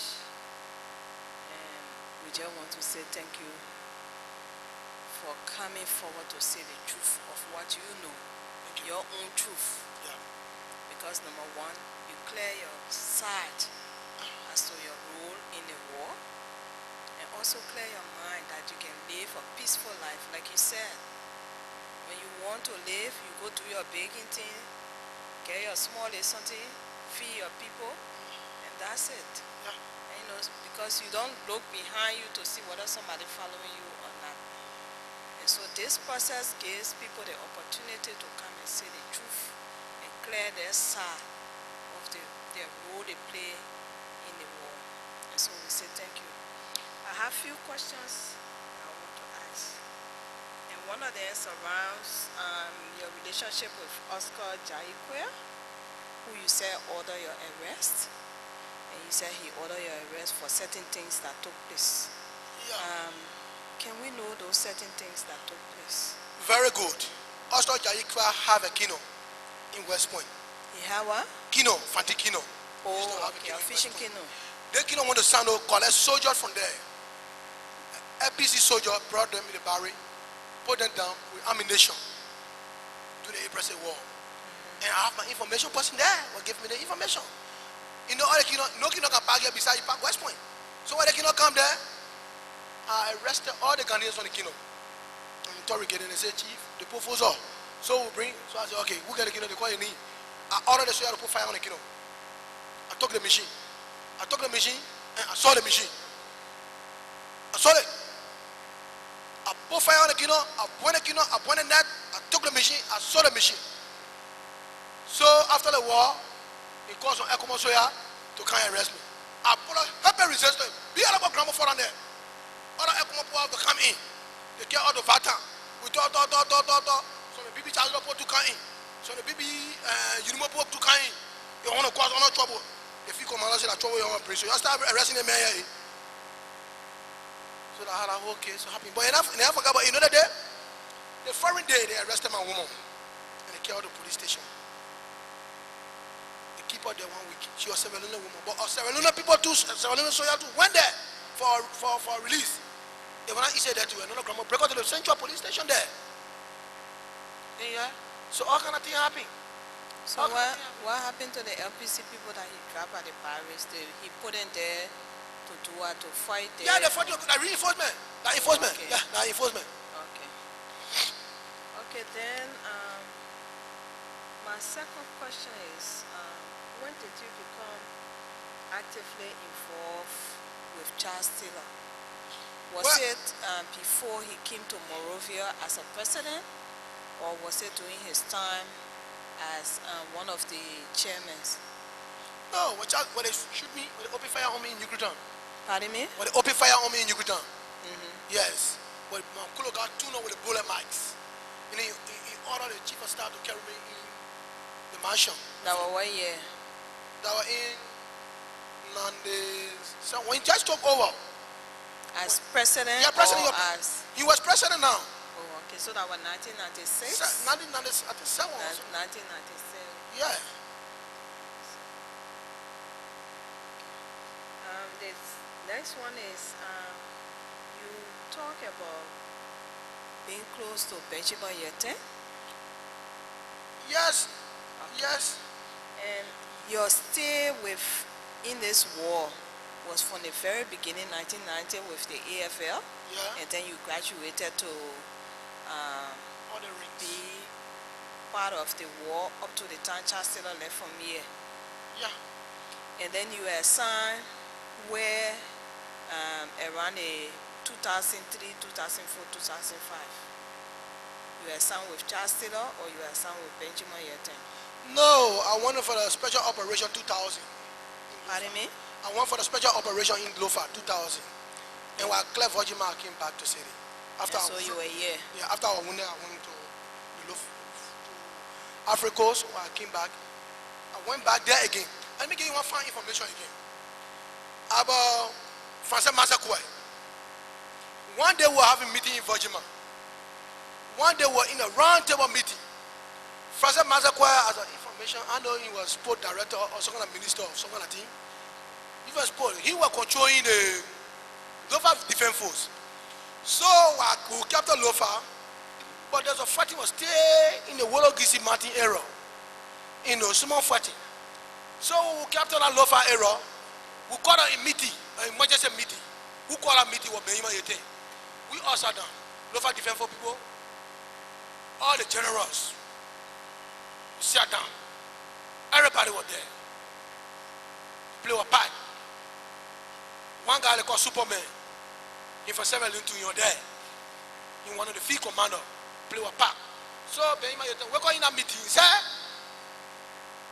The whole fighting we're doing here. The only way Lofa can be free, we have to make sacrifice with one person. One of the permanent person of Lofa Kante. One of the permanent selection of Lofa Kante. We have to make that sacrifice before the whole place be free. So Fanga Mazakwa asked, so who is the person you want me to sacrifice with? Is it one of the people right here? A possible you can be the sacrifice. Check. Don't play that kind of phone with me, Benjamin. I beg you. But he felt I was joking to Benjamin was talking. Actually, he felt I was joking to him. I'm a office, a defense. I'm an office, a defense. I heard a plane crash, somebody killed somebody. They were there. I said, oh, okay. So these are the information, so you can follow from our end. Okay, I got one question on ICV and John Yome. Okay. They were killed by some of Charles Taylor people, I don't know who. Can you throw light on that? Do you know anything about that? Well, I only heard rumors. At the time, I was controlling my John security men. Okay. At the time when that thing was going on, Benjamin Yoten was talking, Benjamin Yoten was calling all field commanders all around. But like they have a formal meeting among all the special forces. They know that information. But they have a formal meeting among all the special forces. But Benjamin Yoten never agree with them to carry on what I wanted to carry on. He Benjamin tell me. He said he never agree with them. I went to the bridge, new bridge. Talking, I have one depot there, one John security depot. I want to brief the soldier there. When the thing was going on, people say there's a problem. Say let's see running all around. So I called West Point immediately. I gave order there. I said, you guys be on your line. 5 times. I came with my pickup running to defense. I gave instruction there because I'm in charge of security. Like John security chief of operation, my boss was not working. I was doing all the work. I was in charge of security like that around the city. So when the instruction came like that, so Ben called me. Ben said, look, Pa, where are you? I said, Chief, I'm deploying men. They said, Lord, so anything will happen. But I agree with the people. And I agree with them. Ben went straight. I don't know what was going on. But Ben was telling me I'm going to be on my land. And I still don't better talking about military vibration. And you know, so when he came from there straight, he came to defend with a B30 matter on the car with a whole long comfort with a freedom beginner behind him, freedom boss behind him. He stopped by me. He said, look, power, you'll be on your line. But people will be disgraced soon. So when he told me, I said, oh, I'm a fool alive. Anything will happen, it will be in the favor of military people. I will be happy. But I will not actually part of anything. But if it's going to happen, I want to be part. But I will not part. All right, thank you so much. Apart from Lofa in Monrovia or Monrovia County, did you fight or take part in any battle in any other part of the country apart from Lofa and Monrovia County? No. Like in Sino? Were you ever in Sino? No. I Were never you go ever to... in River G? No. I never go to any of the places for fighting. Besides, So, only Lofa city and here Monrovia. and... Do you know of any other person who was called Power, but maybe with some other thing? Yes, they get about... NPFL or something. Yeah, they like get that? one NPFL power. They call him Mamapu, NPFL power, but in Dana. Then they get 3 different power in the AFL. They get another power in the Unimo. You know, this power all around. But actually, I wanted the powerful man among them. Okay, so you were one of the powerful powers. Yeah, I'm only God. Because the other guys were just artists. I want to honor in front. I go, oh, I want to honor in front. Nothing but the guys were just men. When they talking to you, say yellow tone. They can't touch on the sound. They were all honoring in front of Jaws. I think 2 different power there now. And I'm a duplicate power, they are all there. The guys around. And the other power, I think, won the Grand G now. From the AFL too. Okay. There were times that maybe during your shift or your patrol or wherever you were in charge of, you were not happy with certain civilian. what was your attitude towards them? Was it that you took certain action against them, or you protected them? What was your normal attitude towards if really who went against you or who you were not happy with? The surveillance? Yeah. Well, during the time I was in authority, where I was on joint security operation, well, I can refer you to Vatam first, Clowertown, Vatam, all the Nigerian people having auto pass there. I was working close with them. So on my car sport, now I call in Nigeria, man, they go rush to my car and all that thing. That's part, I don't have car now. But until I pass around, they say, oh, the former general around, I get my little thing from them. You know, my public relation was very hard with people. Yeah, but with those who you were not highway, what was your relationship to them? Okay, like once upon a time, one Kizzy man in West Point there. He was looting something from public welfare, from Le Traco, The Traco, right on the water side there. He break the place down, he looked at the place from beyond. And the other group wanted to manage Savatier. I arrested about 15 of them. I laid them down. Each person received 20, each person received 20, each person received 20 latches. So I flogged them at that. They said, you will not steal again, boy. When I eat on us. So I tell your father. So I catch your kissing man again. When I play all of men anyway. Because you're 50s or 40. But you see you're hungry. He looked at all the electrical play, back in your hall, he won't play a hall, follow the day with the play. So I met him during the last one. I said, I go to your hall, go see you do your hall. All the things were back there. Against half dozen or slap near ear. Half dozen. Yeah. Half dozen. Then when I gave him a half dozen, I don't stop that far. I quarter him, 25 large. After the war, he saw me, he said, hey, my son Power, that they are hungry, you flog me like that. I said, yeah, Papa, I'm sorry. He said, okay. We said, hey, I'm all say, yes. He read the LCK, they say, you're selling small thing. Yeah. I will come in, he said, my man, call me that day, I went to him. He said, my man, that day, you rather flog me for the electrical potty. I said, yeah, my man, you're looting. He said, but I was war, my man, I'm hungry. Yeah, so I said, Papa, sorry for what happened that day. Yeah, I told him sorry. And he said, okay, my son, I selfie. We'll finish. Yeah. When you carry the execution of the man who killed those two people, Yeah. and that you say you buried, Yeah. what year was that? It happened in the April 6th. You see, April yeah, 6th. April 6th happened. You know those people's name because we are also Yeah, I will supposed get to them. document. What I decide doing now, I think the people hearing the thing from West Point, they say not on air now. But actually, it would be fine, it would be on air because the people will hear it to come. But I think the big ball, the tall one, what was killed to that place, the son, the biggest son in West Point there. I will go and ask my military advisor. Yes, I will ask him. Then he try and get the people. Then they come to TRC too, to tell the people actually exactly what happened. And besides that, I will give you actually a list of error in West Point where you can get in contact with. Whatever I'm talking actually is false, then actually you will know. Because actually, you know, I protected the people over there. I did not molest the people. I protected the people. Josiah Johnson at the point of town with the fatigue governor, they come to me. Just imagine what 40 other people go fishing. Other people go, you know, things not key now. I'm not taking order from nobody now.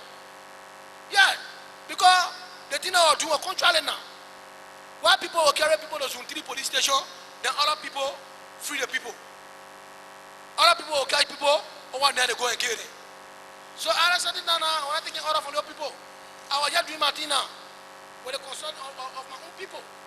Because I was protecting that community, and I don't want to go off track. I don't want to go off track, because I know the people, tomorrow they will go, then I will be here. That's why I call the the LBS people. Wisdom Momo, I told you, if you can call Wisdom Momo, everything I told you here, he get a tip, he will play it to you, you will just be satisfied with what I said. Because all what I said, then the last interview, I told him that I was trying to capture the Barry. Then he asked me when. I said the deal was necessary. That was military strategies I was using. Yeah. Because the Barry there, you know what it means to capture that Barry? To take that Barry?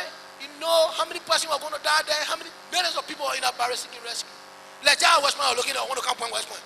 Okay, like one point of time, West Point they were trying to do some kind of thing. And I went for colossus. I armed the citizen with the colossus. I formed my own vigilantes. The other day, you know, the other day, When you saw me here, he said, "My son, I'm happy to see you." You are right here. One Mr. Toe or something. In Grebo man, right there to the around the LC gate. He said, "Oh, my man, here, I told you trouble. I'm happy to see you." These are the people that we're looking for in the community here to Walako. I'm making the error chief, and I gave them machete that maybe I will run out of ammunition nowhere the way you can fight for yourself. Because if I'm not going to get ammunition, I'm not allowed to you. I will get in fatigue, and leave. And everybody will fight for themselves. That's why I was deciding to do it, but later they move out when they say one can and help me with some ammunition. So these are the people. Please sign it and give it to him. Okay. Later. Okay, then my last question is,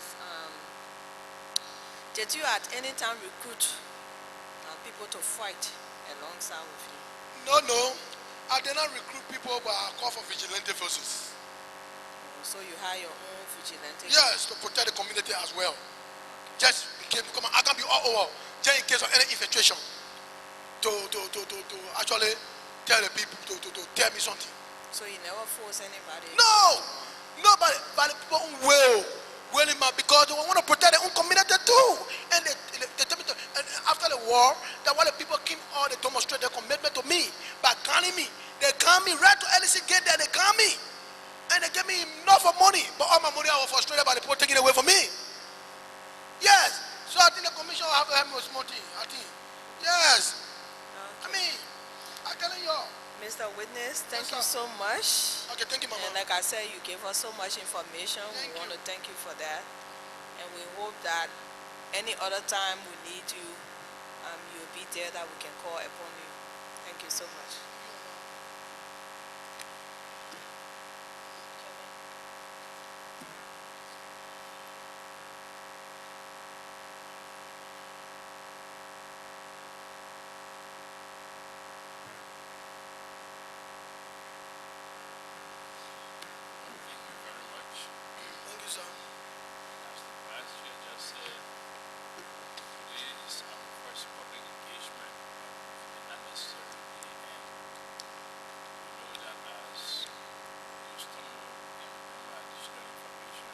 Save us, and as we see the need also we could call you because investigation is an ongoing process.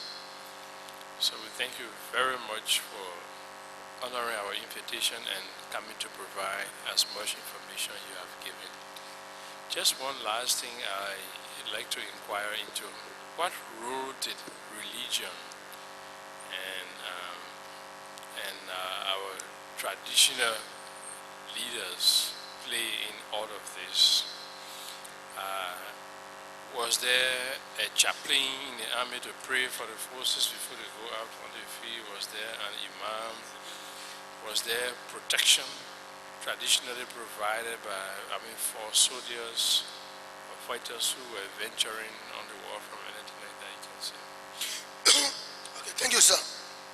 When you talk about protection, actually normally we have pastors pray over us. But protection, individually, we take it. My great-grandfather was a warrior. One body with a body. But he was killed way back. He was a great warrior. So my father is not fun. He prepared me. He prepared me to go to war. Anytime, any minute. I can be your darkness. I can turn to darkness. I can turn to anything to get at anybody I wish to get at. I play with a lot of things. When it comes to African songs, God first. But me, there.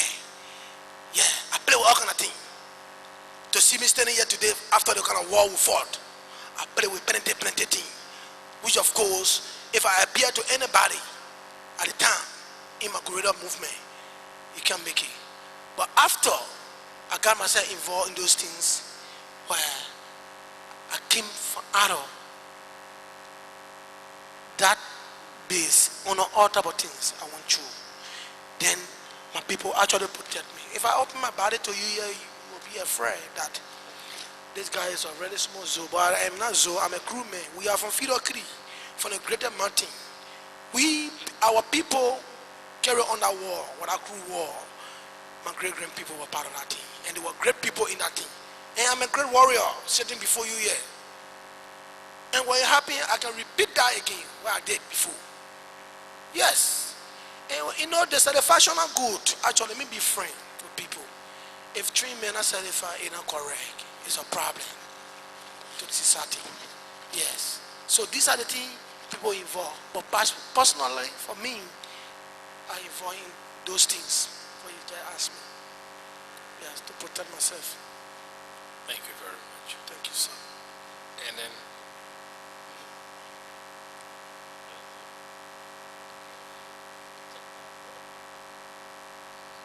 she's saying maybe you have to help us with protection.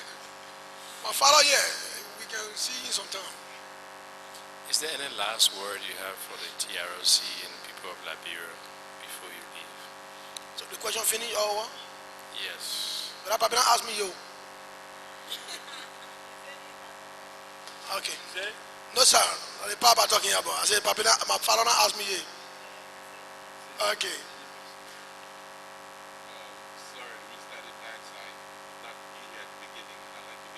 When I'm asking questions. Okay, sir.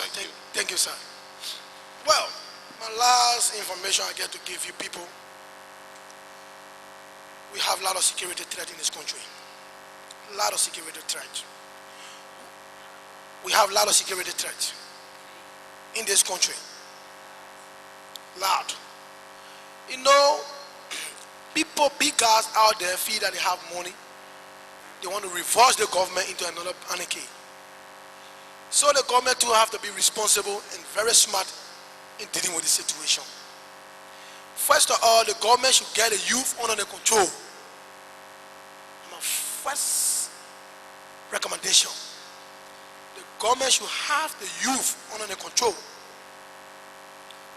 If the government have the youth under control, anything will happen, it will not happen.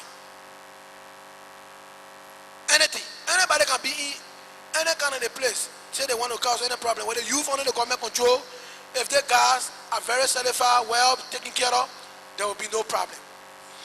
These are the recommendations I have today to give the government. And the government too should understand that those 9,000 AFL soldiers out there, they are vulnerable to the society. The guys are trained men. Other people food in the area, they join the street there. They don't have their own will, but being nothing there, they're hungry. They're not having nothing. They need to get smart, they get a lot of children outside there too. They need to be catered to. So when you see them jumping in the street, there sometimes, so they need smarty to happen. Because every day we see that the pension people who always inserting these 1990 soldiers to get in the street there, what more and they go for their money to finance? What more and they go for money to finance? But the other boys, they're not getting nothing. So I appeal to the commission to take a file for the old man. Because as I'm sitting here, 6 different times the president himself talk. 6 different terms. But she was calling general again. I was invited as one of the general. I'm on the 17th general, I went there to the mansion. And I met her again. Before I told her, the president, that day he put me jail, but you know now, my clearance. And she said, oh yeah, I can remember. She called the Justice Ministry and I get my clearance. I get it right in my pocket here now. So all these things are happy with the government now because the president. But I have one more recommendation too. The Council of Churches, I have small problem with them. They have to be responsible in carrying on the God work. God work is not bias thing. There should not be a bias in God work. The Council of Churches in danger my life in the country. After certain demonstration went on my knee on the air that I should be brought to the Ministry of National Defense. Yes, this announcement was made. I went on the air, I cleared the airway, and I said I was going to come to defense because I was a military man. No police can arrest me. And the police saw me in West Point. There are a lot of groups around me. Police come, they just pass quietly, and nobody have money, actually. They pass.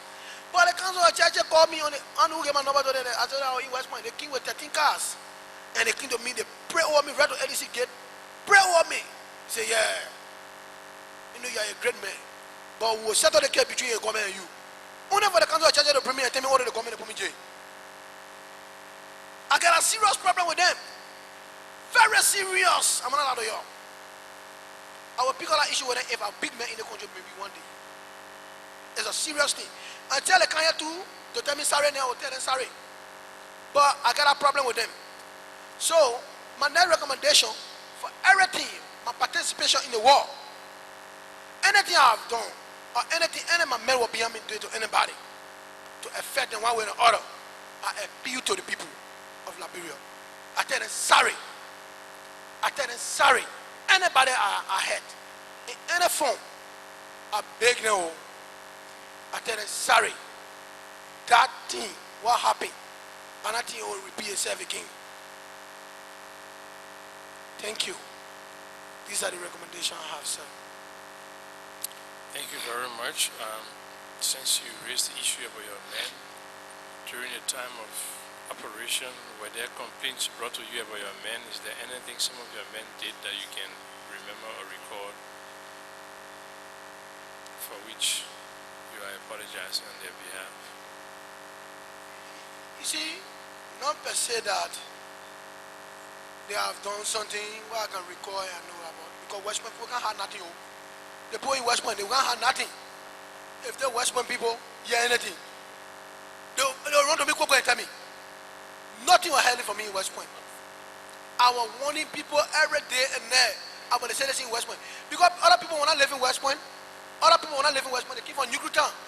Other people keep on the heart of the city. People who were here with the war funding, they went for rescue in West Point. And they were well protected.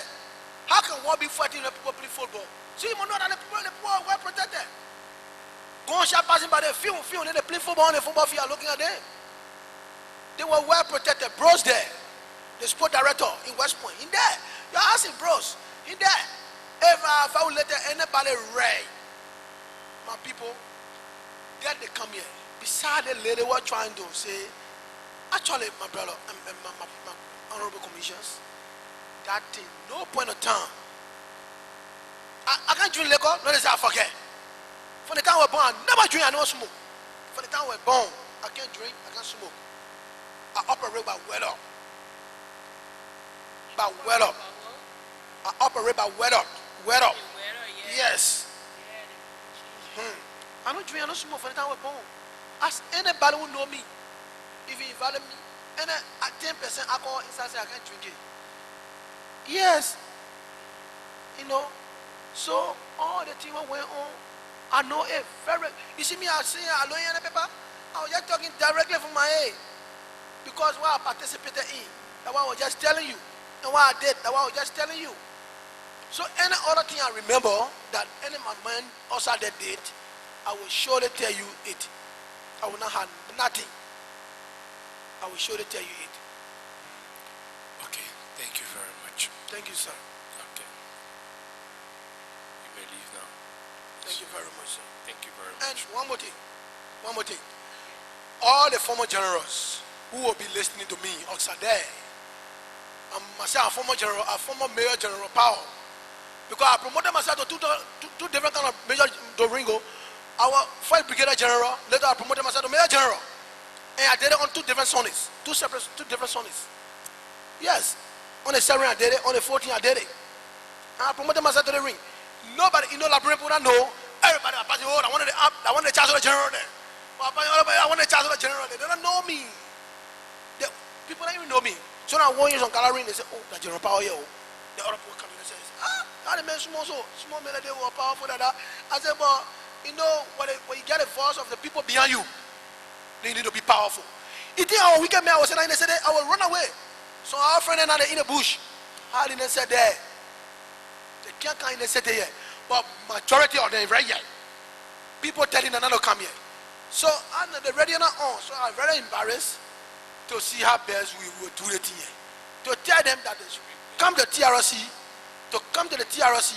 The TRC are not bad people. They're trying to do things, to put things in the history for tomorrow. For everyone official. For people to start fooling us tomorrow to destroy ourselves again. They should leave it. They should not listen to people who will be on the outside to fool people, to try to stop, to try carrying our man back, to spoil our future. Look at, from the time I was 18 years old, I leave school. I've never gone back to school because I don't have. Through all my life, I'm military left. Through all my life.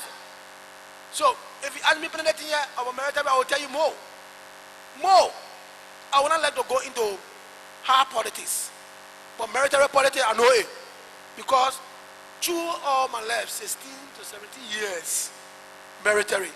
So I informed them, plenty of went on during my time where I came in. Nothing. If you're hearing Harley, I will get behind it. And we know a lot of things will happen. You know, if you're Harley, we'll get behind it, we know, we gotta know. So I call it only guys to understand. But now you're the TRC people, you have to do your own work. By putting some people on the field, and not necessarily can be me. Anybody closer to you can use them. Former generals. When they need a yeah, but we have to go outside to start talking to them. But the thing here, it needs a lot of things to be done. A lot of form to be running up and down, to be doing some things. You have to put the thing in place, let the thing happen. Because the general knows supposed to come here before you get a clear understanding. A lot of things happen in the country. We of course not know. You need to know. How you know that the general there? But some people need to come also. They don't want to come here. They don't want to come here. So I advise them, I warn them, I beg them to come to the TRC. Ask them, please, let it come. There is former General Powell speaking. Let them come here to the TRC and come and explain the role. If you even kill a lot of people, the TRC will forgive you. Like one my brother can't say in get 25%. No, that boy there, I don't know. That one, these are the people who can't lie. The original born again entire. I mean, what I'm talking about born again there? And I'm born again. The original born again here. The other men can here. What can be praying around the area here? You're not born again. It is not here there. That one you're in the thing here, April 6. Right here, April 6. You're not in the call born again. The original FPC born again. He right here. But you have to work closer with him. He's flexible. But how you will do it? That my own point you I can call him. But how will I call him? You have to work it up now. So that's the thing. Thank you. Thank you very much, Mr. Liman. Mr. Hearing Officer, we close at this moment to resume tomorrow at 10